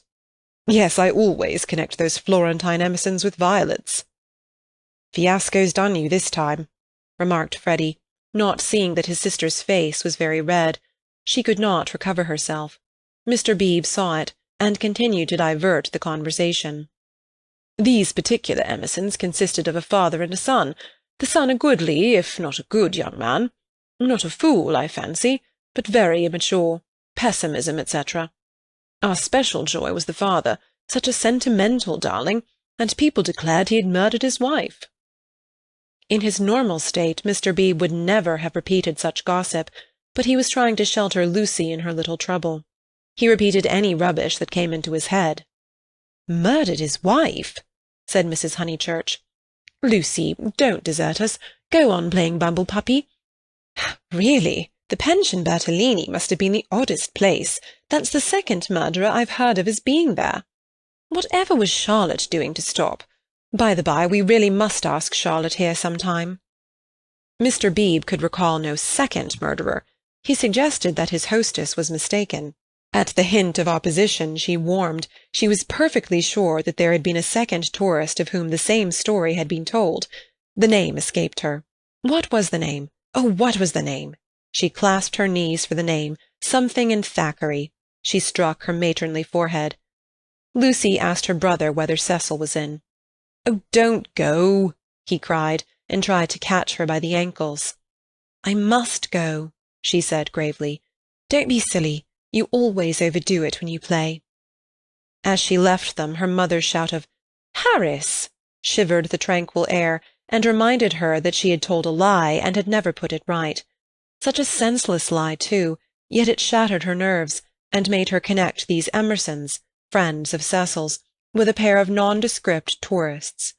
Hitherto truth had come to her naturally. She saw that for the future she must be more vigilant, and be absolutely truthful. Well, at all events, she must not tell lies. She hurried up the garden, still flushed with shame. A word from Cecil would soothe her, she was sure. "Cecil!" "Hello," he called, and leant out of the smoking-room window. He seemed in high spirits. "I was hoping you'd come. I heard you all bear-gardening, but there's better fun up here. Even I, have won a great victory for the comic muse. George Meredith's right. The cause of comedy and the cause of truth are really the same. And even I, have found tenants for the distressful Sissy Villa. Don't be angry, don't be angry. You'll forgive me when you hear it all." He looked very attractive when his face was bright, and he dispelled her ridiculous forebodings at once. "I have heard," she said. "Freddie told me. Naughty Cecil. I suppose I must forgive you. Just think of all the trouble I took for nothing. Certainly the Miss Allens are a little tiresome, and I'd rather have nice friends of yours, but you oughtn't to tease one so." "Friends of mine?" he laughed. "But, Lucy, the whole joke is to come. Come here." But she remained standing where she was. "Do you know where I met these desirable tenants? In the National Gallery, when I was up to see my mother last week." "What an odd place to meet people," she said nervously. "I don't quite understand." "In the Umbrian room. Absolute strangers. They were admiring Luca Signorelli, of course quite stupidly. However, we got to talking, and they refreshed me not a little. They had been to Italy." "But Cecil—" he proceeded hilariously. "In the course of conversation they said that they wanted a country cottage, the father to live there, the son to run down for week-ends. I thought, what a chance of scoring off Sir Harry, and I took their address and a London reference, found they weren't actual blackguards, it was great sport, and wrote to him, making out, 'Cecil, no, it's not fair. I've probably met them before.'" He bore her down. "Perfectly fair. Anything is fair that punishes a snob.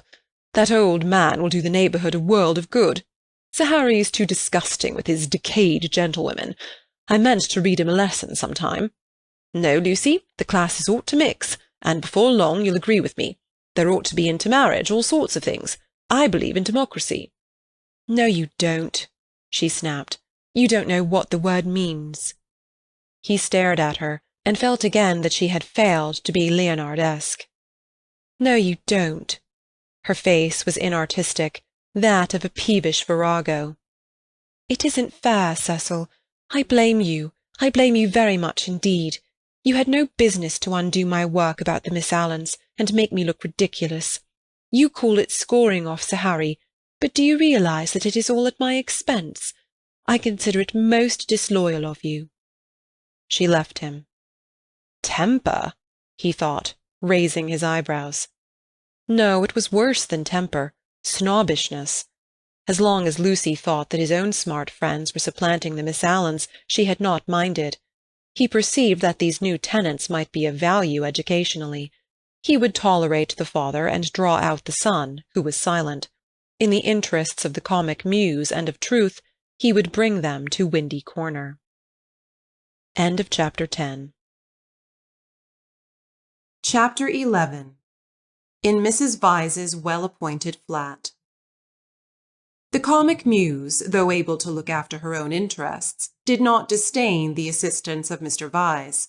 His idea of bringing the Emersons to Windy Corner struck her as decidedly good, and she carried through the negotiations without a hitch. Sir Harry Otway signed the agreement, met Mr. Emerson, who was duly disillusioned.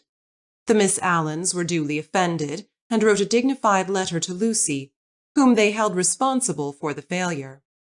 Mr. Beebe planned pleasant moments for the newcomers, and told Mrs. Honeychurch that Freddie must call on them as soon as they arrived. Indeed, so ample was the muse's equipment that she permitted Mr. Harris, never a very robust criminal, to droop his head, to be forgotten, and to die.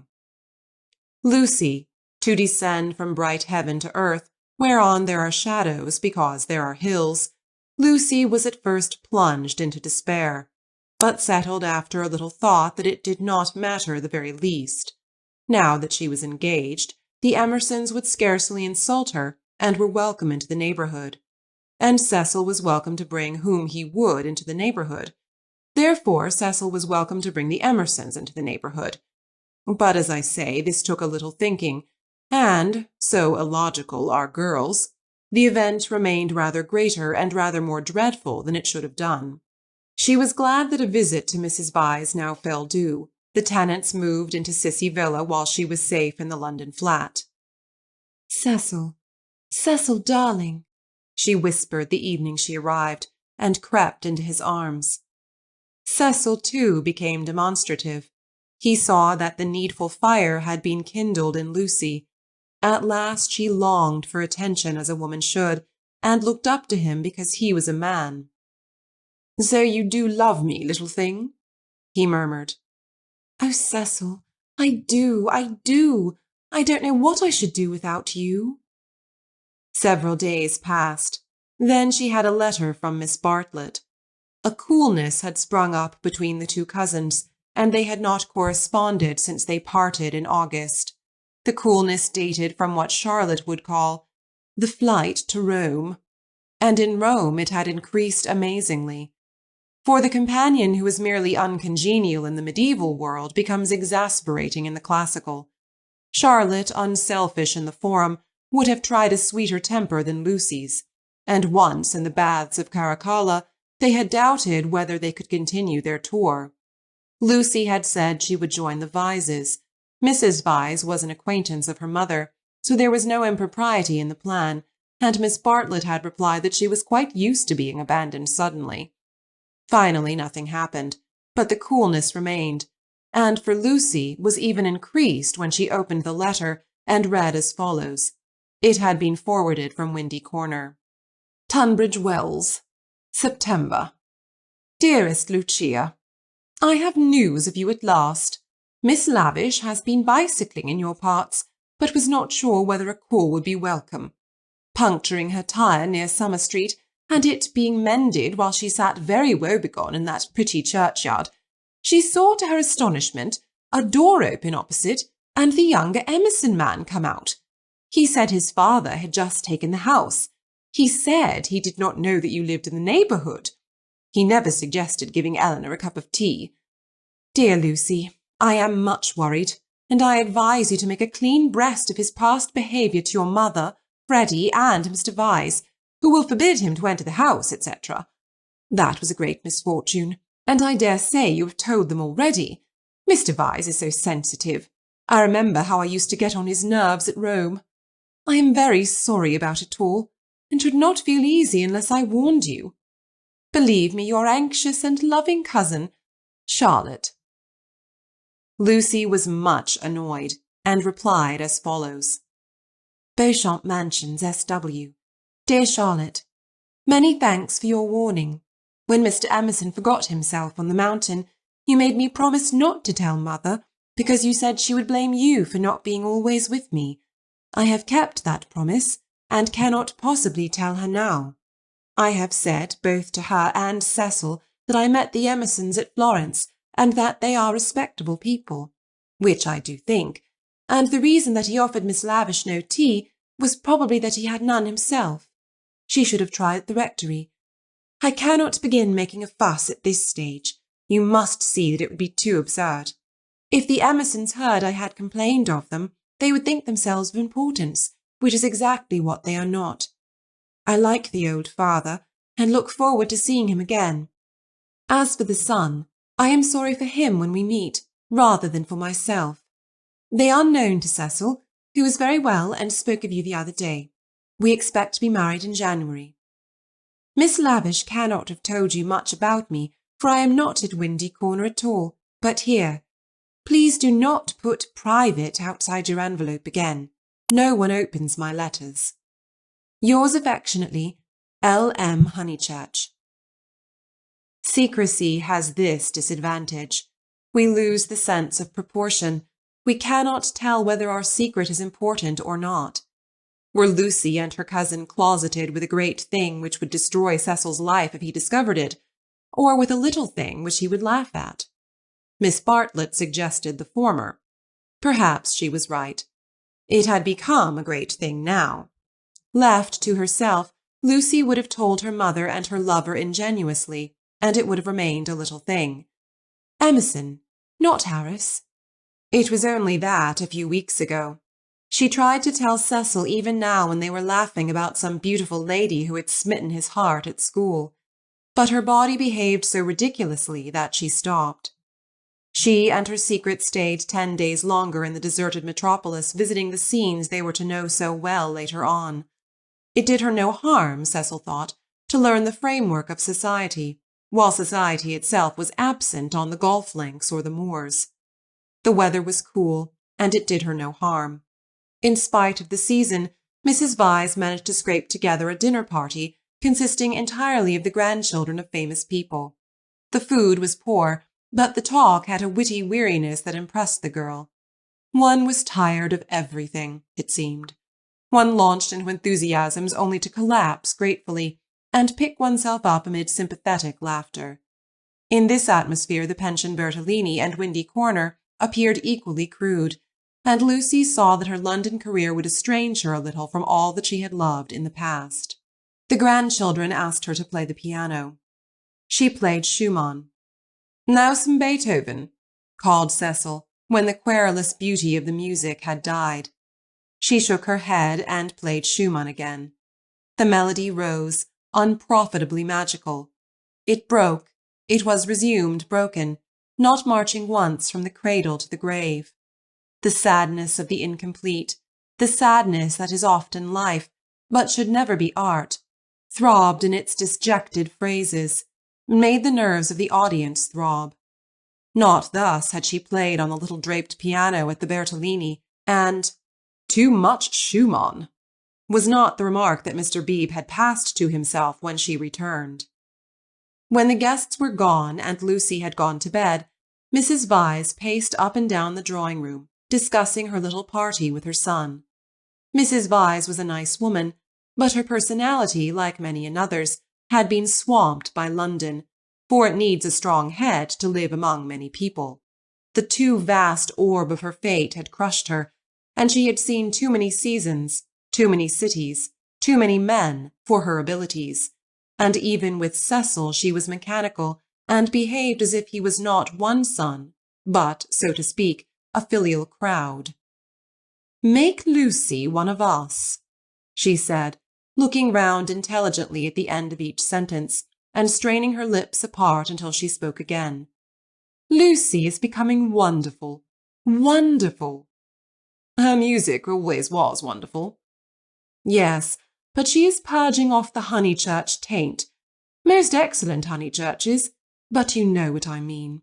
She is not always quoting servants, or asking one how the pudding is made." "Italy has done it." "Perhaps," she murmured, thinking of the museum that represented Italy to her. "It is just possible. Cecil, mind you marry her next January. She is one of us already. "But her music," he exclaimed. "The style of her. How she kept to Schumann, when, like an idiot, I wanted Beethoven. Schumann was right for this evening. Schumann was the thing. Do you know, Mother, I shall have our children educated just like Lucy.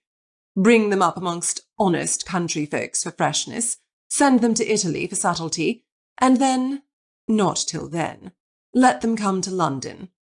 I don't believe in these London educations." He broke off, remembering that he had one himself, and concluded, "At all events, not for women." "Make her one of us," repeated Mrs. Vyse, and processed to bed. As she was dozing off, a cry, the cry of nightmare, rang from Lucy's room. Lucy could ring for the maid if she liked, but Mrs. Vyse thought it kind to go herself. She found the girl sitting upright with her hand on her cheek. "I am so sorry, Mrs. Vyse. It is these dreams." "Bad dreams?" "Just dreams." The elder lady smiled and kissed her, saying very distinctly, "You should have heard us talking about you, dear. He admires you more than ever. Dream of that." Lucy returned the kiss, still covering one cheek with her hand. Mrs. Vyse recessed to bed. Cecil, whom the cry had not awoke, snored. Darkness enveloped the flat. End of chapter 11. Chapter 12. 12th chapter. It was a Saturday afternoon, gay and brilliant after abundant rains, and the spirit of youth dwelt in it, though the season was now autumn. All that was gracious triumphed. As the motor-cars passed through Summer Street, they raised only a little dust, and their stench was soon dispersed by the wind and replaced by the scent of the wet birches or of the pines. Mr. Beebe, at leisure for life's amenities, leant over his rectory gate. Freddy leant by him, smoking a pendant pipe. "Suppose we go and hinder those new people opposite for a little." They might amuse you." Freddy, whom his fellow creatures never amused, suggested that the new people might be feeling a bit busy, and so on, since they had only just moved in. "I suggested we should hinder them," said Mr. Beebe. "They are worth it." Unlatching the gate, he sauntered over the triangular green to Sissy Villa. "Hello!" he called, shouting in at the open door, through which much squalor was visible. A grave voice replied, "Hello." "I've brought someone to see you."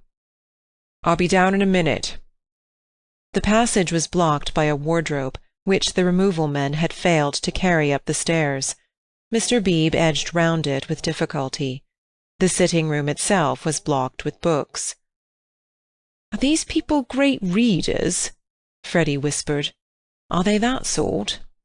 "I fancy they know how to read, a rare accomplishment. What have they got? Byron. Exactly. A Shropshire lad. Never heard of it. The Way of All Flesh. Never heard of it. Gibbon. Hullo! Dear George reads German. Schopenhauer, Nietzsche, and so on. Well, I suppose your generation knows its own business, Honeychurch." "Mr. Beebe, look at that," said Freddy in awestruck tones. On the cornice of the wardrobe the hand of an amateur had painted this inscription: "Mistrust all enterprises that require new clothes." "I know. Isn't it jolly? I like that. I'm certain that's the old man's doing." "How very odd of him." "Surely you agree?" But Freddy was his mother's son, and felt that one ought not to go spoiling the furniture. "Pictures," the clergyman continued, scrambling about the room. "Giotto. They got that at Florence, I'll be bound." "The same as Lucy's got." "Oh, by the by, did Miss Honeychurch enjoy London?" "She came back yesterday." "I suppose she had a good time?" "Yes, very," said Freddy, taking up a book. She and Cecil are thicker than ever." "That's good hearing." "I wish I wasn't such a fool, Mr. Beebe." Mr. Beebe ignored the remark. "Lucy used to be nearly as stupid as I am, but it'll be very different now, mother thinks. She will read all kinds of books." "So will you." "Only medical books, not books that you can talk about afterwards. Cecil is teaching Lucy Italian, and he says her playing is wonderful. There are all kinds of things in it that we have never noticed. Cecil says— What on earth are those people doing upstairs? Emerson, we think we'll come another time." George ran downstairs and pushed them into the room without speaking. "Let me introduce Mr. Honeychurch, a neighbour." Then Freddy hurled one of the thunderbolts of youth. Perhaps he was shy, perhaps he was friendly, or perhaps he thought that George's face wanted washing. At all events, he greeted him with, "How do you do? Come and have a bathe." "Oh, all right," said George, impassive. Mr. Beebe was highly entertained. "How do you do? How do you do? Come and have a bathe?" he chuckled. "That's the best conversational opening I've ever heard, but I'm afraid it will only act between men. Can you picture a lady who has been introduced to another lady by a third lady, opening civilities with, 'How do you do? Come and have a bathe?' And yet you will tell me that the sexes are equal." "I tell you that they shall be," said Mr. Emerson, who had been slowly descending the stairs. "Good afternoon, Mr. Beebe. I tell you they shall be comrades, and George thinks the same." "We are to raise ladies to our level?" the clergyman inquired. "The Garden of Eden," pursued Mr. Emerson, still descending, "which you place in the past, is really yet to come. We shall enter it when we no longer despise our bodies." Mr. Beebe disclaimed placing the Garden of Eden anywhere. "In this, not in other things, we men are ahead. We despise the body less than women do, but not until we are comrades shall we enter the garden." "I say, what about this bathe?" murmured Freddy, appalled at the mass of philosophy that was approaching him. "I believed in a return to nature once, but how can we return to nature when we have never been with her? To-day I believe that we must discover nature. After many conquests we shall attain simplicity. It is our heritage. Let me introduce Mr. Honeychurch, whose sister you will remember at Florence. How do you do? Very glad to see you, and that you were taking George for a bathe. Very glad to hear that your sister is going to marry. Marriage is a duty. I am sure that she will be happy, for we know Mr. Vyse too. He has been most kind. He met us by chance in the National Gallery, and arranged everything about this delightful house, though I hope I have not vexed Sir Harry Otway. I have met so few liberal landowners, and I was anxious to compare his attitude towards the game laws with the Conservative attitude. Ah, this wind! You do well to bathe. Yours is a glorious country, Honeychurch." "Not a bit," mumbled Freddy. "I must, that is to say, I have to, have the pleasure of calling on you later on, my mother says, I hope." "Call, my lad? Who taught us that drawing-room twaddle? Call on your grandmother. Listen to the wind among the pines. Yours is a glorious country." Mr. Beebe came to the rescue. "Mr. Emerson, he will call, I shall call. You, your son, will return our calls before 10 days have elapsed. I trust that you have realized about the 10 days' interval. It does not count that I helped you with the stair-eyes yesterday.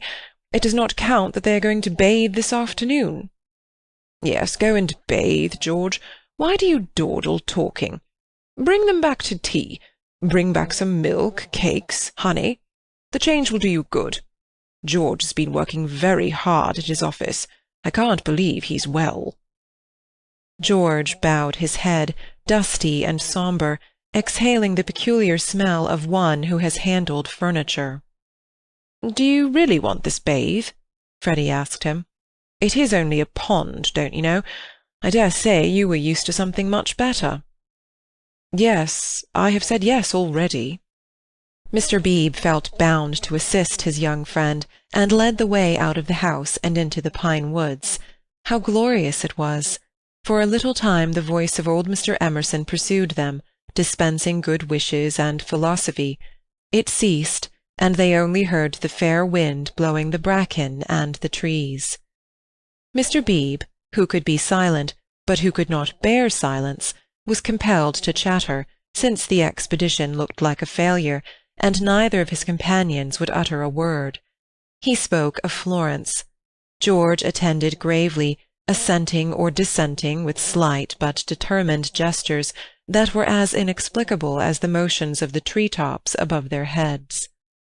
"And what a coincidence that you should meet Mr. Vyse! Did you realize that you would find all the pension Bertolini down here?" "I did not. Miss Lavish told me." "When I was a young man, I always meant to write a history of coincidence." No enthusiasm. "Though, as a matter of fact, coincidences are much rarer than we suppose. For example, it isn't pure coincidentality that you are here now, when one comes to reflect." To his relief, George began to talk. "It is. I have reflected. It is fate. Everything is fate. We are flung together by fate, drawn apart by fate, flung together, drawn apart. The 12 winds blow us. We settle nothing." "You have not reflected at all," rapped the clergyman. "Let me give you a useful tip, Emerson. Attribute nothing to fate. Don't say, 'I didn't do this,' for you did it 10 to 1. Now I'll cross-question you. Where did you first meet Miss Honeychurch and myself?" "Italy." "And where did you meet Mr. Vyse, who is going to marry Miss Honeychurch?" "National Gallery." "Looking at Italian art. There you are. And yet you talk of coincidence and fate. You naturally seek out things Italian, and so do we and our friends. This narrows the field immeasurably, and we meet again in it." "It is fate that I am here," persisted George. "But you can call it Italy if it makes you less unhappy." Mr. Beebe slid away from such heavy treatment of the subject, but he was infinitely tolerant of the young, and had no desire to snub George. "And so for this, and for other reasons, my history of coincidence is still to write." Silence. Wishing to round off the episode, he added, "We are all so glad that you have come." Silence. "Here we are," called Freddy. "Oh, good!" exclaimed Mr. Beebe, mopping his brow. "In there's the pond. I wish it was bigger," he added apologetically. They climbed down a slippery bank of pine needles. There lay the pond set in its little alp of green, only a pond, but large enough to contain the human body, and pure enough to reflect the sky. On account of the rains, the waters had flooded the surrounding grass, which showed like a beautiful emerald path, tempting the feet towards the central pool. "It's distinctly successful as ponds go," said Mr. Beebe. "No apologies are necessary for the pond." George sat down where the ground was dry, and drearily unlaced his boots. "Aren't those masses of willow herb splendid? I love willow herb and seed. What's the name of this aromatic plant?" No one knew or seemed to care. "These abrupt changes of vegetation, this little spongious tract of water plants, and on either side of it all the growths are tough or brittle. Heather, bracken, hurts, pines. Very charming, very charming." "Mr. Beebe, aren't you bathing?" called Freddy as he stripped himself. Mr. Beebe thought he was not. "Water's wonderful!" cried Freddy, prancing in. "Water's water," murmured George. Wetting his hair first, a sure sign of apathy, he followed Freddy into the divine, as indifferent as if he were a statue and the pond a pail of soapsuds. It was necessary to use his muscles. It was necessary to keep clean. Mr. Beebe watched them, and watched the seeds of the willow herb dance chorically above their heads. "Apouchou, apouchou, apouchou," went Freddy, swimming for 2 strokes in either direction, and then becoming involved in reeds or mud. "Is it worth it?" asked the other, Michelangelesque on the flooded margin. The bank broke away, and he fell into the pool before he had weighed the question properly. "Here! Poof! I've swallowed a pollywog. Mr. Beebe, water's wonderful. Water's simply ripping." "Water's not so bad," said George, reappearing from his plunge, and spluttering at the sun. "Water's wonderful. Mr. Beebe, do." "Apushu! Koof!" Mr. Beebe, who was hot, and who always acquiesced where possible, looked around him. He could detect no parishioners except the pine-trees, rising up steeply on all sides, and gesturing to each other against the blue. How glorious it was! The world of motor-cars and rural deans receded illimitably. Water, sky, evergreens, a wind, these things not even the seasons can touch, and surely they lie beyond the intrusion of man. "I may as well wash too." And soon his garments made a third little pile on the sward, and he too asserted the wonder of the water.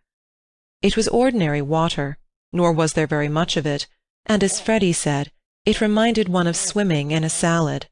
The 3 gentlemen rotated in the pool breast-high, after the fashion of the nymphs in Götterdammerung. But either because the rains had given a freshness, or because the sun was shedding the most glorious heat, or because 2 of the gentlemen were young in years and the 3rd young in the spirit, for some reason or other a change came over them, and they forgot Italy and botany and fate. They began to play. Mr. Beebe and Freddy splashed each other. A little deferentially they splashed George. He was quiet. They feared they had offended him. Then all the forces of youth burst out. He smiled, flung himself at them, splashed them, ducked them, kicked them, muddied them, and drove them out of the pool. "Race you round it, then," cried Freddy, and they raced in the sunshine, and George took a short cut and dirtied his shins, and had to bathe a second time. Then Mr. Beebe consented to run, a memorable sight. They ran to get dry, they bathed to get cool, they played at being Indians in the willow herbs and in the bracken, they bathed to get clean. And all the time 3 little bundles lay discreetly on the sward, proclaiming, "No, we are what matters. Without us shall no enterprise begin. To us shall all flesh turn in the end." "A try! A try!" yelled Freddy, snatching up George's bundle and placing it beside an imaginary goal-post. "Soccer rules," George retorted, scattering Freddy's bundle with a kick. "Goal! Goal! Pass!" "Take care my watch!" cried Mr. Beebe. Clothes flew in all directions. "Take care my hat! No, that's enough, Freddy. Dress now. No, I say." But the 2 young men were delirious. Away they twinkled into the trees, Freddy with a clerical waistcoat under his arm, George with a wide-awake hat on his dripping hair. "That'll do!" shouted Mr. Beebe, remembering that after all he was in his own parish. Then his voice changed as if every pine-tree was a rural dean. "Hi! Steady on! I see people coming, you fellows!" Yells and widening circles over the dappled earth. "Hi! Hi! Ladies!" Neither George nor Freddy was truly refined. Still, they did not hear Mr. Beebe's last warning, or they would have avoided Mrs. Honeychurch, Cecil, and Lucy, who were walking down to call on old Mrs. Butterworth. Freddy dropped the waistcoat at their feet, and dashed into some bracken. George whooped in their faces, turned, and scudded away down the path to the pond, still clad in Mr. Beebe's hat. "Gracious alive!" cried Mrs. Honeychurch. "Whoever were those unfortunate people? Oh, dears, look away! And poor Mr. Beebe, too. Whatever has happened?" "Come this way immediately," commanded Cecil, who always felt that he must lead women, though he knew not whither, and protect them, though he knew not against what. He led them now towards the bracken where Freddy sat concealed. "Oh, poor Mr. Beebe! Was that his waistcoat we left in the path? Ah, Cecil, Mr. Beebe's waistcoat!" No business of ours," said Cecil, glancing at Lucy, who was all parasol and evidently minded. "I fancy Mr. Beebe jumped back into the pond." "This way, please, Mrs. Honeychurch. This way." They followed him up the bank, attempting the tense yet nonchalant expression that is suitable for ladies on such occasions. "Well, I can't help it," said a voice close ahead, and Freddy reared a freckled face and a pair of snowy shoulders out of the fronds. "I can't be trodden on, can I?" "Oh, good gracious me, dear, so it's you. What miserable management! Why not have a comfortable bath at home, with hot and cold laid on? Look here, mother, a fellow must wash, and a fellow's got to dry, and if another fellow— Dear, no doubt you're right as usual, but you are in no position to argue. Come, Lucy." They turned. "Oh, look! Oh, don't look! Oh, poor Mr. Beebe! How unfortunate again!" For Mr. Beebe was just crawling out of the pond, on whose surface garments of an intimate nature did float, while George, the world-weary George, shouted to Freddy that he had hooked a fish. "And me, I've swallowed one," answered he of the bracken. "I've swallowed a pollywog. It wriggleth in my tummy. I shall die. Emerson, you beast, you've got on my bags." "Hush, dears," said Mrs. Honeychurch, who found it impossible to remain shocked. "And do be sure you dry yourselves thoroughly first. All these colds come of not drying thoroughly." "Mother, do come away," said Lucy. "Oh, for goodness' sake, do come." "Hullo!" cried George, so that again the ladies stopped. He regarded himself as dressed. Barefoot, bare-chested, radiant and personable against the shadowy woods, he called, "Hullo, Miss Honeychurch! Hullo!" "Bow, Lucy, better bow. Whoever is it? I shall bow." Miss Honeychurch bowed. That evening and all that night the water ran away. On the morrow the pool had shrunk to its old size and lost its glory. It had been a call to the blood and to the relaxed will, a passing benediction whose influence did not pass, a holiness, a spell, a momentary chalice for youth. End of Chapter 12. Chapter 13. How Miss Bartlett's boiler was so tiresome. How often had Lucy rehearsed this bow, this interview! But she had always rehearsed them indoors, and with certain accessories, which surely we have a right to assume. Who could foretell that she and George would meet in the rout of a civilization, amidst an army of coats and collars and boots that lay wounded over the sunlit earth? She had imagined a young Mr. Emerson, who might be shy or morbid or indifferent or furtively impudent. She was prepared for all of these. But she had never imagined one who would be happy and greet her with the shout of the morning star. Indoors herself, partaking of tea with old Mrs. Butterworth, she reflected that it is impossible to foretell the future with any degree of accuracy, that it is impossible to rehearse life. A fault in the scenery, a face in the audience, an eruption of the audience onto the stage, and all our carefully planned gestures mean nothing, or mean too much. "I will bow," she had thought. "I will not shake hands with him. That will be just the proper thing." She had bowed, but to whom? To gods, to heroes, to the nonsense of schoolgirls. She had bowed across the rubbish that cumbers the world. So ran her thoughts, while her faculties were busy with Cecil. It was another of those dreadful engagement calls. Mrs. Butterworth had wanted to see him, and he did not want to be seen. He did not want to hear about hydrangeas, why they change their colour at the seaside. He did not want to join the C.O.S. When cross he was always elaborate, and made long, clever answers where yes or no would have done. Lucy soothed him and tinkered at the conversation in a way that promised well for their married peace.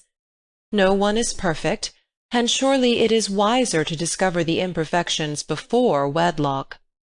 Miss Bartlett, indeed, though not in word, had taught the girl that this our life contains nothing satisfactory. Lucy, though she disliked the teacher, regarded the teaching as profound, and applied it to her lover. "Lucy," said her mother when they got home, "is anything the matter with Cecil?" The question was ominous. Up till now Mrs. Honeychurch had behaved with charity and restraint. "No, I don't think so, mother. Cecil's all right." "Perhaps he's tired." Lucy compromised. Perhaps Cecil was a little tired. "Because otherwise—" She pulled out her bonnet-pins with gathering displeasure. "Because otherwise I cannot account for him." "I do think Mrs. Butterworth is rather tiresome, if you mean that." "Cecil has told you to think so. You were devoted to her as a little girl, and nothing will describe her goodness to you through the typhoid fever. No, it is just the same thing everywhere." "Let me just put your bonnet away, may I?" "Surely he could answer her civilly for 1/2 hour?" "Cecil has a very high standard for people," faltered Lucy, seeing trouble ahead. "It's part of his ideals. It is really that makes him sometimes seem—" "Oh, rubbish! If high ideals make a young man rude, the sooner he gets rid of them the better," said Mrs. Honeychurch, handing her the bonnet. "Now, mother, I've seen you cross with Mrs. Butterworth yourself." "Not in that way. At times I could wring her neck, but not in that way. No, it is the same with Cecil all over." "By the by, I never told you. I had a letter from Charlotte while I was away in London." This attempt to divert the conversation was too puerile, and Mrs. Honeychurch resented it. "Since Cecil came back from London, nothing appears to please him. Whenever I speak, he winces. I see him, Lucy. It is useless to contradict me. No doubt I am neither artistic, nor literary, nor intellectual, nor musical. But I cannot help the drawing-room furniture. Your father bought it, and we must put up with it. Will Cecil kindly remember?" I see what you mean, and certainly Cecil oughtn't to. But he does not mean to be uncivil. He once explained, it is the things that upset him. He is easily upset by ugly things. He is not uncivil to people." "Is it a thing or a person when Freddie sings?" "You can't expect a really musical person to enjoy comic songs as we do." "Then why didn't he leave the room? Why sit wriggling and sneering and spoiling everyone's pleasure?" "We mustn't be unjust to people," faltered Lucy. Something had enfeebled her, and the case for Cecil, which she had mastered so perfectly in London, would not come forth in an effective form. The two civilizations had clashed. Cecil had hinted that they might, and she was dazzled and bewildered, as though the radiance that lies behind all civilization had blinded her eyes.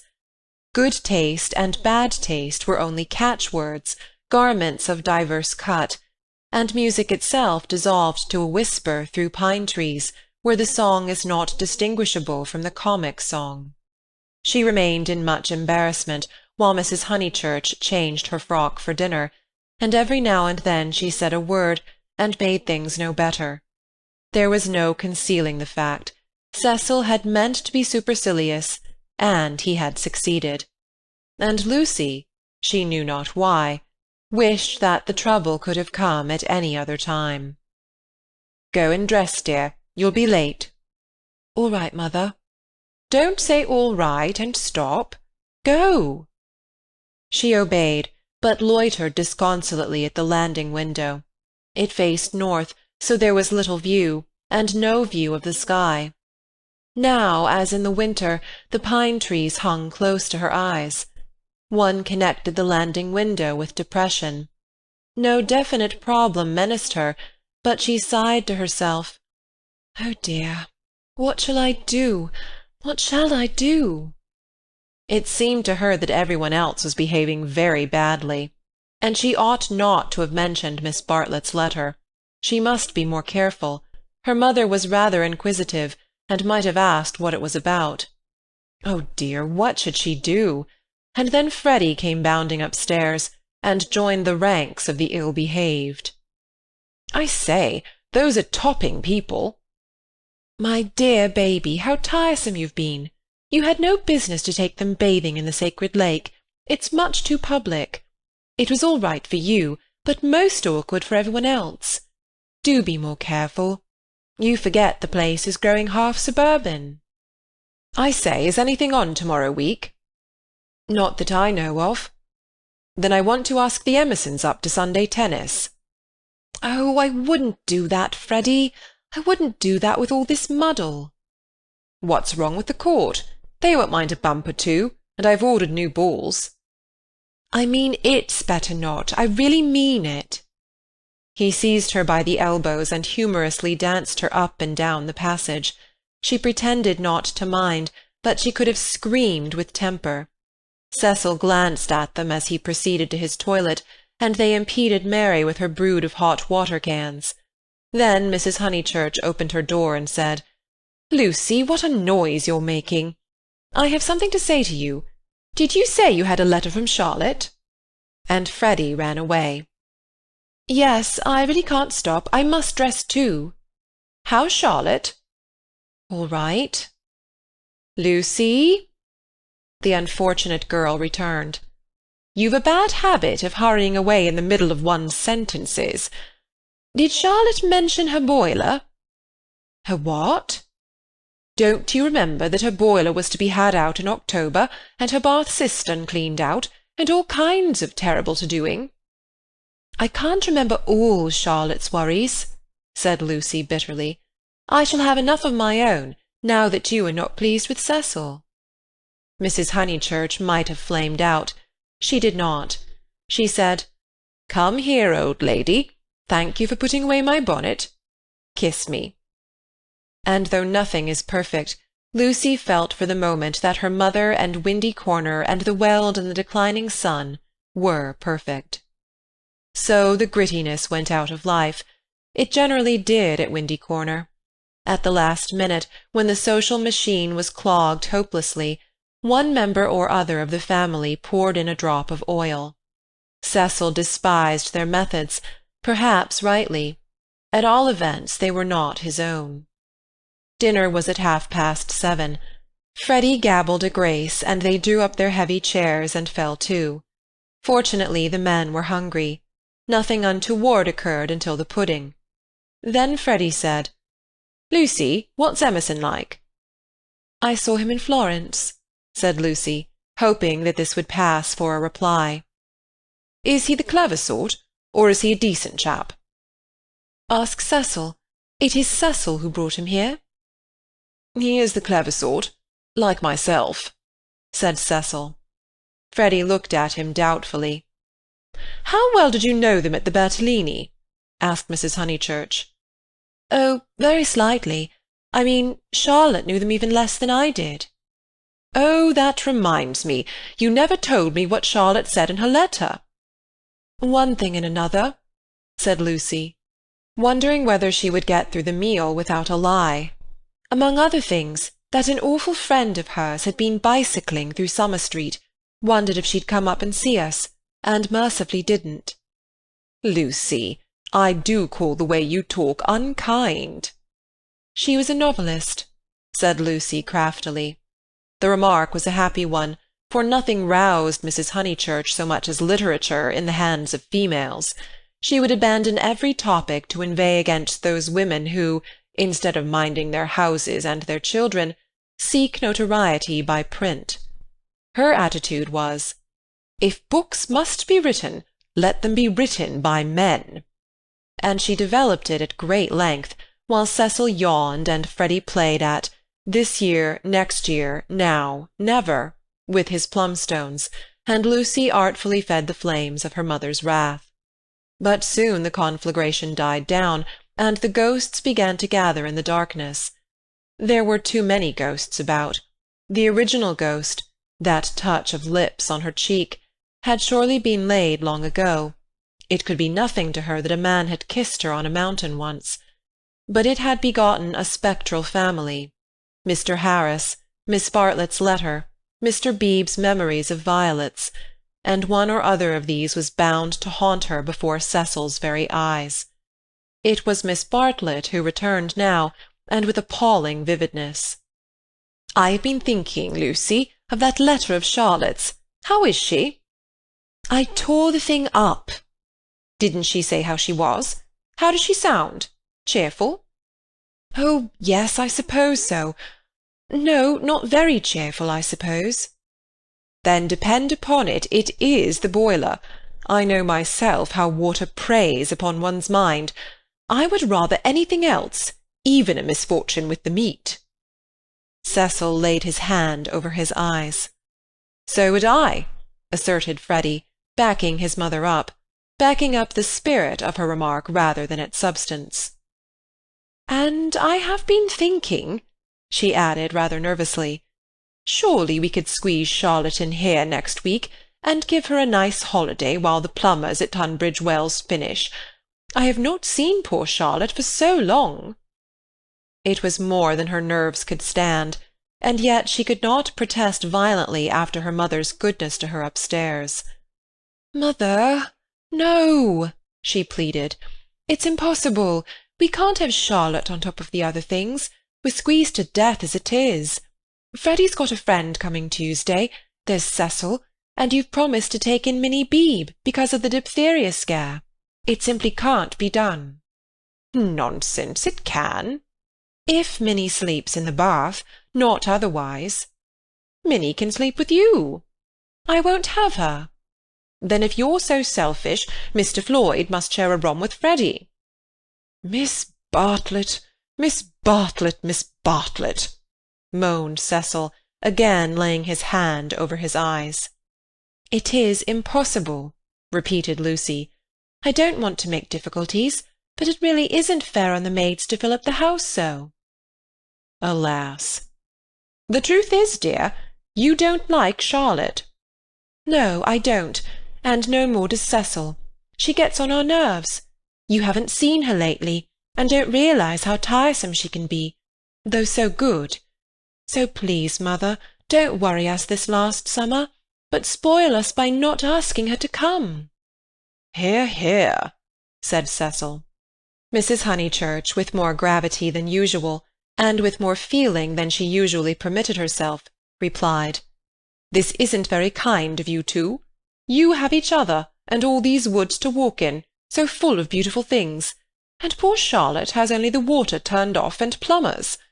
You are young, dears, and however clever young people are, and however many books they read, they will never guess what it feels like to grow old." Cecil crumbled his bread. "I must say Cousin Charlotte was very kind to me that year I called on my bike," put in Freddy. "She thanked me for coming until I felt like such a fool, and fussed round no end to get an egg boiled for my tea just right." "I know, dear. She is kind to every one, and yet Lucy makes this difficulty when we try to give her some little return." But Lucy hardened her heart. It was no good being kind to Miss Bartlett. She had tried herself too often and too recently. One might lay up treasure in heaven by the attempt, but one enriched neither Miss Bartlett nor anyone else upon earth. She was reduced to saying, "I can't help it, mother. I don't like Charlotte. I admit it's horrid of me." "From your own account, you told her as much." "Well, she would leave Florence so stupidly. She flurried." The ghosts were returning. They filled Italy. They were even usurping the places she had known as a child. The sacred lake would never be the same again, and on Sunday week something would even happen to Windy Corner. How would she fight against ghosts? For a moment the visible world faded away, and memories and emotions alone seemed real. "I suppose Miss Bartlett must come, since she boils eggs so well," said Cecil, who was in rather a happier frame of mind, thanks to the admirable cooking. "I didn't mean the egg was well boiled," corrected Freddy. because in point of fact she forgot to take it off, and as a matter of fact I don't care for eggs. I only meant how jolly kind she seemed." Cecil frowned again. Oh, these Honeychurches! Eggs, boilers, hydrangeas, maids, of such were their lives compact. "May me and Lucy get down from our chairs?" he asked, with scarcely veiled insolence. "We don't want no dessert." End of Chapter 13. Chapter 14. How Lucy faced the external situation bravely. Of course, Miss Bartlett accepted, and equally of course she felt sure that she would prove a nuisance, and begged to be given an inferior spare room, something with no view, anything. Her love to Lucy, and equally of course George Emerson could come to tennis on the Sunday week. Lucy faced the situation bravely, though, like most of us, she only faced the situation that encompassed her. She never gazed inwards. If at times strange images rose from the depths, she put them down to nerves. When Cecil brought the Emersons to Summer Street, it had upset her nerves. Charlotte would burnish up past foolishness, and this might upset her nerves. She was nervous at night. When she talked to George, they met again almost immediately at the rectory. His voice moved her deeply, and she wished to remain near him. How dreadful if she really wished to remain near him! Of course the wish was due to nerves, which love to play such perverse tricks upon us. Once she had suffered from things that came out of nothing and meant she didn't know what. Now Cecil had explained psychology to her one wet afternoon, and all the troubles of youth in an unknown world could be dismissed. It is obvious enough for the reader to conclude, she loves young Emerson. A reader in Lucy's place would not find it obvious. Life is easy to chronicle, but bewildering to practice, and we welcome nerves or any other shibboleth that will cloak our personal desire. She loved Cecil. George made her nervous. Will the reader explain to her that the phrases should have been reversed? But the external situation, she will face that bravely. The meeting at the rectory had passed off well enough. Standing between Mr. Beebe and Cecil, she had made a few temperate allusions to Italy, and George had replied. She was anxious to show that she was not shy, and was glad that he did not seem shy either. "A nice fellow," said Mr. Beebe afterwards. "He will work off his crudities in time. I rather mistrust young men who slip into life gracefully." Lucy said, "He seems in better spirits. He laughs more." "Yes," replied the clergyman, "he is waking up." That was all, but as the week wore on, more of her defences fell, and she entertained an image that had physical beauty. In spite of the clearest directions, Miss Bartlett contrived to bungle her arrival. She was due at the southeastern station at Dorking, whither Mrs. Honeychurch drove to meet her. She arrived at the London and Brighton station, and had to hire a cab up. No one was at home except Freddy and his friend, who had to stop their tennis and to entertain her for a solid hour. Cecil and Lucy turned up at 4 o'clock, and these, with little Minnie Beebe, made a somewhat lugubrious sextet upon the upper lawn for tea. "I shall never forgive myself," said Miss Bartlett, who kept on rising from her seat, and had to be begged by the united company to remain. "I have upset everything, bursting in on young people. But I insist on paying for my cab up. Grant me that at any rate." "Our visitors never do such a dreadful thing," said Lucy, while her brother, in whose memory the boiled egg had already grown unsubstantial, exclaimed in irritable tones, "Just what I've been trying to convince cousin Charlotte of, Lucy, for the last half-hour." "I do not feel myself an ordinary visitor," said Miss Bartlett, and looked at her frayed gloves. "All right, if you'd really rather. 5 shillings, and I give a bob to the driver." Miss Bartlett looked in her purse. Only sovereigns and pennies. Could any one give her change? Freddy had half-a-quid, and his friend had 4 half-crowns. Miss Bartlett accepted their moneys, and then said, "But who am I to give the sovereign to?" "Let's leave it all till mother comes back," suggested Lucy. "No, dear, your mother may take quite a long drive now that she is not hampered with me. We all have our little foibles, and mine is the promptly settling of accounts." Here Freddy's friend, Mr. Floyd, made the one remark of his that need be quoted. He offered to toss Freddy for Miss Bartlett's quid. A solution seemed in sight, and even Cecil, who had been ostentatiously drinking tea at the view, felt the eternal attraction of chance, and turned round. But this did not do either. "Please, please, I know I am a sad spoil-sport, but it would make me wretched. I should practically be robbing the one who lost." "Freddy owes me 15 shillings," interposed Cecil, "so it will work out right if you give the pound to me." 15 shillings, said Miss Bartlett dubiously. "How is that, Mr. Vyse?" "Because, don't you see, Freddy paid your cab. Give me the pound, and we shall avoid this deplorable gambling." Miss Bartlett, who was poor at figures, became bewildered, and rendered up the sovereign, amidst the suppressed gurgles of the other youths. For a moment Cecil was happy. He was playing at nonsense among his peers.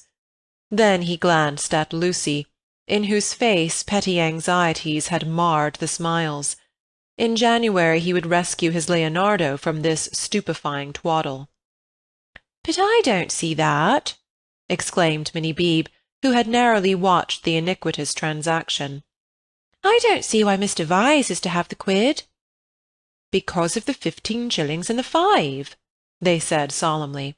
15 shillings and 5 shillings make £1, you see." "But I don't see." They tried to stifle her with cake. "No, thank you, I'm done. I don't see why. Oh, Freddy, don't poke me. Miss Honeychurch, your brother's hurting me. Ow! What about Mr. Floyd's 10 shillings? Ow!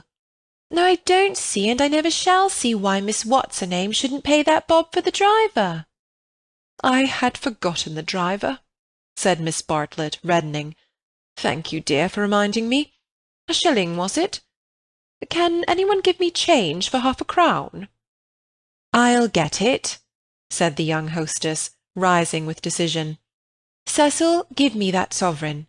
No, give me up that sovereign. I'll get Euphemia to change it, and we'll start the whole thing again from the beginning." "Lucy, Lucy, what a nuisance I am!" protested Miss Bartlett, and followed her across the lawn. Lucy tripped ahead, simulating hilarity. When they were out of earshot, Miss Bartlett stopped her wails and said quite briskly, "Have you told him about him yet?" "No, I haven't," replied Lucy, and then could have bitten her tongue for understanding so quickly what her cousin meant. "Let me see, a sovereign's worth of silver." She escaped into the kitchen.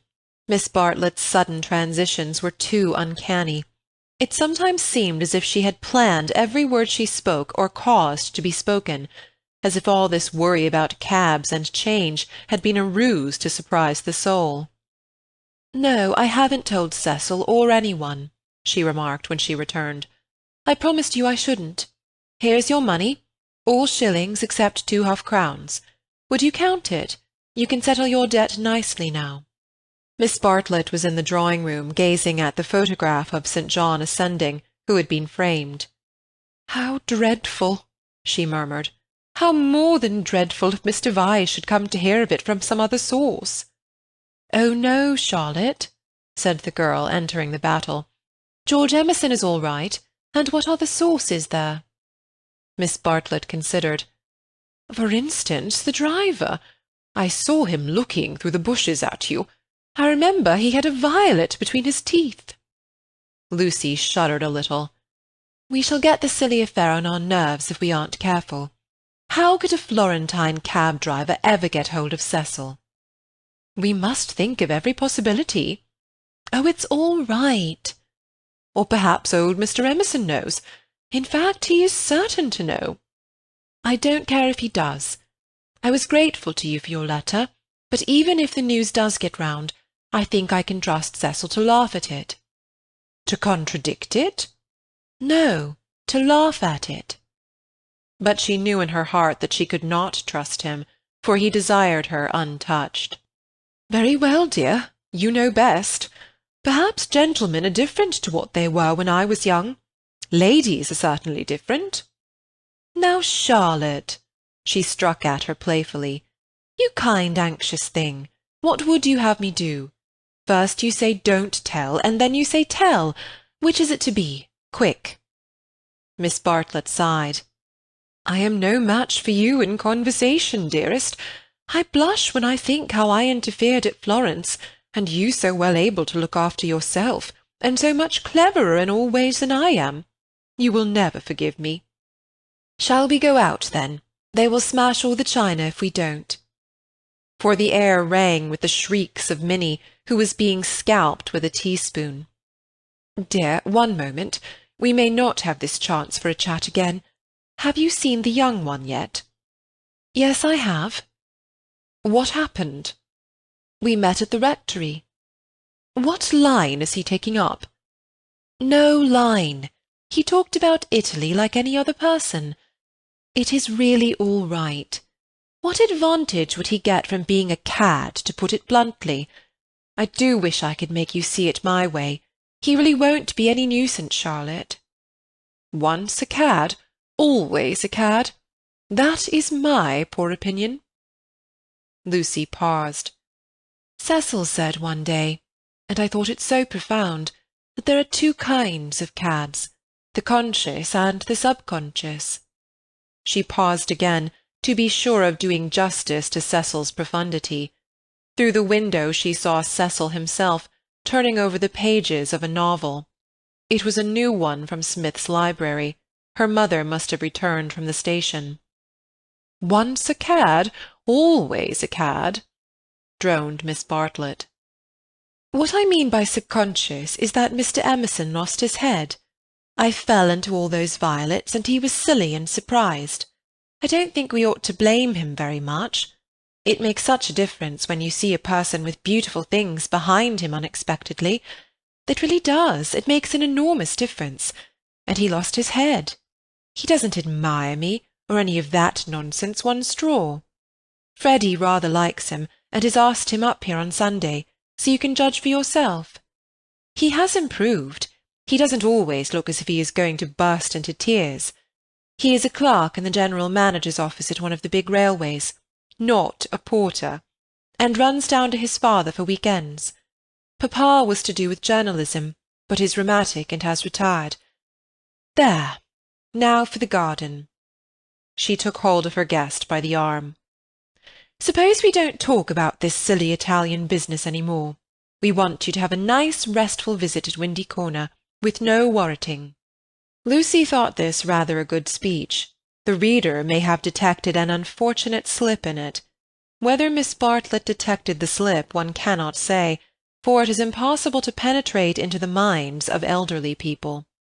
She might have spoken further, but they were interrupted by the entrance of her hostess. Explanations took place, and in the midst of them Lucy escaped, the images throbbing a little more vividly in her brain. End of Chapter 14. Chapter 15. The Disaster Within. The Sunday after Miss Bartlett's arrival was a glorious day, like most of the days of that year. In the Weald, autumn approached, breaking up the green monotony of summer, touching the parks with the grey bloom of mist, the beech trees with russet, the oak trees with gold. Up on the heights, battalions of black pines witnessed the change, themselves unchangeable. Either country was spanned by a cloudless sky, and in either arose the tinkle of church bells. The garden of Windy Corner was deserted except for a red book, which lay sunning itself upon the gravel path. From the house came incoherent sounds, as of females preparing for worship. "The men say they won't go." "Well, I don't blame them." "Minnie says, need she go?" "Tell her no nonsense." Anne, Mary, look me behind. Dearest Lucia, may I trespass upon you for a pin? For Miss Bartlett had announced that she, at all events, was one for church. The sun rose higher on its journey, guided not by Phaeton but by Apollo, competent, unswerving, divine. Its rays fell on the ladies whenever they advanced towards the bedroom windows, on Mr. Beebe down at Summer Street as he smiled over a letter from Miss Catherine Allen, on George Emerson cleaning his father's boots, and lastly, to complete the catalogue of memorable things, on the red book mentioned above. The ladies move, Mr. Beebe moves, George moves, and movement may engender shadow. But this book lies motionless, to be caressed all the morning by the sun, and to raise its covers slightly, as though acknowledging the caress. Presently Lucy steps out of the drawing-room window. Her new cerise dress has been a failure, and makes her look tawdry and wan. At her throat is a garnet brooch, on her finger a ring set with rubies, an engagement ring. Her eyes are bent to the weld. She frowns a little, not in anger, but as a brave child frowns when he is trying not to cry. In all that expanse no human eye is looking at her, and she may frown unrebuked, and measure the spaces that yet survive between Apollo and the western hills. "Lucy, Lucy, what's that book? Who's been taking a book out of the shelf and leaving it about to spoil?" "It's only the library book that Cecil's been reading." "But pick it up, and don't stand there idling like a flamingo." Lucy picked up the book and glanced at the title listlessly, Under Elogia. She no longer read novels herself, devoting all her spare time to solid literature in the hope of catching Cecil up. It was dreadful how little she knew, and even when she thought she knew a thing, like the Italian painters, she found she had forgotten it. Only this morning she had confused Francesco Francia with Piero della Francesca, and Cecil had said, "What? You aren't forgetting your Italy already?" And this, too, had lent anxiety to her eyes when she saluted the dear view and the dear garden in the foreground, and above them, scarce conceivable elsewhere, the dear sun. "Lucy, have you a sixpence for Minnie and a shilling for yourself?" She hastened in to her mother, who was rapidly working herself into a Sunday fluster. "It's a special collection. I forget what for. I do beg no vulgar clinking in the plate with halfpennies. See that Minnie has a nice bright sixpence. Where is the child? Minnie? Ah, that book's all warped. Gracious, how plain you look. Put it under the atlas to press. Minnie!" "Oh, Mrs. Honeychurch!" from the upper regions. "Minnie, don't be late. Here comes the horse." It was always the horse, never the carriage. "Where's Charlotte? Run up and hurry her. Oh, why is she so long? She had nothing to do. She never brings anything but blouses. Poor Charlotte, how I do detest blouses. Minnie!" Paganism is infectious, more infectious than diphtheria or piety, and the rector's niece was taken to church protesting. As usual, she didn't see why. Why shouldn't she sit in the sun with the young men? The young men, who had now appeared, mocked her with ungenerous words. Mrs. Honeychurch defended orthodoxy, and in the midst of the confusion Miss Bartlett, dressed in the very height of fashion, came strolling down the stairs. "Dear Marian, I am very sorry, but I have no small change, nothing but sovereigns and half-crowns. Could any one give me—" "Yes, easily. Jump in. Gracious me, how smart you look! What a lovely frock! You put us all to shame." "If I did not wear my best rags and tatters now, when should I wear them?" said Miss Bartlett reproachfully. She got into the victoria and placed herself with her back to the horse. The necessary uproar ensued, and then they drove off. "Good-bye. Be good," called out Cecil. Lucy bit her lip, for the tone was sneering. On the subject of church and so on, they had had rather an unsatisfactory conversation. He had said that people ought to overhaul themselves, and she did not want to overhaul herself. She did not know how it was done. Honest orthodoxy Cecil respected, but he always assumed that honesty is the result of a spiritual crisis. He could not imagine it as a natural birthright that might grow heavenward like the flowers. All that he said on this subject pained her, though he exuded tolerance from every pore. Somehow the Emersons were different. She saw the Emersons after church. There was a line of carriages down the road, and the Honeychurch vehicle happened to be opposite Cissy Villa. To save time, they walked over the green to it, and found father and son smoking in the garden. "Introduce me," said her mother, "unless the young man considers that he knows me already." He probably did, but Lucy ignored the sacred lake and introduced them formally. Old Mr. Emerson claimed her with much warmth, and said how glad he was that she was going to be married. She said yes, she was glad too, and then, as Miss Bartlett and Minnie were lingering behind with Mr. Beebe, she turned the conversation to a less disturbing topic, and asked him how he liked his new house. "Very much," he replied, but there was a note of offence in his voice. She had never known him offended before. He added, "We find, though, that the Miss Allens were coming, and that we have turned them out. Women mind such a thing. I am very much upset about it." "I believe that there was some misunderstanding," said Mrs. Honeychurch uneasily. "Our landlord was told that we should be a different type of person," said George, who seemed disposed to carry the matter further. "He thought we should be artistic. He is disappointed. And I wonder whether we ought to write to the Miss Allens and offer to give it up. What do you think?" He appealed to Lucy.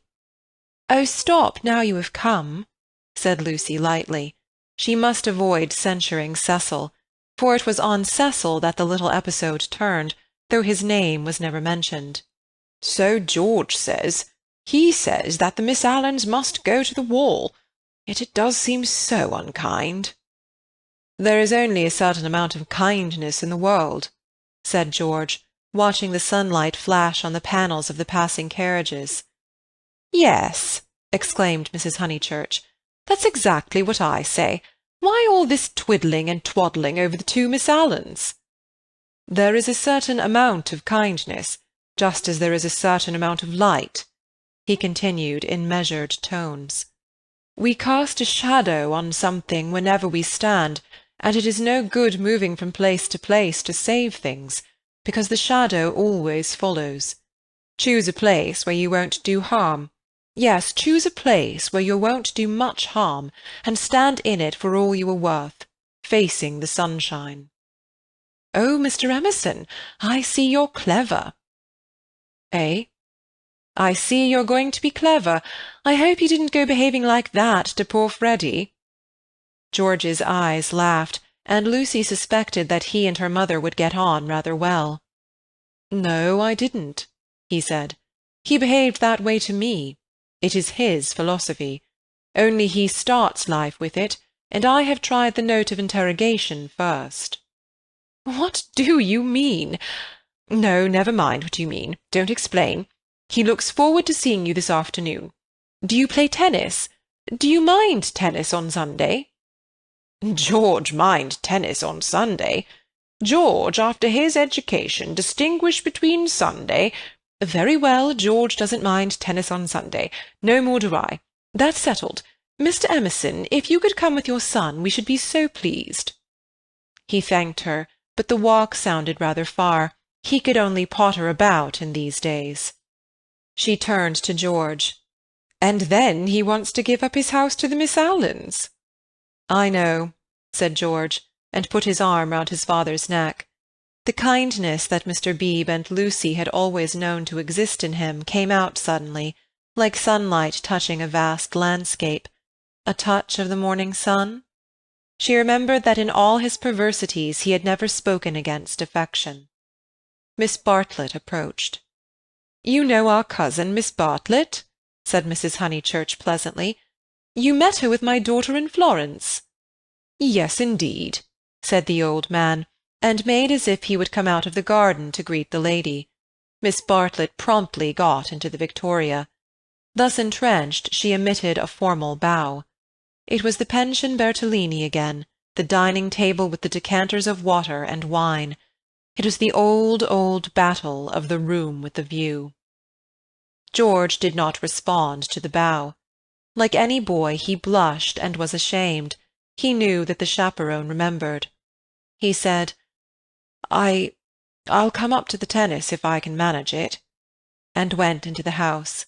Perhaps anything that he did would have pleased Lucy, but his awkwardness went straight to her heart. Men were not gods after all, but as human and as clumsy as girls. Even men might suffer from unexplained desires and need help. To one of her upbringing and of her destination, the weakness of men was a truth unfamiliar, but she had surmised it at Florence, when George threw her photographs into the river Arno. "George, don't go," cried his father, who thought it a great treat for people if his son would talk to them. "George has been in such good spirits to-day, and I am sure he will end by coming up this afternoon." Lucy caught her cousin's eye. Something in its mute appeal made her reckless. "Yes," she said, raising her voice, "I do hope he will." Then she went to the carriage and murmured, "The old man hasn't been told. I knew it was all right." Mrs. Honeychurch followed her, and they drove away. Satisfactory that Mr. Emerson had not been told of the Florence escapade, yet Lucy's spirit should not have leapt up as if she had sighted the ramparts of heaven. Satisfactory, yet surely she greeted it with disproportionate joy.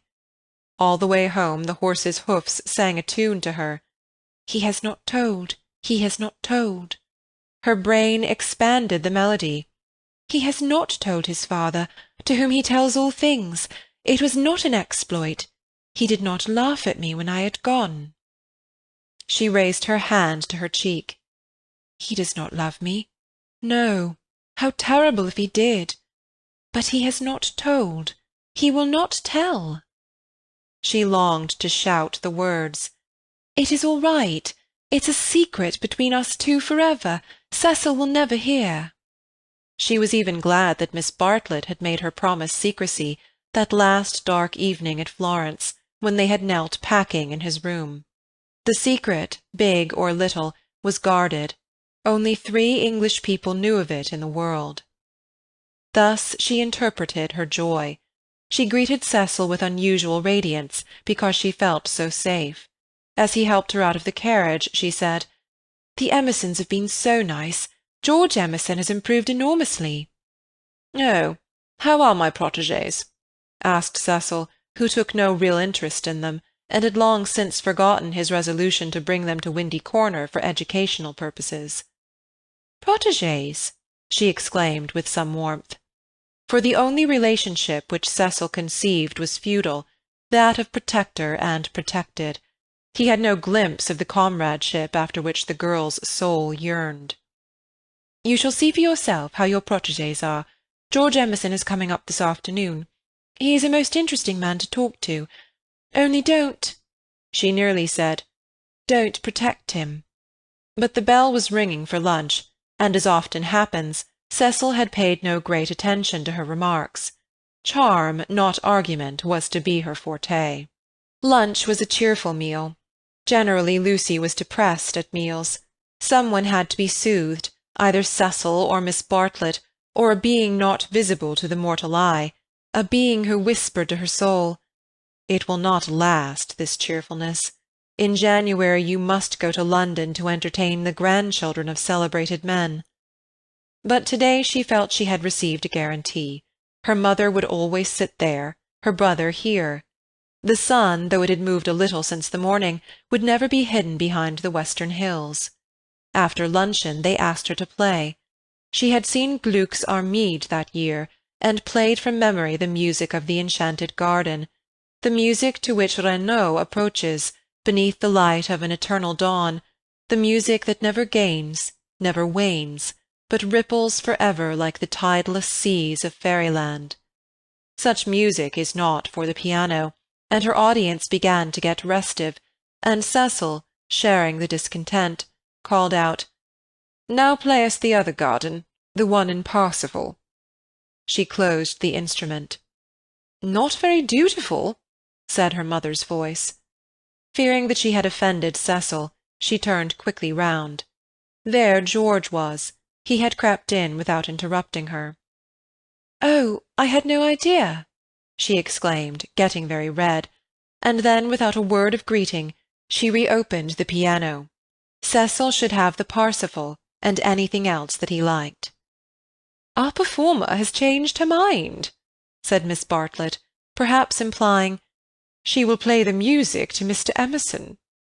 Lucy did not know what to do, nor even what she wanted to do. She played a few bars of the Flower Maiden song very badly, and then she stopped. "I vote tennis," said Freddy, disgusted at the scrappy entertainment. "Yes, so do I." Once more she closed the unfortunate piano.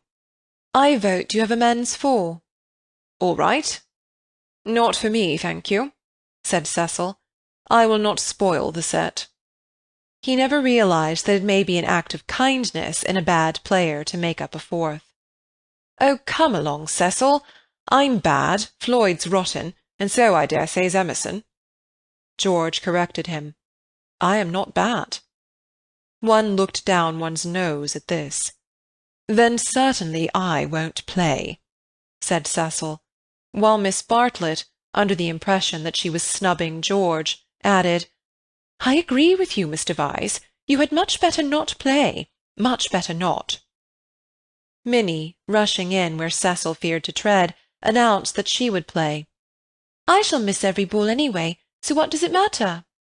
But Sunday intervened, and stamped heavily upon the kind suggestion. "Then it will have to be Lucy," said Mrs. Honeychurch. "You must fall back on Lucy.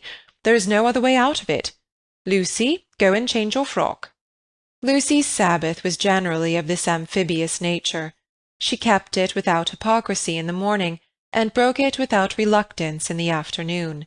As she changed her frock, she wondered whether Cecil was sneering at her. Really, she must overhaul herself and settle everything up before she married him. Mr. Floyd was her partner. She liked music, but how much better tennis seemed. How much better to run about in comfortable clothes than to sit at the piano and feel girt under the arms. Once more music appeared to her the employment of a child. George served, and surprised her by his anxiety to win. She remembered how he had sighed among the tombs at Santa Croce because things wouldn't fit, how after the death of that obscure Italian he had leant over the parapet by the Arno and said to her, "I shall want to live, I tell you." He wanted to live now, to win at tennis, to stand for all he was worth in the sun which had begun to decline and was shining in her eyes. And he did win.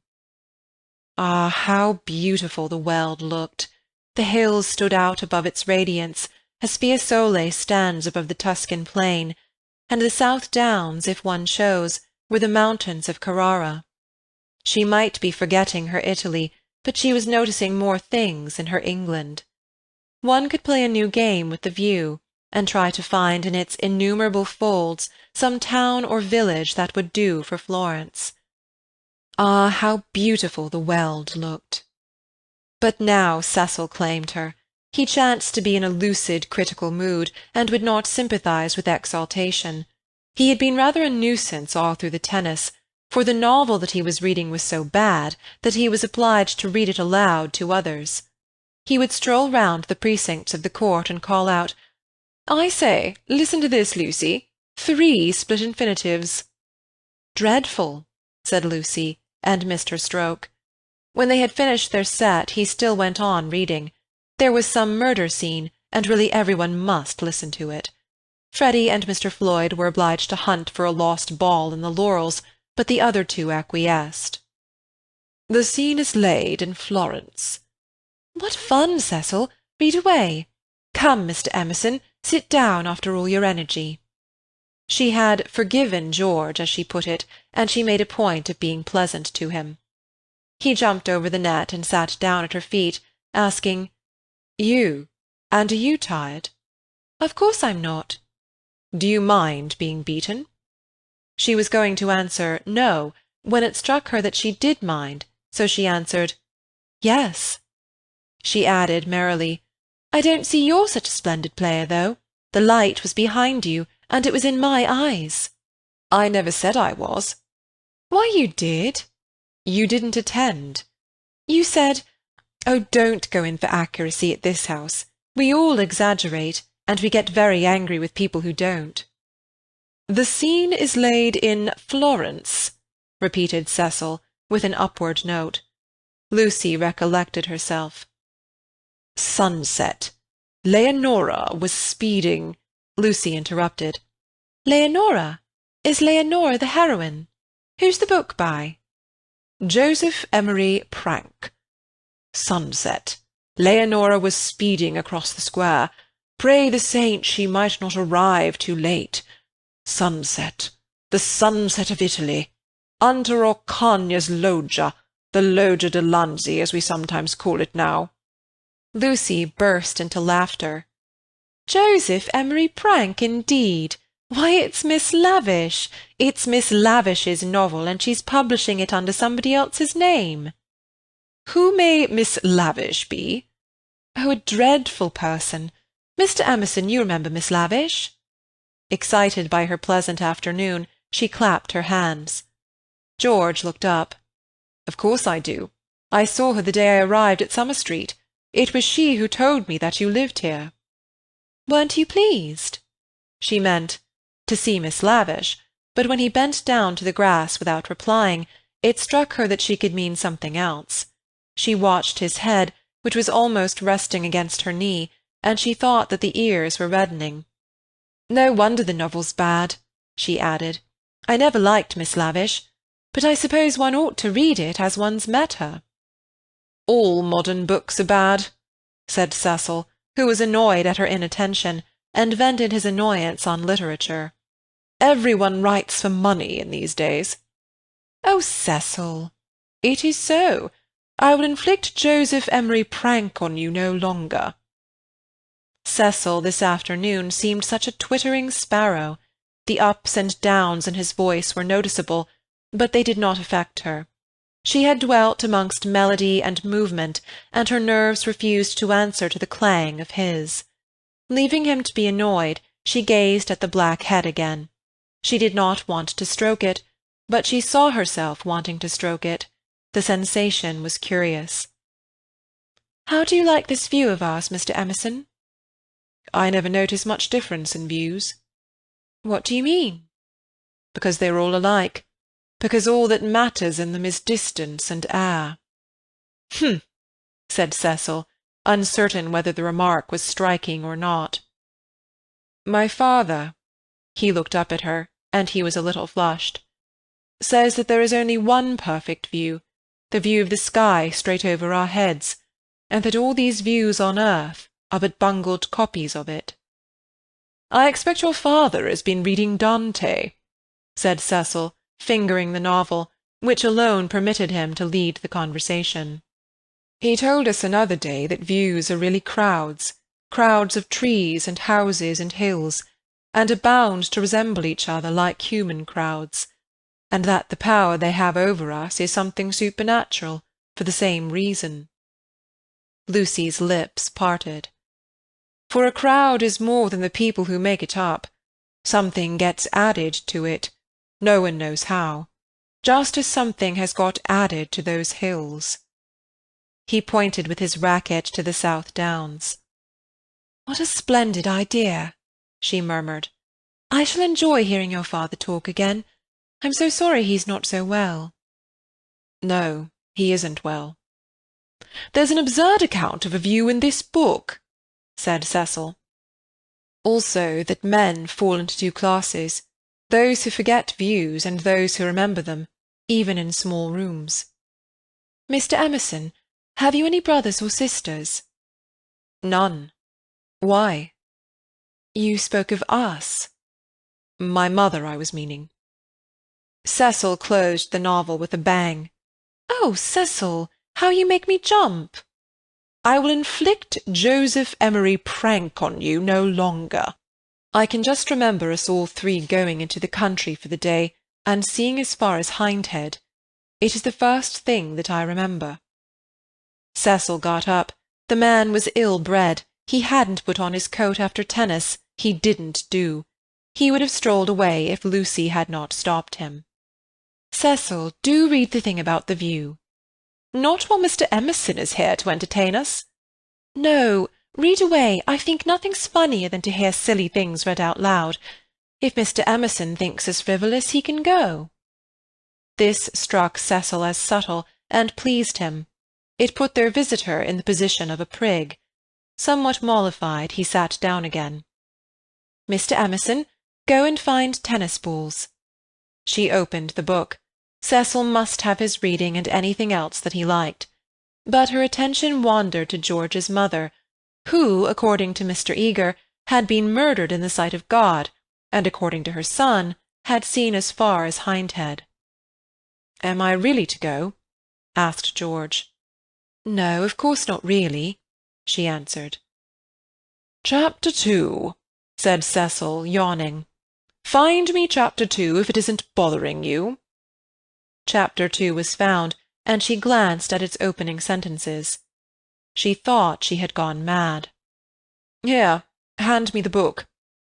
She heard her voice saying, "It isn't worth reading. It's too silly to read. I never saw such rubbish. It oughtn't to be allowed to be printed." He took the book from her.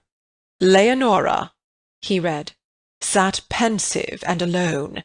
Before her lay the rich champaign of Tuscany, dotted over with many a smiling village. The season was spring." Miss Lavish knew somehow, and had printed the past in draggled prose, for Cecil to read and for George to hear. "A golden haze," he read.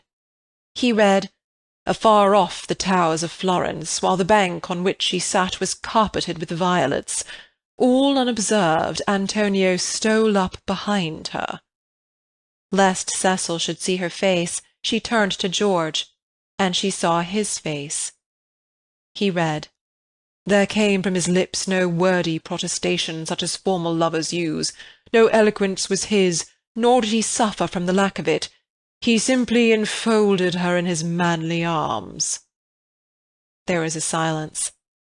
"This isn't the passage I was wanting," he informed them. "There's another, much funnier, further on." He turned over the leaves. "Should we go into tea?" said Lucy, whose voice remained steady. She led the way up the garden, Cecil following her, George last. She thought a disaster was averted. But when they entered the shrubbery, it came. The book, as if it had not worked mischief enough, had been forgotten, and Cecil must go back for it. And George, who loved passionately, must blunder against her in the narrow path. "No," she gasped, and for the second time was kissed by him. As if no more was possible, he slipped back. Cecil rejoined her, and they reached the upper lawn alone. End of Chapter 15. Chapter 16. Lying to George. But Lucy had developed since the spring. That is to say, she was now better able to stifle the emotions of which the conventions and the world disapprove. Though the danger was greater, she was not shaken by deep sobs. She said to Cecil, "I am not coming into tea. Tell mother. I must write some letters," and went up to her room. There she prepared for action. Love felt and returned, love which our bodies exact and our hearts have transfigured, love which is the most real thing that we shall ever meet, reappeared now as the world's enemy, and she must stifle it. She sent for Miss Bartlett. The contest lay not between love and duty. Perhaps there never is such a contest. It lay between the real and the pretended, and Lucy's first aim was to defeat herself. As her brain clouded over, as the memory of the views grew dim and the words of the book died away, she returned to her old shibboleth of nerves. She conquered her breakdown. Tampering with the truth, she forgot that the truth had ever been. Remembering that she was engaged to Cecil, she compelled herself to confused remembrances of George. He was nothing to her. He never had been anything. He had behaved abominably. She had never encouraged him. The armour of falsehood is subtly wrought out of darkness, and hides a man not only from others, but from his own soul. In a few moments Lucy was equipped for battle. "Something too awful has happened," she began as soon as her cousin arrived. "Do you know anything about Miss Lavish's novel?" Miss Bartlett looked surprised, and said that she had not read the book, nor known that it was published. Eleanor was a reticent woman at heart. "There is a scene in it. The hero and the heroine make love. Do you know about that?" "Dear?" "Do you know about it, please?" she repeated. "They are on a hillside, and Florence is in the distance." "Oh, my good Lucia, I am all at sea. I know nothing about it whatever." "There are violets. I cannot believe it is a coincidence. Oh, Charlotte, Charlotte, how could you have told her? I have thought before speaking. It must be you." "Told her what?" she asked with growing agitation. "About that dreadful afternoon in February." Miss Bartlett was genuinely moved. "Oh, Lucy, dearest girl, she hasn't put that in her book?" Lucy nodded. "Not so that one could recognize it?" "Yes." "Then never, never, never more shall Eleanor Lavish be friend of mine." "So you did tell?" "I did just happen, when I had tea with her at Rome, in the course of conversation." "But, Charlotte, what about the promise you gave me when we were packing? Why did you tell Miss Lavish when you wouldn't even let me tell mother?" "I will never forgive Eleanor. She has betrayed my confidence." "Why did you tell her, though? This is a most serious thing." Why does any one tell anything? The question is eternal, and it was not surprising that Miss Bartlett should only sigh faintly in response. She had done wrong. She admitted it. She only hoped that she had not done harm. She had told Eleanor in the strictest confidence. Lucy stamped with irritation. "Cecil happened to read out the passage aloud to me and to Mr. Emerson. It upset Mr. Emerson, and he insulted me again, behind Cecil's back. Oh, is it possible that men are such brutes? Behind Cecil's back as we were walking up the garden." Miss Bartlett burst into self-accusations and regrets. "What is to be done now? Can you tell me?" "Oh, Lucy, I shall never forgive myself, never to my dying day. Fancy if your prospects—" "I know," said Lucy, wincing at the word. "I see now why you wanted me to tell Cecil, and what you meant by some other source. You knew that you had told Miss Lavish, and that she was not reliable." It was Miss Bartlett's turn to wince. "However," said the girl, despising her cousin's shiftiness, "what's done's done. You have put me in a most awkward position. How am I to get out of it?" Miss Bartlett could not think. The days of her energy were over. She was a visitor, not a chaperone, and a discredited visitor at that. She stood with clasped hands while the girl worked herself into the necessary rage. That man must have such a setting down that he won't forget. And who's to give it to him? I can't tell mother now, owing to you, nor Cecil, Charlotte, owing to you. I am caught up every way. Oh, I think I shall go mad. I have no one to help me. That's why I've sent for you. What's wanted is a man with a whip." Miss Bartlett agreed. One wanted a man with a whip. "Yes, but it's no good agreeing. What's to be done? We women go maundering on. What does a girl do when she comes across a cad?" "I always said he was a cad, dear. Give me credit for that, at all events. From the very first moment, when he said his father was having a bath." "Oh, bother the credit and who's been right or wrong. We've both made a muddle of it. George Emerson is still down the garden there. And is he to be left unpunished, or isn't he? I want to know." Miss Bartlett was absolutely helpless. Her own exposure had unnerved her, and thoughts were colliding painfully in her brain. She moved feebly to the window, and tried to detect the cad's white flannels among the laurels. "You were ready enough at the Bertolini when you rushed me off to Rome. Can't you speak again to him now?" "Willingly. I would move heaven and earth." "I want something more definite," said Lucy contemptuously. "Will you speak to him? It is the least you can do, surely, considering it all happened because you broke your word." "Never again shall Eleanor Lavish be friend of mine." Really, Charlotte was outdoing herself. "Yes or no, please. Yes or no." "It is the kind of thing that only a gentleman can settle." George Emerson was coming up the garden with a tennis ball in his hand. "Very well," said Lucy with an angry gesture. "No one will help me. I will speak to him myself." And immediately she realized that this was what her cousin had intended all along. "Hullo, Emerson," called Freddy from below. "Found the lost ball. Good man. Want any tea?" And there was an eruption from the house onto the terrace. "Oh, Lucy, but that is brave of you. I admire you." They had gathered round George, who beckoned, she felt, over the rubbish, the sloppy thoughts, the furtive yearnings that were beginning to cumber her soul. Her anger faded at the sight of him. Ah, the Emersons were fine people in their way. She had to subdue a rush in her blood before saying, "Freddy has taken him into the dining-room. The others are going down the garden.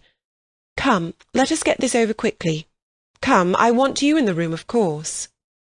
"Lucy, do you mind doing it?" "How can you ask such a ridiculous question?" "Poor Lucy." She stretched out her hand. "I seem to bring nothing but misfortune wherever I go." Lucy nodded. She remembered their last evening at Florence, the packing, the candle, the shadow of Miss Bartlett's toque on the door. She was not to be trapped by pathos a second time. Eluding her cousin's caress, she led the way downstairs. "Try the jam," Freddy was saying. "The jam's jolly good." George, looking big and dishevelled, was pacing up and down the dining-room.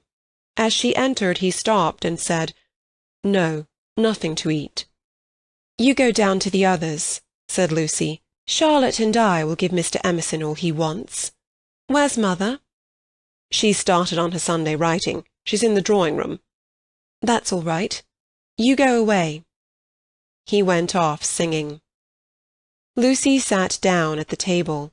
Miss Bartlett, who was thoroughly frightened, took up a book and pretended to read. She would not be drawn into an elaborate speech. She just said, "I can't have it, Mr. Emerson. I cannot even talk to you. Go out of this house and never come into it again as long as I live here," flushing as she spoke and pointing to the door. "I hate a row. Go, please." "What?" "No discussion." "But I can't." She shook her head. "Go, please. I do not want to call Mr. Vyse." "You don't mean," he said, absolutely ignoring Miss Bartlett, "you don't mean that you are going to marry that man?" The line was unexpected. She shrugged her shoulders, as if his vulgarity wearied her. "You are merely ridiculous," she said quietly. Then his words rose gravely over hers. "You cannot live with Vyse. He's only for an acquaintance. He is for society and cultivated talk. He should know no one intimately, least of all a woman." It was a new light on Cecil's character. "Have you ever talked to Vyse without feeling tired?" "I can scarcely discuss—" "No, but have you ever? He is the sort who are all right so long as they keep to things, books, pictures, but kill when they come to people. That's why I'll speak out through all this muddle even now. It's shocking enough to lose you in any case, but generally a man must deny himself joy, and I would have held back if your Cecil had been a different person. I would never have let myself go. But I saw him first in the National Gallery. when he winced because my father mispronounced the names of great painters. Then he brings us here, and we find it is to play some silly trick on a kind neighbour. That is the man all over, playing tricks on people, on the most sacred form of life that he can find.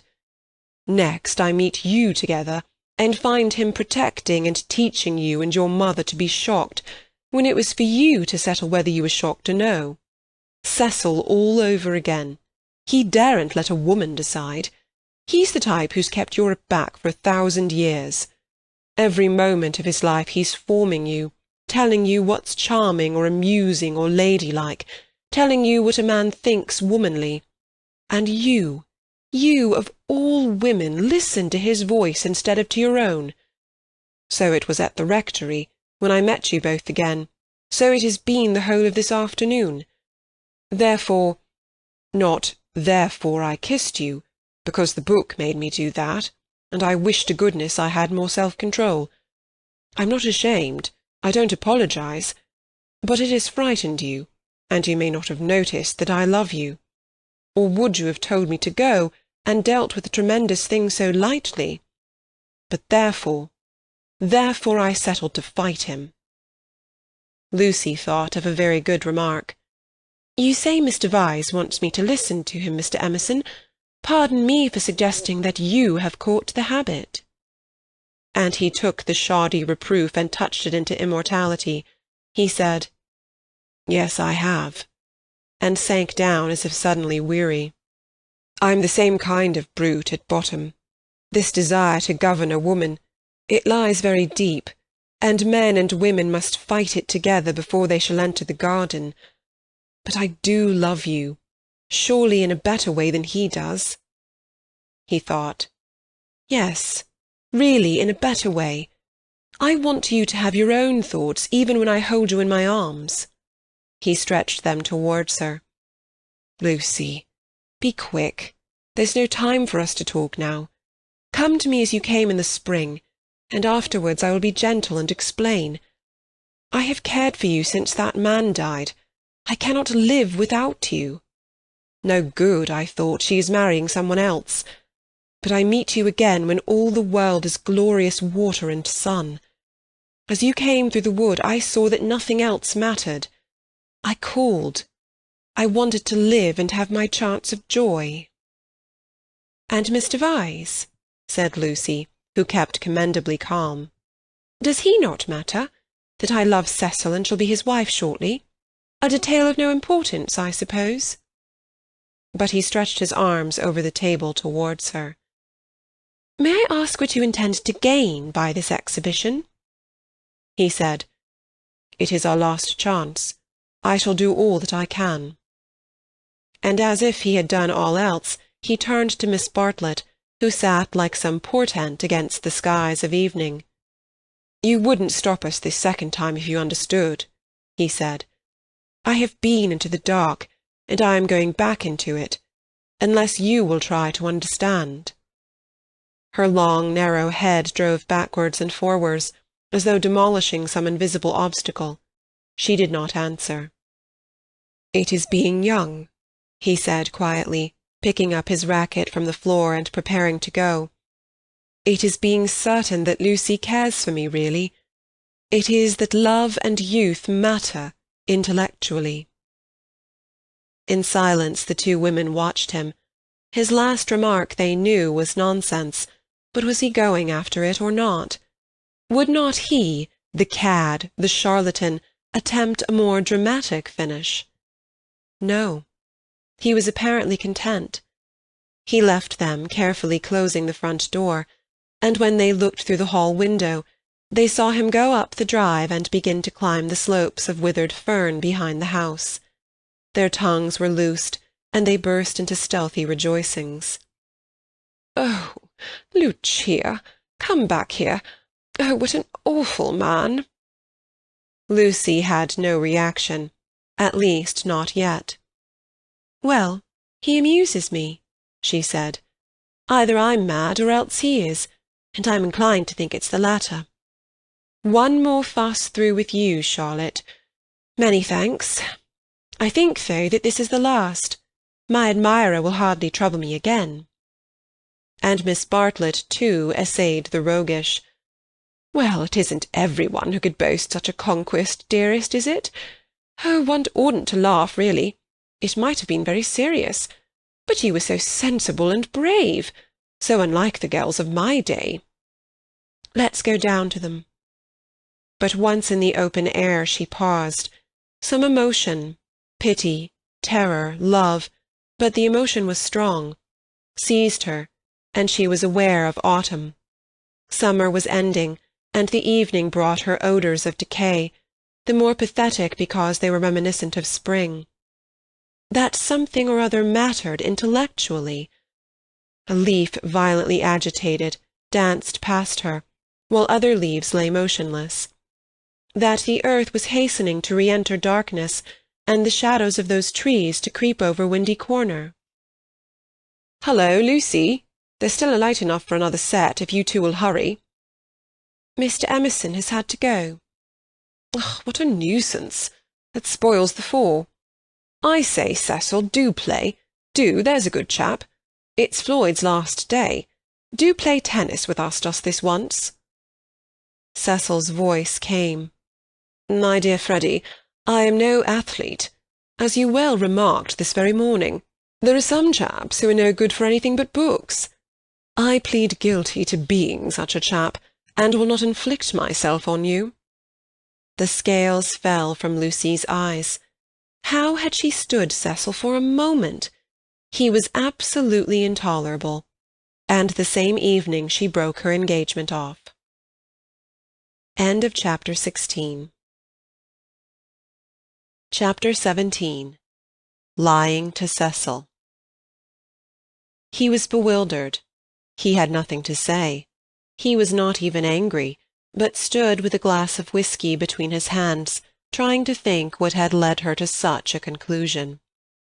She had chosen the moment before bed, when, in accordance with their bourgeois habit, she always dispensed drinks to the men. Freddy and Mr. Floyd were sure to retire with their glasses, while Cecil invariably lingered, sipping at his while she locked up the sideboard. "I am very sorry about it," she said. "I have carefully thought things over. We are too different. I must ask you to release me, and try to forget that there ever was such a foolish girl." It was a suitable speech, but she was more angry than sorry, and her voice showed it. "Different? How? How?" "I haven't had a really good education, for one thing," she continued, still on her knees by the sideboard. "My Italian trip came too late, and I am forgetting all that I learnt there. I shall never be able to talk to your friends, or behave as a wife of yours should." "I don't understand you. You aren't like yourself. You're tired, Lucy." "Tired?" she retorted, kindling at once. "That is exactly like you. You always think women don't mean what they say." "Well, you sound tired, as if something has worried you." "What if I do? It doesn't prevent me from realizing the truth. I can't marry you, and you will thank me for saying so some day." "You had that bad headache yesterday. All right." For she had exclaimed indignantly, "I see it's much more than headaches. But give me a moment's time." He closed his eyes. "You must excuse me if I say stupid things, but my brain has gone to pieces. Part of it lives 3 minutes back, when I was sure that you loved me, and the other part, I find it difficult, I am likely to say the wrong thing." It struck her that he was not behaving so badly, and her irritation increased. She again desired a struggle, not a discussion. To bring on the crisis, she said, "There are days when one sees clearly, and this is one of them. Things must come to a breaking point sometime, and it happens to be today. If you want to know, quite a little thing decided me to speak to you, when you wouldn't play tennis with Freddy." "I never do play tennis," said Cecil, painfully bewildered. "I never could play. I don't understand a word you say." "You can play well enough to make up a fool. I thought it abominably selfish of you." No, I can't. Well, never mind the tennis. Why couldn't you have warned me if you felt anything wrong? You talked of our wedding at lunch. At least, you let me talk. I knew you wouldn't understand, said Lucy quite crossly. I might have known there would have been these dreadful explanations. Of course it isn't the tennis. That was only the last straw to all I have been feeling for weeks. Surely it was better not to speak till I felt certain. She developed this position. Often before I have wondered if I were fitted for your wife, for instance in London. And are you fitted to be my husband? I don't think so. You don't like Freddie, nor my mother. There was always a lot against our engagement, Cecil, but all our relations seemed pleased, and we met so often, and it was no good mentioning it until things came to a point. They have today. I see clearly. I must speak. That's all. I cannot think you are right, said Cecil gently. I cannot tell why, but though all that you say sounds true, I feel that you are not treating me fairly. It's all too horrible. What's the good of a scene? No good. But surely I have a right to hear a little more. He put down his glass and opened the window. From where she knelt, jangling her keys, she could see a slit of darkness, and peering into it, as if it would tell him that little more, his long, thoughtful face. Don't open the window. And you'd better draw the curtain too. Freddie or anyone might be outside. He obeyed. I really think we had better go to bed, if you don't mind. I shall only say things that will make me unhappy afterwards. As you say, it is all too horrible, and it is no good talking. But to Cecil, now that he was about to lose her, she seemed each moment more desirable. He looked at her instead of through her, for the first time since they were engaged. From a Leonardo she had become a living woman, with mysteries and forces of her own, with qualities that even eluded art. His brain recovered from the shock, and in a burst of genuine devotion he cried, "But I love you, and I did think you loved me." I did not, she said. I thought I did at first. I am sorry, and ought to have refused you this last time too. He began to walk up and down the room, and she grew more and more vexed at his dignified behaviour. She had counted on his being petty. It would have made things easier for her. By a cruel irony she was drawing out all that was finest in his disposition. "You don't love me, evidently. I dare say you were right not to. But it would hurt a little less if I knew why." "Because—" a phrase came to her, and she accepted it. "You're the sort who can't know anyone intimately." A horrified look came into his eyes. "I don't mean exactly that. But you will question me, though I beg you not to, and I must say something. It is that, more or less. When we were only acquaintances, you let me be myself, but now you're always protecting me." Her voice swelled. "I won't be protected. I will choose for myself what is ladylike and right. To shield me is an insult. Can't I be trusted to face the truth, but I must get it second-hand through you? A woman's place. You despise my mother, I know you do, because she's conventional and bothers over puddings. But oh goodness!" She rose to her feet. "Conventional, Cecil. You're that. For you may understand beautiful things, but you don't know how to use them, and you wrap yourself up in art and books and music, and would try to wrap up me. I won't be stifled, not by the most glorious music, for people are more glorious, and you hide them from me. That's why I break off my engagement. You were all right as long as you kept to things, but when you came to people—" She stopped. There was a pause. Then Cecil said with great emotion, "It is true." "True on the whole," she corrected, full of some vague shame. "True, every word. It is a revelation. It is I." Anyhow, those are my reasons for not being your wife. He repeated, "The sort that can know no one intimately. It is true. I fell to pieces the very first day we were engaged. I behaved like a cad to Beebe and to your brother. You are even greater than I thought." She withdrew a step. "I am not going to worry you. You were far too good to me. I shall never forget your insight. And, dear, I only blame you for this.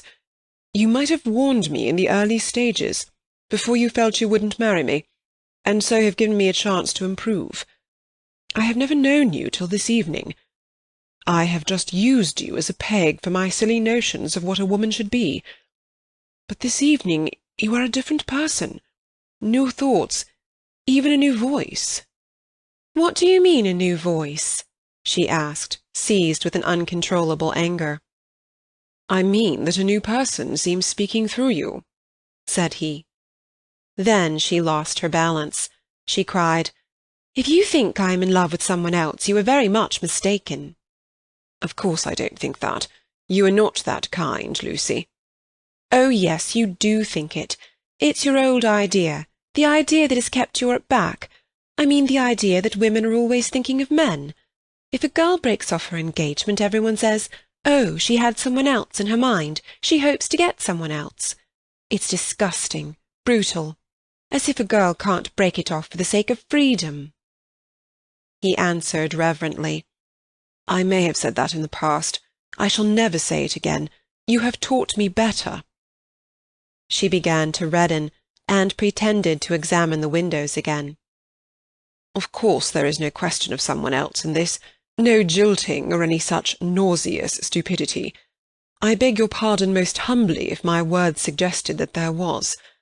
I only meant that there was a force in you that I hadn't known of up till now." "All right, Cecil, that will do. Don't apologize to me. It was my mistake." "It is a question between ideals, yours and mine, pure abstract ideals, and yours are the nobler. I was bound up in the old vicious notions, and all the time you were splendid and new." His voice broke. "I must actually thank you for what you have done, for showing me what I really am. Solemnly I thank you for showing me a true woman. Will you shake hands?" "Of course I will," said Lucy, twisting up her other hand in the curtains. "Good night, Cecil. Good-bye. That's all right. I'm sorry about it. Thank you very much for your gentleness." "Let me light your candle, shall I?" They went into the hall. "Thank you. Good night again. God bless you, Lucy." "Good-bye, Cecil." She watched him steal upstairs, while the shadows from the banisters passed over her face like the beat of wings. On the landing he paused, strong in his renunciation, and gave her a look of memorable beauty. For all his culture, Cecil was an ascetic at heart, and nothing in his love became him like the leaving of it. She could never marry. In the tumult of her soul that stood firm. Cecil believed in her. She must some day believe in herself. She must be one of the women whom she had praised so eloquently, who care for liberty and not for men. She must forget that George loved her, that George had been thinking through her and gained her this honourable release, that George had gone away into—what was it? The darkness. She put out the lamp. It did not do to think, nor, for the matter of that, to feel. She gave up trying to understand herself, and joined the vast armies of the benighted, who follow neither the heart nor the brain, and march to their destiny by catchwords. The armies are full of pleasant and pious folk, but they have yielded to the only enemy that matters, the enemy within. They have sinned against passion and truth, and vain will be their strife after virtue. As the years pass, they are censured. Their pleasantry and their piety show cracks. Their wit becomes cynicism, their unselfishness hypocrisy. They feel and produce discomfort wherever they go. They have sinned against Eros and against Pallas Athena, and not by any heavenly intervention, but by the ordinary course of nature, those allied deities will be avenged. Lucy entered this army when she pretended to George that she did not love him, and pretended to Cecil that she loved no one. The night received her, as it had received Miss Bartlett 30 years before. End of Chapter 17. Chapter 18. Lying to Mr. Beebe, Mrs. Honeychurch, Freddy, and the servants. Windy Corner lay, not on the summit of the ridge, but a few 100 feet down the southern slope, at the springing of one of the great buttresses that supported the hill. On either side of it was a shallow ravine, filled with ferns and pine-trees, and down the ravine on the left ran the highway into the Weald. Whenever Mr. Beebe crossed the ridge and caught sight of these noble dispositions of the earth, and, poised in the middle of them, Windy Corner, he laughed. The situation was so glorious, the house so commonplace, not to say impertinent. The late Mr. Honeychurch had affected the cube because it gave him the most accommodation for his money, and the only addition made by his widow had been a small turret, shaped like a rhinoceros's horn, where she could sit in the wet weather and watch the carts going up and down the road. So impertinent, and yet the house did, for it was the home of people who loved their surroundings honestly. Other houses in the neighbourhood had been built by expensive architects, over others their inmates had fidgeted sedulously, yet all these suggested the accidental, the temporary, while Windy Corner seemed as inevitable as an ugliness of nature's own creation. One might laugh at the house, but one never shuddered. Mr. Beebe was bicycling over this Monday afternoon with a little piece of gossip. He had heard from the Miss Allens. These admired ladies, since they could not go to Sissy Villa, had changed their plans. They were going to Greece instead. "Since Florence did my poor sister so much good," wrote Miss Catherine, "we do not see why we should not try Athens this winter. Of course Athens is a plunge, and the doctor has ordered her special digestive bread, but after all we can take that with us, and it is only getting first into a steamer and then into a train. But is there an English church?" And the letter went on to say, "I do not expect we shall go any farther than Athens, but if you know of a really comfortable pension at Constantinople, we should be so grateful." Lucy would enjoy this letter, and the smile with which Mr. Beebe greeted Windy Corner was partly for her. She would see the fun of it, and some of its beauty, for she must see some beauty. Though she was hopeless about pictures, and though she dressed so unevenly—oh, that cerise frock yesterday at church! She must see some beauty in life, or she could not play the piano as she did. He had a theory that musicians are incredibly complex, and know far less than other artists what they want and what they are, that they puzzle themselves as well as their friends, that their psychology is a modern development and has not yet been understood. This theory, had he known it, had possibly just been illustrated by facts. Ignorant of the events of yesterday, he was only riding over to get some tea, to see his niece, and to observe whether Miss Honeychurch saw anything beautiful in the desire of 2 old ladies to visit Athens.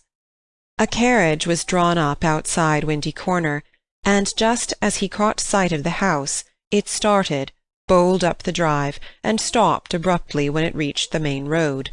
Therefore it must be the horse, who always expected people to walk up the hill in case they tired him.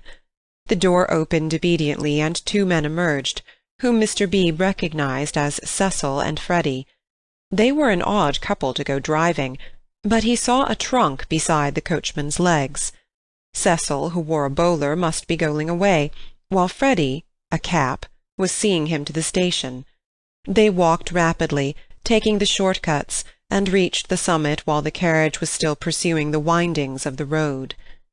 They shook hands with the clergyman, but did not speak. "So you're off for a minute, Mr. Vyse?" he asked. Cecil said, "Yes," while Freddy edged away.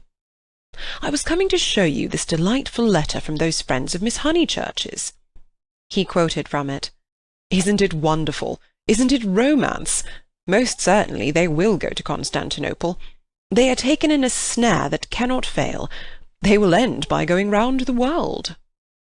Cecil listened civilly, and said he was sure that Lucy would be amused and interested. "Isn't romance capricious? I never notice it in you young people. You do nothing but play lawn-tennis and say that romance is dead, while the Miss Allens are struggling with all the weapons of propriety against the terrible thing. A really comfortable pension at Constantinople. So they call it out of decency, but in their hearts they want a pension with magic windows opening on the foam of perilous seas and fairy lands forlorn. No ordinary view will content the Miss Allens. They want the pension Keats." "I'm awfully sorry to interrupt, Mr. Beebe," said Freddy, "but have you any matches?" "I have," said Cecil, and it did not escape Mr. Beebe's notice that he spoke to the boy more kindly. "You have never met these Miss Allens, have you, Mr. Vyse?" "Never." "Then you don't see the wonder of this Greek visit. I haven't been to Greece myself, and I don't mean to go, and I can't imagine any of my friends going. It is altogether too big for our little lot. Don't you think so? Italy is just about as much as we can manage. Italy is heroic, but Greece is godlike or devilish. I am not sure which, and in either case absolutely out of our suburban focus. All right, Freddy, I'm not being clever, upon my word I am not. I took the idea from another fellow. And give me those matches when you've done with them." He lit a cigarette and went on talking to the two young men. "I was saying, if our poor little Cockney lives must have a background, let it be Italian.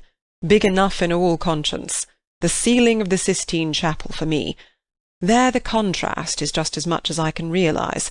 But not the Parthenon, not the frieze of Phidias at any price. And here comes the Victoria." "You're quite right," said Cecil. "Greece is not for our little lot." And he got in. Freddy followed, nodding to the clergyman, whom he trusted not to be pulling one's leg, really, and before they had gone a dozen yards he jumped out, and came running back for Vyse's matchbox, which had not been returned. As he took it he said, "I'm so glad you only talked about books. Cecil's hard hit. Lucy won't marry him. If you'd gone on about her as you did about them, he might have broken down." "But when?" "Late last night. I must go." "Perhaps they won't want me down there." "No, go on. Good-bye." "Thank goodness!" exclaimed Mr. Beebe to himself, and struck the saddle of his bicycle approvingly. "It was the one foolish thing she ever did. Oh, what a glorious riddance!" And, after a little thought, he negotiated the slope into Windy Corner, light of heart. The house was again as it ought to be, cut off forever from Cecil's pretentious world. He would find Miss Minnie down the garden. In the drawing-room Lucy was tinkling at a Mozart sonata. He hesitated a moment, but went down the garden as requested. There he found a mournful company. It was a blustering day, and the wind had taken and broken the dahlias. Mrs. Honeychurch, who looked cross, was tying them up, while Miss Bartlett, unsuitably dressed, impeded her with offers of assistance. At a little distance stood Minnie and the garden child, a minute importation, each holding either end of a long piece of bass. "Oh, how do you do, Mr. Beebe? Gracious, what a mess everything is! Look at my scarlet pom-poms, and the wind blowing your skirts about, and the ground so hard that not a prop will stick in, and then the carriage having to go out when I had counted on having Powell, who, give everyone their due, does tie up dahlias properly." Evidently Mrs. Honeychurch was shattered. "How do you do?" said Miss Bartlett, with a meaning glance, as though conveying that more than dahlias had been broken off by the autumn gales. "Here, Lenny, the bass," cried Mrs. Honeychurch. The garden child, who did not know what bass was, stood rooted to the path with horror. Minnie slipped to her uncle, and whispered that everyone was very disagreeable to-day, and that it was not her fault if dahlia strings would tear long ways instead of across. "Come for a walk with me," he told her. "You have worried them as much as they can stand. Mrs. Honeychurch, I only called in aimlessly. I shall take her up to tea at the Beehive Tavern, if I may." "Oh, must you? Yes, do. Not the scissors, thank you, Charlotte, when both my hands are full already. I'm perfectly certain that the orange cactus will go before I can get to it." Mr. Beebe, who was an adept at relieving situations, invited Miss Bartlett to accompany them to this mild festivity. "Yes, Charlotte, I don't want you. Do go. There's nothing to stop about for, either in the house or out of it." Miss Bartlett said that her duty lay in the dahlia bed, but when she had exasperated every one, except Minnie, by a refusal, she turned round and exasperated Minnie by an acceptance. As they walked up the garden, the orange cactus fell, and Mr. Beebe's last vision was of the garden child clasping it like a lover, his dark head buried in a wealth of blossom. "It is terrible, this havoc among the flowers," he remarked. "It is always terrible when the promise of months is destroyed in a moment," enunciated Miss Bartlett. "Perhaps we ought to send Miss Honeychurch down to her mother, or will she come with us?" "I think we had better leave Lucy to herself, and to her own pursuits." "They're angry with Miss Honeychurch because she was late for breakfast," whispered Minnie. "And Mr. Floyd is gone, and Mr. Vyse is gone, and Freddie won't play with me. In fact, Uncle Arthur, the house is not at all what it was yesterday." "Don't be a prig," said her Uncle Arthur.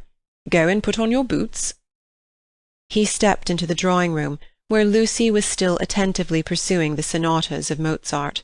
She stopped when he entered. "How do you do? Miss Bartlett and Minnie are coming with me to tea at the Beehive. Would you come too?" "I don't think I will. Thank you." "No, I didn't suppose you would care too much." Lucy turned to the piano and struck a few chords. "How delicate those sonatas are," said Mr. Beebe, though at the bottom of his heart he thought them silly little things. Lucy passed into Schumann. "Miss Honeychurch." "Yes?" "I met them on the hill. Your brother told me." "Oh, did he?" She sounded annoyed. Mr. Beebe felt hurt, for he had thought that she would like him to be told. "I needn't say that it will go no further." "Mother, Charlotte, Cecil, Freddie, you," said Lucy, playing a note for each person who knew, and then playing a sixth note.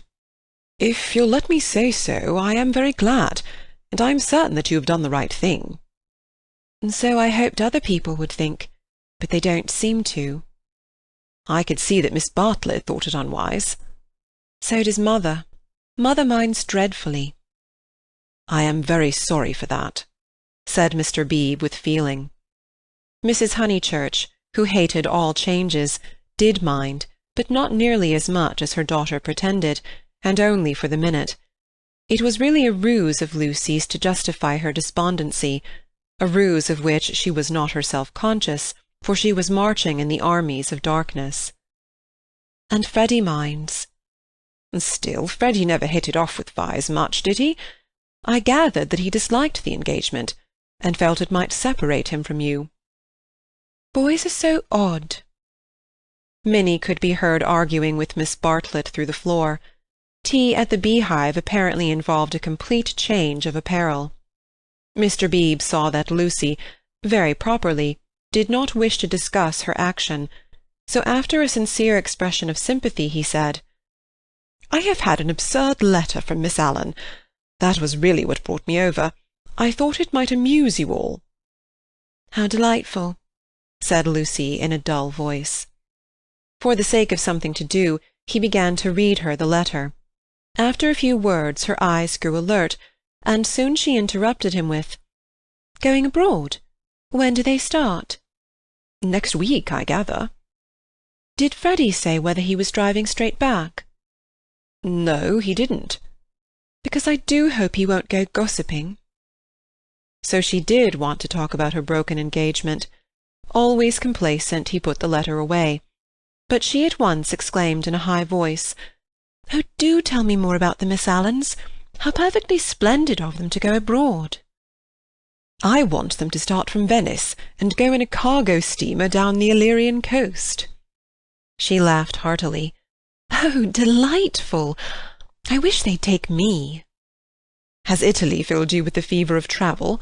Perhaps George Emerson is right. He says that Italy is only a euphemism for fate." "Oh, not Italy, but Constantinople.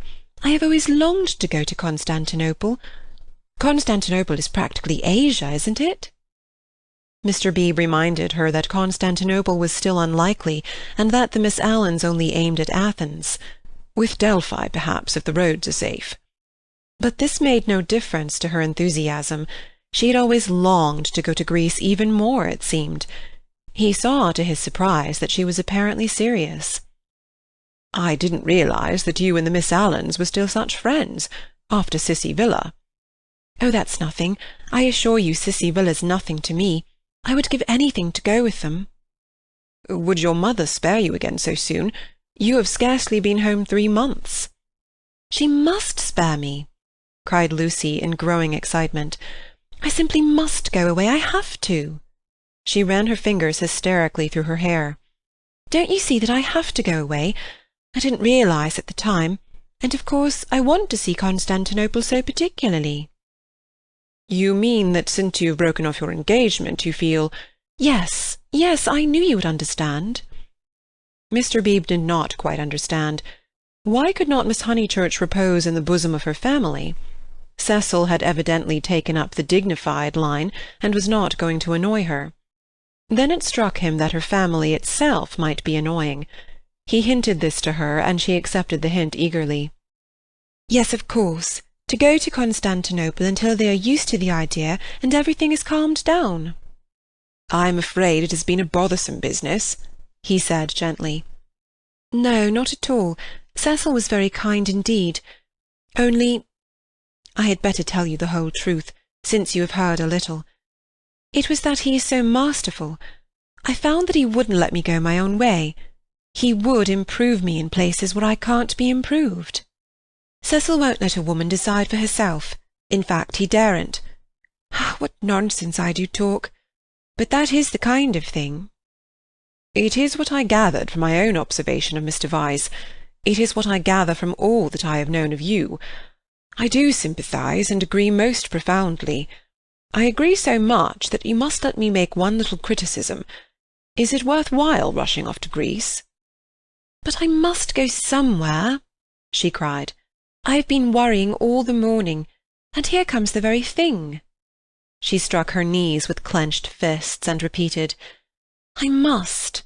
And the time I shall have with mother, and all the money she spent on me last spring. You all think much too highly of me. I wish you weren't so kind." At this moment Miss Bartlett entered, and her nervousness increased.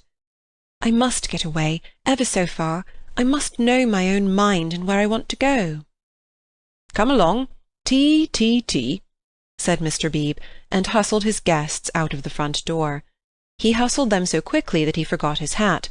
When he returned for it, he heard, to his relief and surprise, the tinkling of a Mozart sonata. "She is playing again," he said to Miss Bartlett. "Lucy can always play," was the acid reply. "One is very thankful that she has such a resource. She is evidently much worried, as of course she ought to be. I know all about it. The marriage was so near that it must have been a hard struggle before she could wind herself up to speak." Miss Bartlett gave a kind of wriggle, and he prepared for a discussion. He had never fathomed Miss Bartlett. As he had put it to himself at Florence, she might yet reveal depths of strangeness, if not of meaning. But she was so unsympathetic that she must be reliable. He assumed that much, and he had no hesitation in discussing Lucy with her. Minnie was fortunately collecting ferns. She opened the discussion with, "We had much better let the matter drop." "I wonder."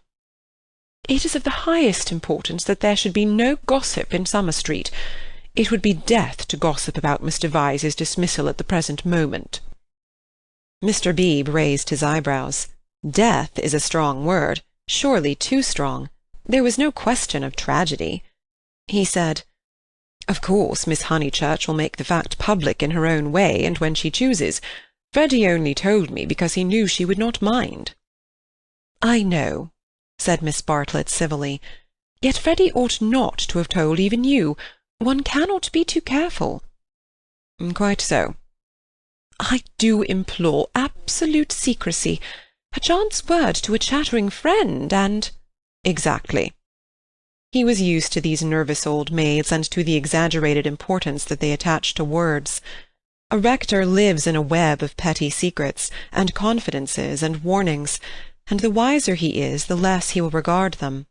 He will change the subject, as did Mr. Beebe, saying cheerfully, "Have you heard from any Bertolini people lately? I believe you keep up with Miss Lavish. It is odd how we of that pension, who seemed such a fortuitous collection, have been working into one another's lives. 2, 3, 4, 6 of us, no 8, I had forgotten the Emersons, have kept more or less in touch. We really must give the Signora a testimonial."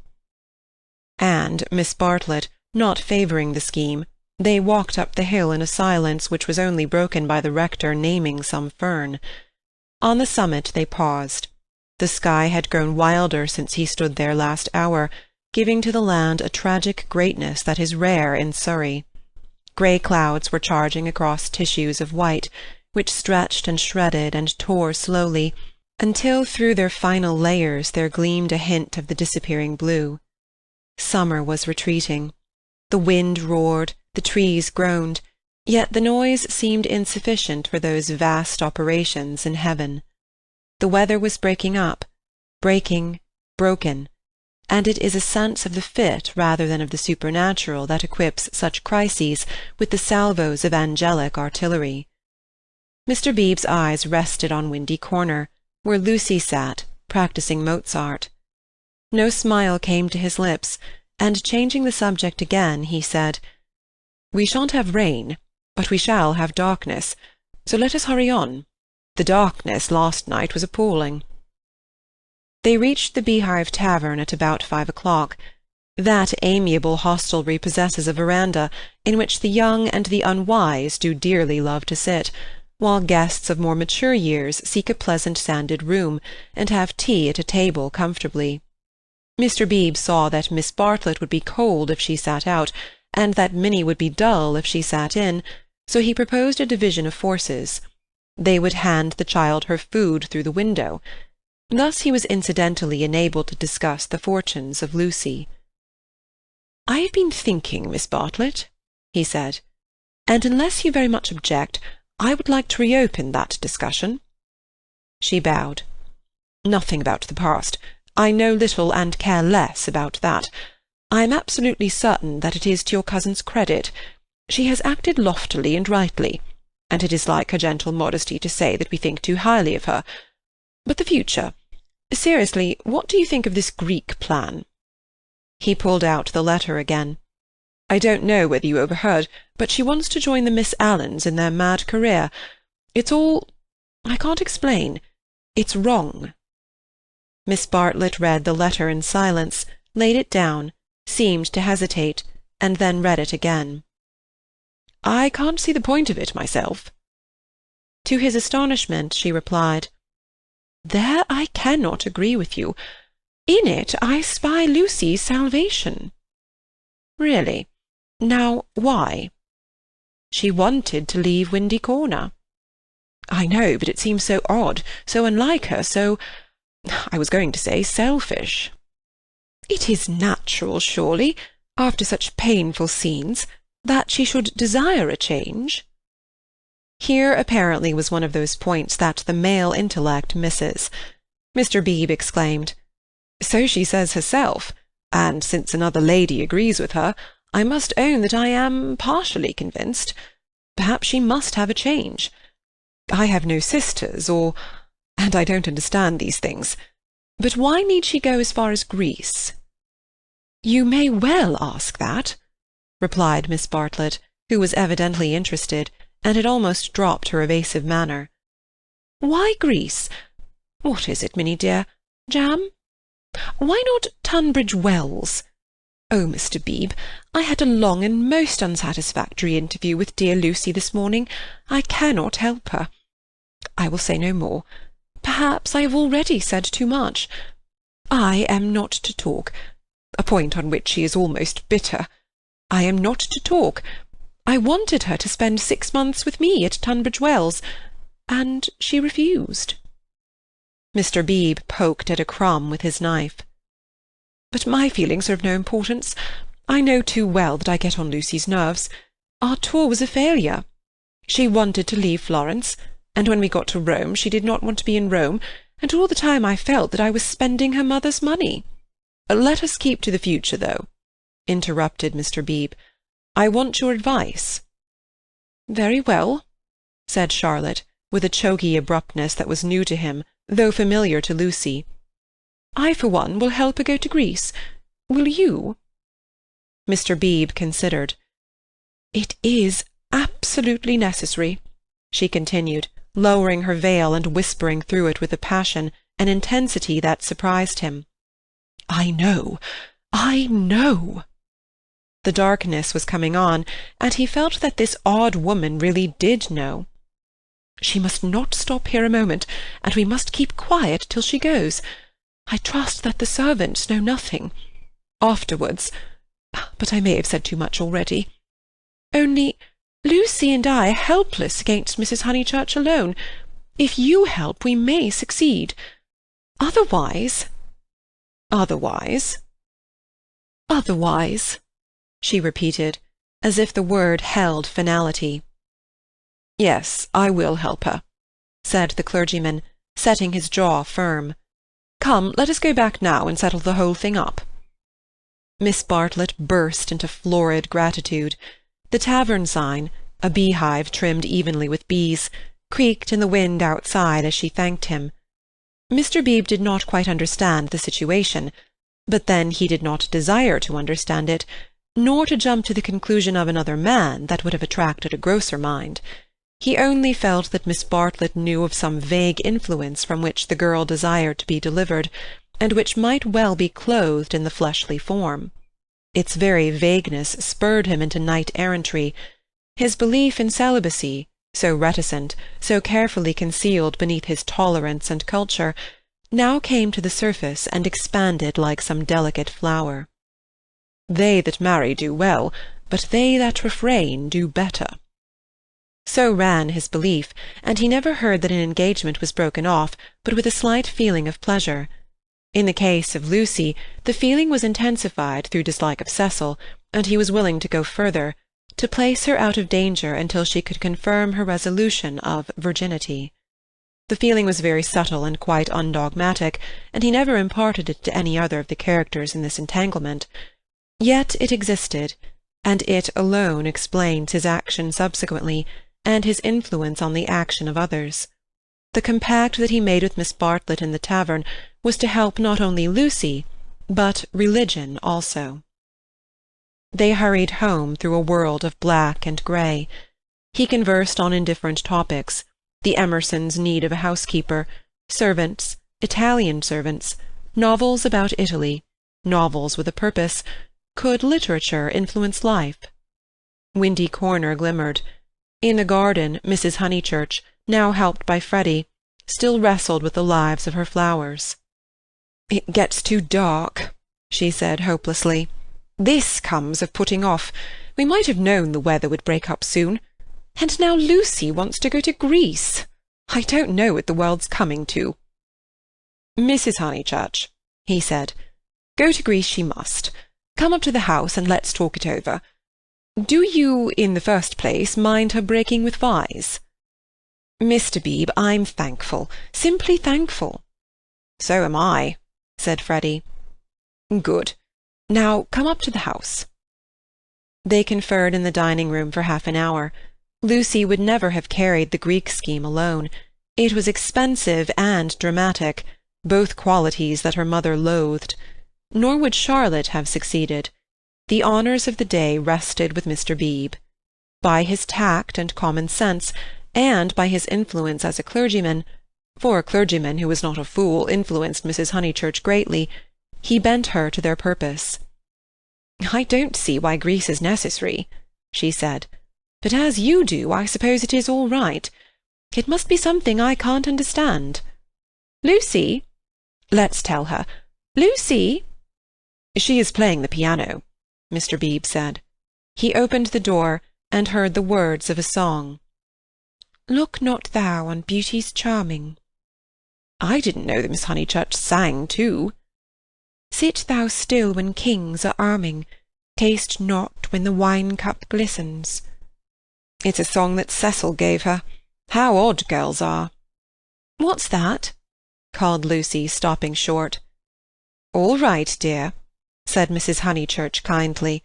She went into the drawing-room, and Mr. Beebe heard her kiss Lucy and say, "I am sorry I was so cross about Greece, but it came on the top of the dahlias."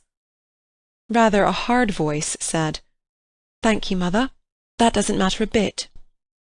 "And you were right, too. Greece will be all right.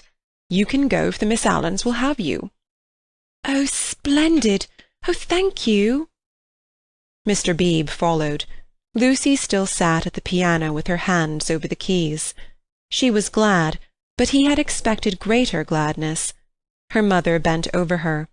Freddy, to whom she had been singing, reclined on the floor with his head against her, and an unlit pipe between his lips. Oddly enough, the group was beautiful.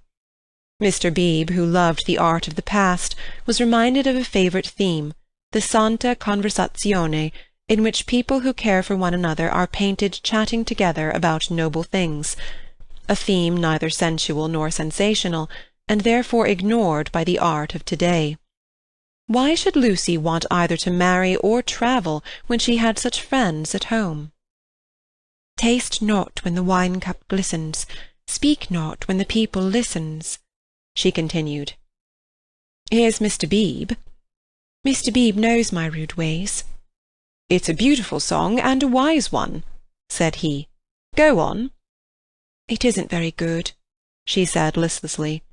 "I forget why. Harmony or something." "I suspected it was unscholarly. It's so beautiful." "The tune's right enough," said Freddy, "but the words are rotten. Why throw up the sponge?" "How stupidly you talk," said his sister. The Santa Conversazione was broken up. After all, there was no reason that Lucy should talk about Greece or thank him for persuading her mother, so he said good-bye. Freddy lit his bicycle lamp for him in the porch, and with his usual felicity of phrase said, "This has been a day and a half." "Stop thine ear against the singer." "Wait a minute, she is finishing." "From the red gold keep thy finger, vacant heart and hand and eye, easy live and quiet die." "I love weather like this," said Freddy. Mr. Beebe passed into it. The two main facts were clear. She had behaved splendidly, and he had helped her. He could not expect to master the details of so big a change in a girl's life. If here and there he was dissatisfied or puzzled, he must acquiesce. She was choosing the better part. "Vacant heart and hand and eye." Perhaps the song stated the better part rather too strongly. He half fancied that the soaring accompaniment, which he did not lose in the shout of the gale, really agreed with Freddy, and was gently criticizing the words that it adorned. "Vacant heart and hand and eye, easy live and quiet die." However, for the fourth time, Windy Corner lay poised below him, now as a beacon in the roaring tides of darkness. End of chapter 18. Chapter 19. Lying to Mr. Emerson. The Miss Allens were found in their beloved Temperance Hotel near Bloomsbury, a clean, airless establishment much patronized by provincial England. They always perched there before crossing the great seas, and for a week or two would fidget gently over clothes, guide-books, mackintosh squares, digestive bread, and other continental necessities. That there are shops abroad, even in Athens, never occurred to them, for they regarded travel as a species of warfare, only to be undertaken by those who have been fully armed at the Haymarket stores. Miss Honeychurch, they trusted, would equip herself duly. Quinine could now be obtained in tabloids. Paper soap was a great help towards freshening up one's face in the train. Lucy promised, a little depressed. "But of course you know all about these things, and you have Mr. Vyse to help you. A gentleman is such a stand-by." Mrs. Honeychurch, who had come up to town with her daughter, began to drum nervously upon her card-case. "We think it so good of Mr. Vyse to spare you," Miss Catherine continued. "It is not every young man who would be so unselfish, but perhaps he will come out and join you later on." "Or does his work keep him in London?" said Miss Teresa, the more acute and less kindly of the two sisters.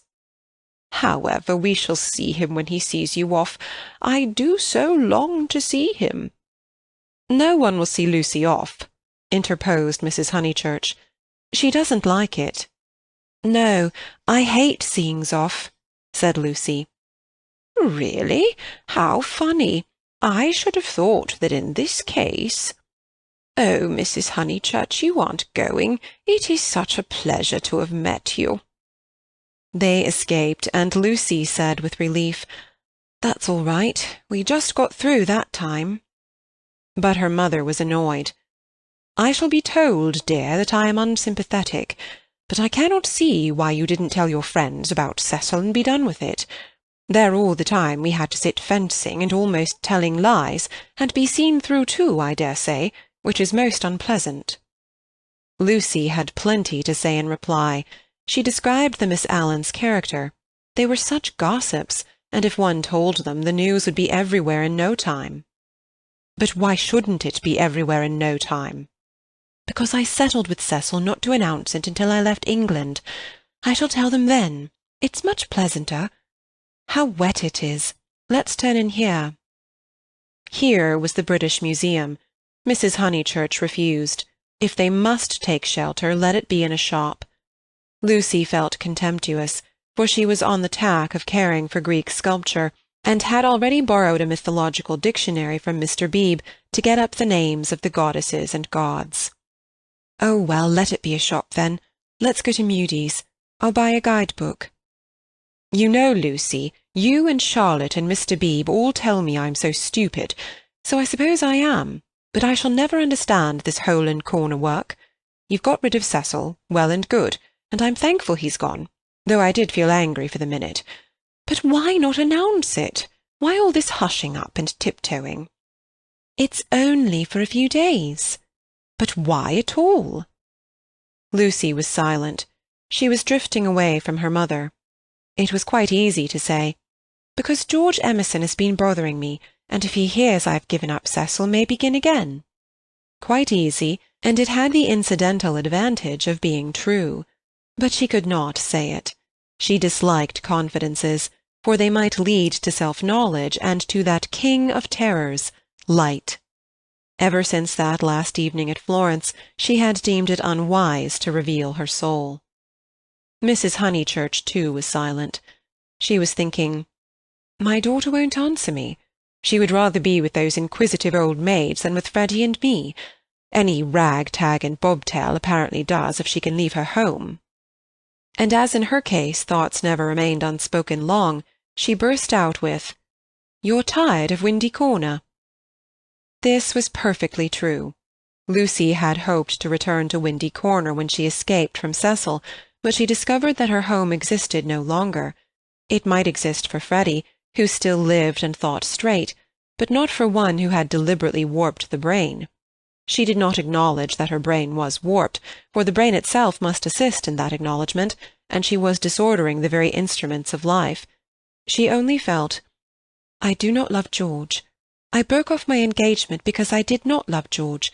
I must go to Greece because I do not love George. It is more important that I should look up gods in the dictionary than that I should help my mother.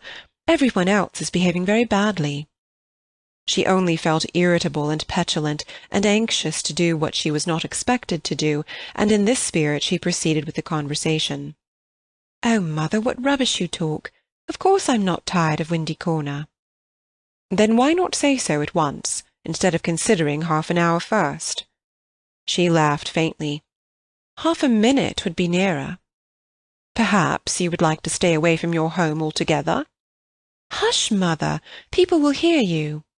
For they had entered Mudie's.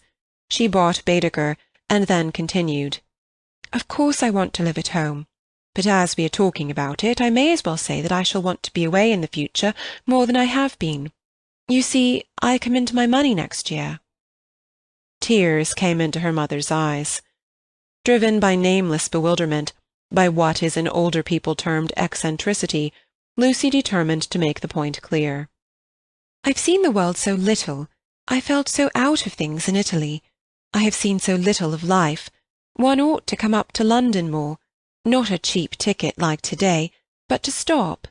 I might even share a flat for a little with some other girl."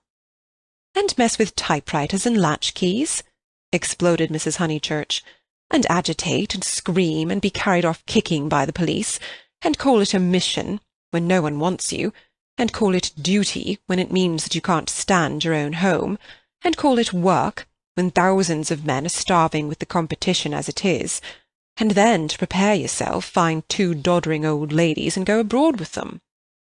"I want more independence," said Lucy lamely. She knew that she wanted something, and independence is a useful cry. We can always say that we have not got it.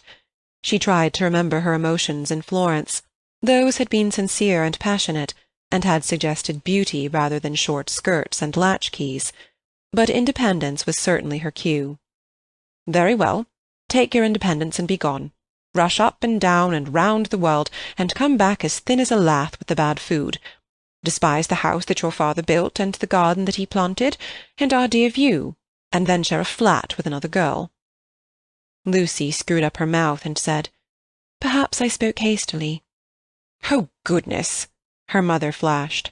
"How you do remind me of Charlotte Bartlett." "Charlotte?" flashed Lucy in her turn, pierced at last by a vivid pain. "More every moment." "I don't know what you mean, mother. Charlotte and I are not the least alike." "Well, I see the likeness. The same eternal worrying, the same taking back of words. You and Charlotte trying to divide 2 apples among 3 people last night might be sisters." "What rubbish! And if you dislike Charlotte so, it's rather a pity you asked her to stop. I warned you about her. I begged you, implored you not to, but of course I was not listened to." "There you go." "I beg your pardon." "Charlotte again, my dear. That's all. Her very words." Lucy clenched her teeth. "My point is that you oughtn't to have asked Charlotte to stop. I wish you would keep to the point." And the conversation dies off into a wrangle. She and her mother shopped in silence, spoke little in the train, little again in the carriage, which met them at the Dorking station. It had poured all day, and as they ascended through the deep Surrey lanes, showers of water fell from the overhanging beech trees and rattled on the hood. Lucy complained that the hood was stuffy. Leaning forward, she looked out into the steaming dusk, and watched the carriage lamp pass like a searchlight over mud and leaves, and reveal nothing beautiful. "The crush when Charlotte gets in will be abominable," she remarked. For they were to pick up Miss Bartlett at Summer Street, where she had been dropped as the carriage went down, to pay a call on Mr. Beebe's old mother. "We shall have to sit 3 aside, because the trees drop, and yet it isn't raining. Oh, for a little air!" Then she listened to the horse's hoofs. "He has not told, he has not told." That melody was blurred by the soft road. "Can't we have the hood down?" she demanded, and her mother, with sudden tenderness, said, "Very well, old lady, stop the horse." And the horse was stopped, and Lucy and Powell wrestled with the hood, and squirted water down Mrs. Honeychurch's neck. But now that the hood was down, she did see something that she would have missed. There were no lights in the windows of Cissy Villa, and round the garden gate she fancied she saw a padlock. "Is that house to let again, Powell?" she called. "Yes, miss," he replied. "Have they gone?" "It's too far out to town for the young gentleman, and his father's rheumatism has come on, so he can't stop on alone. so they are trying to let furnished," was the answer. "They have gone, then?" "Yes, miss, they have gone." Lucy sank back. The carriage stopped at the rectory. She got out to call for Miss Bartlett. So the Emersons had gone, and all this bother about Greece had been unnecessary. Waste. That word seemed to sum up the whole of life. Wasted plans, wasted money, wasted love, and she had wounded her mother. Was it possible that she had muddled things away? Quite possible. Other people had. When the maid opened the door, she was unable to speak, and stared stupidly into the hall. Miss Bartlett at once came forward, and after a long preamble asked a great favour. Might she go to church? Mr. Beebe and his mother had already gone, but she had refused to start until she had obtained her hostess's full sanction, for it would mean keeping the horse waiting a good 10 minutes more. "Certainly," said the hostess wearily. "I forgot it was Friday. Let's all go. Powell can go round to the stables." "Lucy, dearest." "No church for me, thank you." A sigh, and they departed. The church was invisible, but up in the darkness to the left there was a hint of colour. This was a stained window, through which some feeble light was shining, and when the door opened Lucy heard Mr. Beebe's voice running through the litany to a minute congregation. Even their church, built upon the slope of the hill so artfully, with its beautiful raised transept and its spire of silvery shingle, even their church had lost its charm, and the thing one never talked about, religion, was fading like all the other things. She followed the maid into the rectory. Would she object to sitting in Mr. Beebe's study? There was only that one fire. She would not object. Someone was there already, for Lucy heard the words, "A lady to wait, sir." Old Mr. Emerson was sitting by the fire, with his foot upon a gout-stool. "Oh, Miss Honeychurch, that you should come!" he quavered, and Lucy saw an alteration in him since last Sunday. Not a word would come to her lips. George she had faced, and could have faced again, but she had forgotten how to treat his father. "Miss Honeychurch, we are so sorry. George is so sorry. He thought he had a right to try. I cannot blame my boy, and yet I wish he had told me first. He ought not to have tried. I knew nothing about it at all." If only she could remember how to behave. He held up his hand. "But you must not scold him." Lucy turned her back and began to look at Mr. Beebe's books. "I taught him," he quavered, "to trust in love. I said, when love comes, that is reality. I said, passion does not blind. No, passion is sanity, and the woman you love, she is the only person you will ever really understand." He sighed. "True, everlastingly true, though my day is over, and though there is the result. Poor boy, he is so sorry. He said that he knew it was madness when you brought your cousin in, that whatever you felt, you did not mean. Yet—" His voice gathered strength. He spoke out to make certain. "Miss Honeychurch, do you remember Italy?" Lucy selected a book, a volume of Old Testament commentaries. Holding it up to her eyes, she said, "I have no wish to discuss Italy or any subject connected with your son." "But do you remember it?" "He has misbehaved himself from the first." "I only was told that he loved you last Sunday. I never could judge behaviour. I suppose he has." Feeling a little steadier, she put the book back and turned round to him. His face was drooping and swollen, but his eyes, though they were sunken deep, gleamed with a child's courage. "Why, he has behaved abominably," she said. "I am glad he is sorry. Do you know what he did?" "Not abominably," was the gentle correction. "He only tried what he should not have tried. You have all you want, Miss Honeychurch. You are going to marry the man you love. Do not go out of George's life saying he is abominable." "No, of course," said Lucy, ashamed at the reference to Cecil. "Abominable is too strong a word. I am sorry I used it about your son. I think I will go to church after all. My mother and cousin have gone. I shall not be so very late." "Especially as he has gone under." he said quietly. "What was that?" "Gone under, naturally."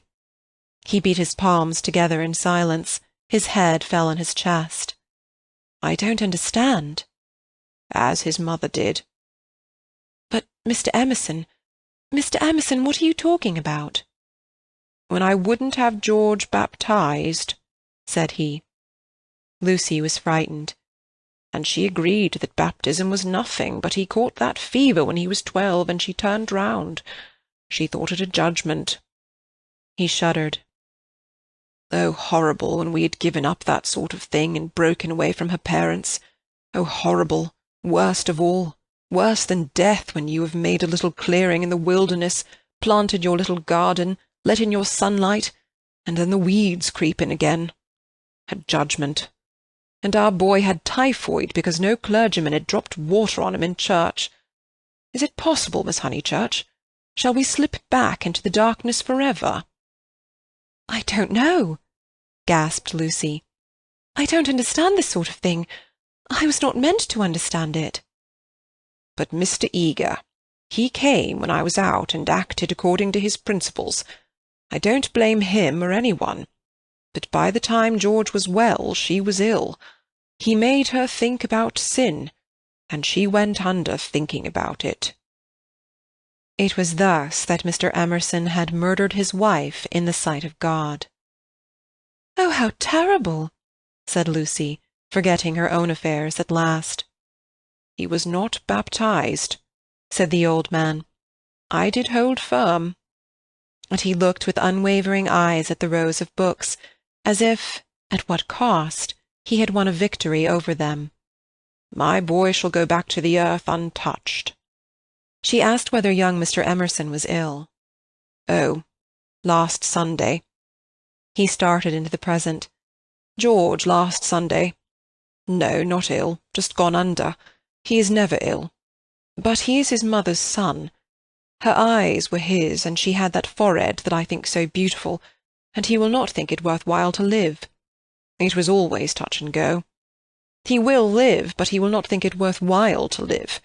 He will never think anything worth while. You remember that church at Florence?" Lucy did remember, and how she had suggested that George should collect postage stamps. "After you left Florence. Horrible. Then we take the house here, and he goes bathing with your brother and became better. You saw him bathing?"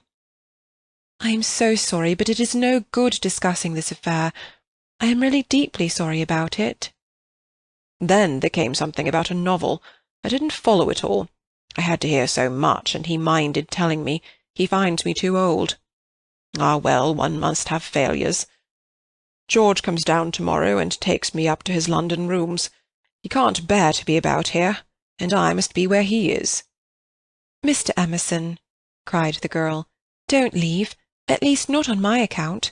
I am going to Greece. Don't leave your comfortable house." It was the first time her voice had been kind, and he smiled. "How good everyone is! And look at Mr. Beebe housing me. Came over this morning and heard I was going. Here I am so comfortable with the fire." "Yes, but you won't go back to London. It's absurd." "I must be with George. I must make him care to live, and down here he can't. He says the thought of seeing you and of hearing about you— I am not justifying him. I'm only saying what has happened." "Oh, Mr. Emerson," she took hold of his hand, "you mustn't. I've been bother enough to the world by now. I can't have you moving out of your house when you like it, and perhaps losing money through it, all on my account. You must stop. I am going to Greece." "All the way to Greece?" Her manner altered. "To Greece?" "So you must stop. You won't talk about this business, I know. I can trust you both." "Certainly you can. We either have you in our lives or leave you to the life that you have chosen." "I shouldn't want—" "I suppose Mr. Vyse is very angry with George. No, it was wrong of George to try. We have pushed our beliefs too far. I fancy that we deserve sorrow." She looked at the books again, black, brown, and that acrid theological blue. They surrounded the visitors on every side. They were piled on the tables. They pressed against the very ceiling. To Lucy, who could not see that Mr. Emerson was profoundly religious, and differed from Mr. Beebe chiefly by his acknowledgment of passion, it seemed dreadful that the old man should crawl into such a sanctum when he was unhappy, and be dependent on the bounty of a clergyman. More certain than ever that she was tired, he offered her his chair. "No, please sit still. I think I will sit in the carriage." "Miss Honeychurch, you do sound tired." "Not a bit," said Lucy with trembling lips. "But you are, and there's a look of George about you. And what were you saying about going abroad?" She was silent. "Greece," and she saw that he was thinking the word over. "Greece? But you were to be married this year, I thought." "Not till January it wasn't," said Lucy, clasping her hands. Would she tell an actual lie when it came to the point? "I suppose that Mr. Vyse is going with you. I hope it isn't because George spoke that you are both going." "No." "I hope that you will enjoy Greece with Mr. Vyse." "Thank you." At that moment Mr. Beebe came back from church. His cassock was covered with rain. "That's all right," he said kindly. "I counted on you two keeping each other company. It's pouring again. The entire congregation, which consists of your cousin, your mother, and my mother, stands waiting in the church till the carriage fetches it. Did Powell go round?" "I think so. I'll see." "No, of course I'll see. How are the Miss Allens?" "Very well, thank you." "Did you tell Mr. Emerson about Greece?" I did." "Don't you think it very plucky of her, Mr. Emerson, to undertake the two Miss Allens? Now, Miss Honeychurch, go back, keep warm. I think 3 is such a courageous number to go travelling." And he hurried off to the stables. "He is not going," she said hoarsely. "I made a slip. Mr. Vyse does stop behind in England." Somehow it was impossible to cheat this old man. To George, to Cecil, she would have lied again, but he seemed so near the end of things, so dignified in his approach to the gulf, of which he gave one account, and the books that surrounded him another, so mild to the rough paths that he had traversed, that the true chivalry, not the worn-out chivalry of sex, but the true chivalry that all the young may show to all the old, awoke in her, and at whatever risk, she told him that Cecil was not her companion to Greece, and she spoke so seriously that the risk became a certainty, and he, lifting his eyes, said, "You are leaving him? You are leaving the man you love?" I had to." "Why, Miss Honeychurch? Why?" Terror came over her, and she lied again. She made the long, convincing speech that she had made to Mr. Beebe, and intended to make to the world when she announced that her engagement was no more. He heard her in silence, and then said, "My dear, I am worried about you. It seems to me," dreamily, she was not alarmed, "that you are in a muddle." She shook her head. "Take an old man's word, there's nothing worse than a muddle in all the world. It is easy to face death and fate and the things that sound so dreadful. It is on my muddles that I look back with horror, on the things that I might have avoided. We can help one another but little. I used to think I could teach young people the whole of life, but I know better now, and all my teaching of George has come down to this: beware of muddles. Do you remember in that church when you pretended to be annoyed with me and weren't? Do you remember before when you refused the room with a view? Those were muddles, little but ominous, and I am fearing that you are in one now." She was silent. "Do trust me, Miss Honeychurch. Though life is very glorious, it is difficult." She was still silent. "Life," wrote a friend of mine, "is a public performance on the violin, in which you must learn the instrument as you go along." I think he puts it well. Man has to pick up the use of his functions as he goes along, especially the function of love. Then he burst out excitedly, "That's it! That's what I mean! You love George!" And after his long preamble, the 3 words burst against Lucy like waves from the open sea.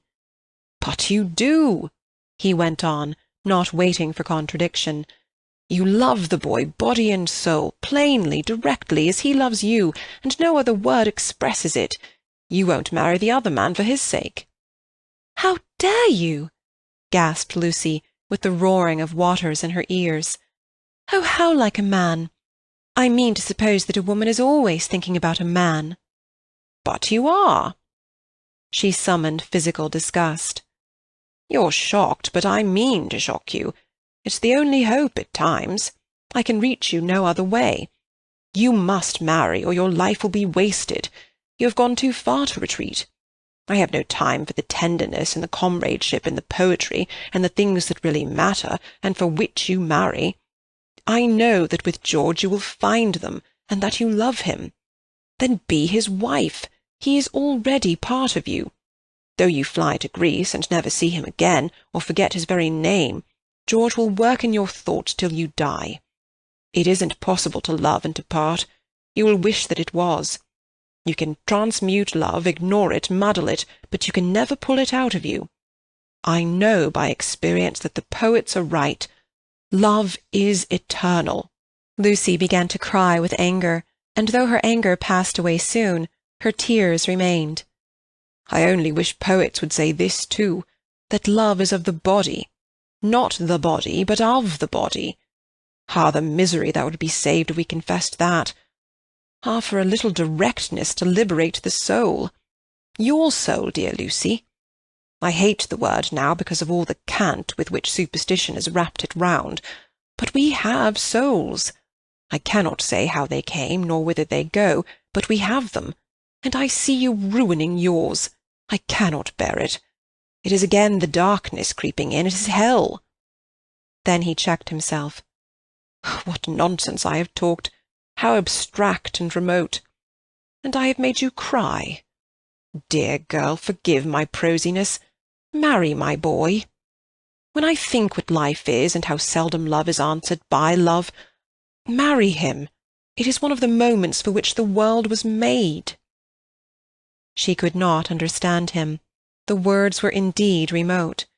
Yet as he spoke the darkness was withdrawn, veil after veil, and she saw to the bottom of her soul. "Then, Lucy—" "You frightened me," she moaned. "Cecil, Mr. Beebe, the tickets bought everything." She fell sobbing into the chair. "I'm caught in the tangle. I must suffer and grow old away from him. I cannot break the whole of life for his sake. They trusted me." A carriage drew up at the front door. "Give George my love, once only. Tell him, muddle." Then she arranged her veil, while the tears poured over her cheeks inside. "Lucy!" "No, they are in the hall. Oh, please not, Mr. Emerson. They trust me." "But why should they, when you have deceived them?" Mr. Beebe opened the door, saying, "Here's my mother. You're not worthy of their trust." "What's that?" said Mr. Beebe sharply. "I was saying, why should you trust her when she deceived you?" "1 minute, mother." He came in and shut the door. "I don't follow you, Mr. Emerson. To whom do you refer? Trust whom?" "I mean she has pretended to you that she did not love George. They have loved one another all along." Mr. Beebe looked at the sobbing girl.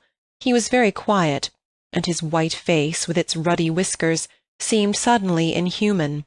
A long black column, he stood and awaited her reply. "I shall never marry him," quavered Lucy. A look of contempt came over him, and he said, "Why not?" "Oh, Mr. Beebe, I have misled you. I have misled myself." "Oh, rubbish, Miss Honeychurch."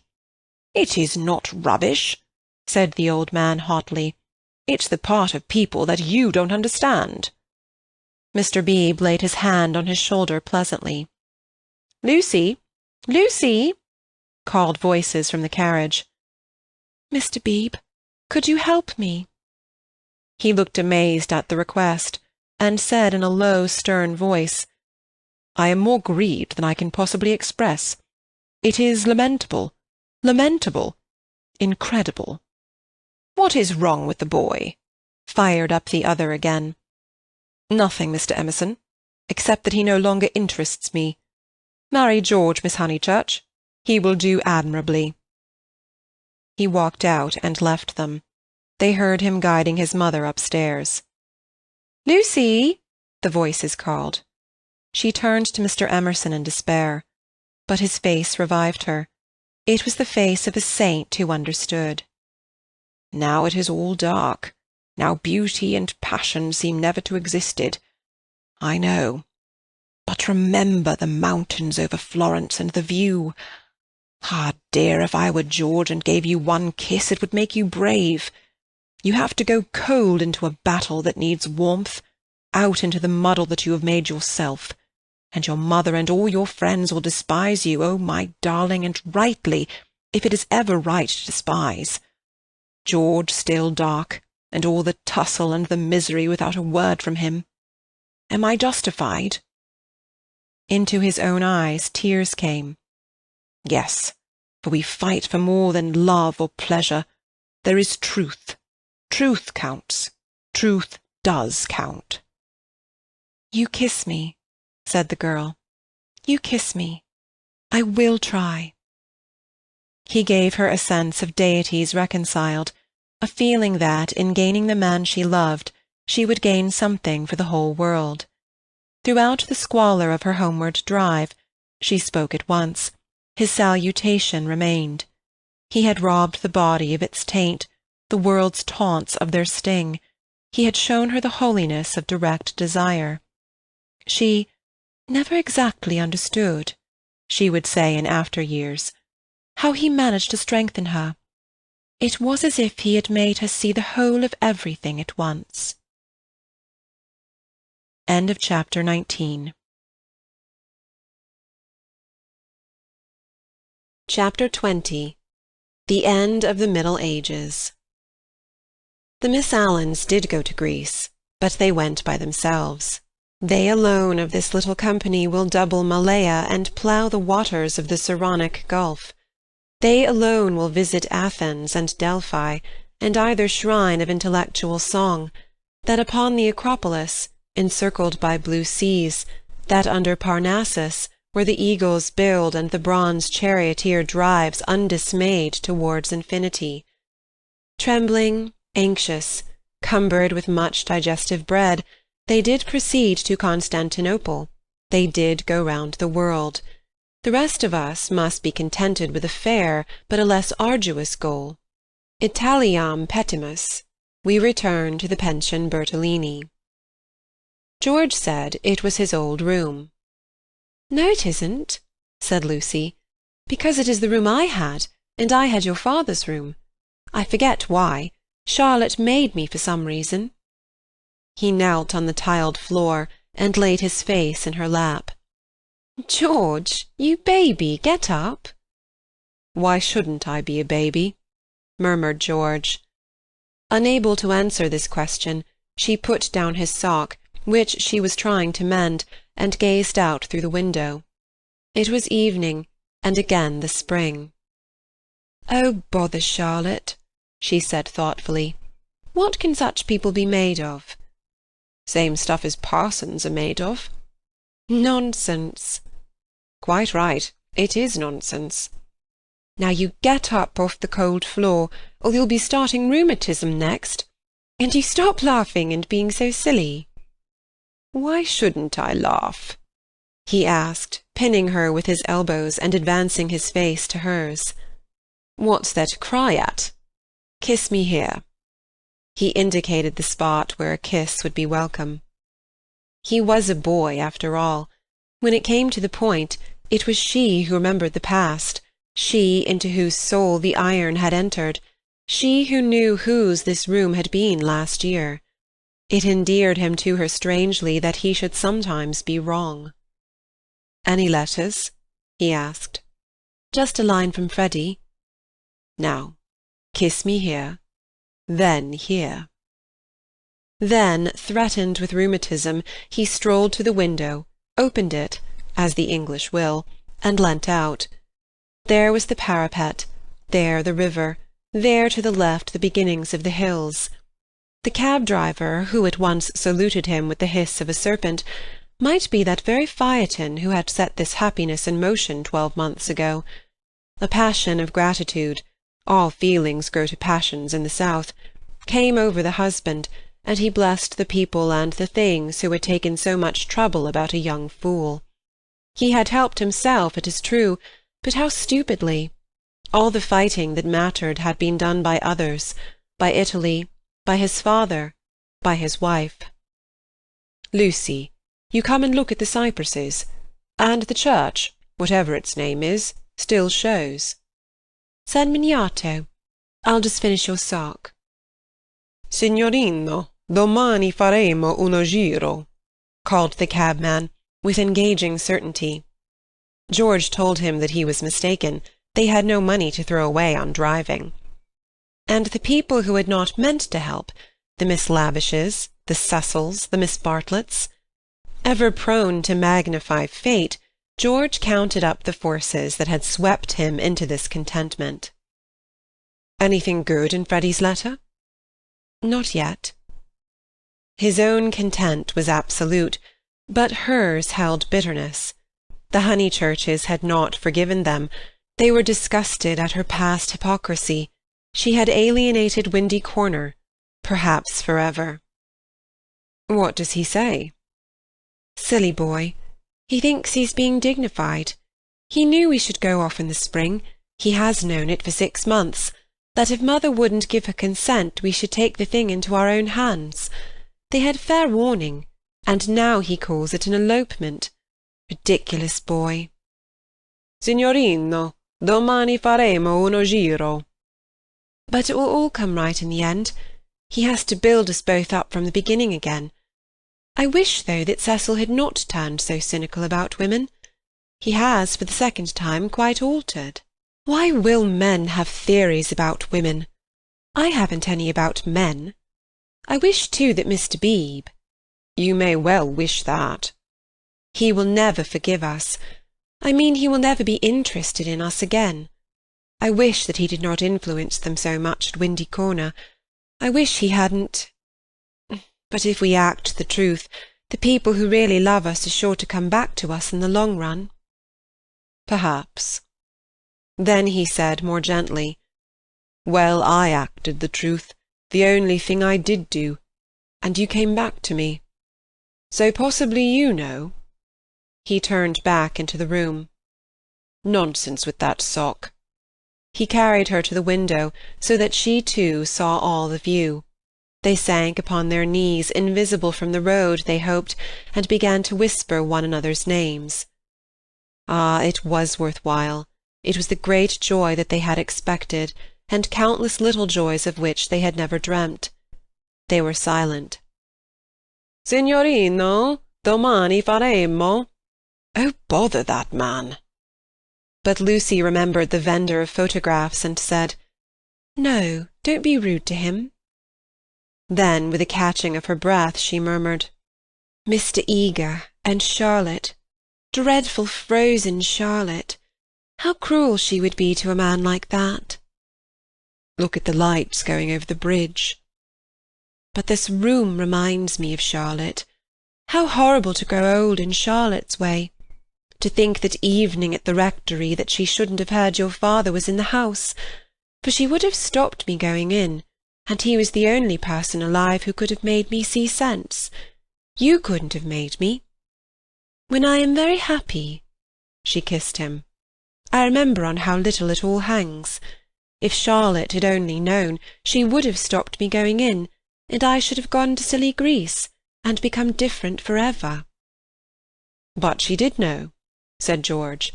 "She did see my father, surely? He said so." "Oh, no, she didn't see him.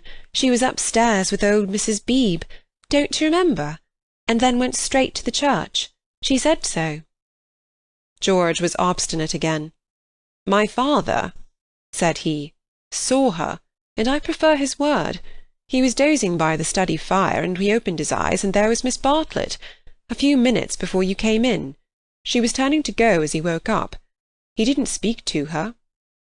Then they spoke of other things, the desultory talk of those who have been fighting to reach one another, and whose reward is to rest quietly in each other's arms. It was long ere they returned to Miss Bartlett, but when they did, her behaviour seemed more interesting. George, who disliked any darkness, said, "It's clear that she knew. Then why did she risk the meeting? She knew he was there, and yet she went to the church." They tried to piece the thing together. As they talked, an incredible solution came into Lucy's mind. She rejected it and said, "How like Charlotte to undo her work by a feeble muddle at the last moment!" But something in the dying evening, in the roar of the river, in their very embrace, warned them that her words fell short of life, and George whispered, "Or did she mean it?" "Mean what?" "Signorino, domani faremo uno giro." Lucy bent forward and said with gentleness, "Lascia, prego, lascia, siamo sposati." "Scusi tanto, signora," he replied, in tones as gentle, and whipped up his horse. "Buonasera, e grazie." "Niente." The cabman drove away singing. "Mean what, George?" He whispered, "Is it this? Is this possible? I'll put a marvel to you, that your cousin has always hoped, that from the very first moment we met, she hoped far down in her mind that we should be like this, of course very far down, that she fought us on the surface, and yet she hoped. I can't explain her any other way. Can you? Look how she kept me alive in you all the summer, how she gave you no peace, how month after month she became more eccentric and unreliable. The sight of us haunted her, or she couldn't have described us as she did to her friend. There are details. It burnt. I read the book afterwards. She is not frozen, Lucy. She is not withered up all through. She tore us apart twice, but in the rectory that evening she was given one more chance to make us happy. We can never make friends with her, or thank her. But I do believe that far down in her heart, far below all speech and behaviour, she is glad." "It is impossible," murmured Lucy, and then, remembering the experiences of her own heart, she said, "No, it is just possible." Youth enwrapped them. The song of Phaeton announced passion requited, love attained. But they were conscious of a love more mysterious than this. The song died away. They heard the river, bearing down the snows of winter into the Mediterranean. End of chapter 20. End of A Room with a View by E. M. Forster. We hope you enjoyed tonight's sleep audiobook. If you liked this audiobook and want to listen to more, please check out our channel at Sleep Audiobooks. And if you prefer to listen to each story individually, they will also be uploaded to our secondary channel at Sleep Chapters. You can access our entire catalog of bedtime story audiobooks through our web app, which can be found at sleepaudiobooks.com. There, you will also find our suite of sleep tools, including a complimentary Better Sleep Quick Guide if you sign up to our mailing list. Links are in the description below. All likes, comments, and especially subscribing help this channel grow so that we can reach more night owls in our quest to help as many people sleep easier so they can live their lives more fully during the day. We appreciate your support and wish you a very excellent night's sleep. This is Sleep Audiobooks.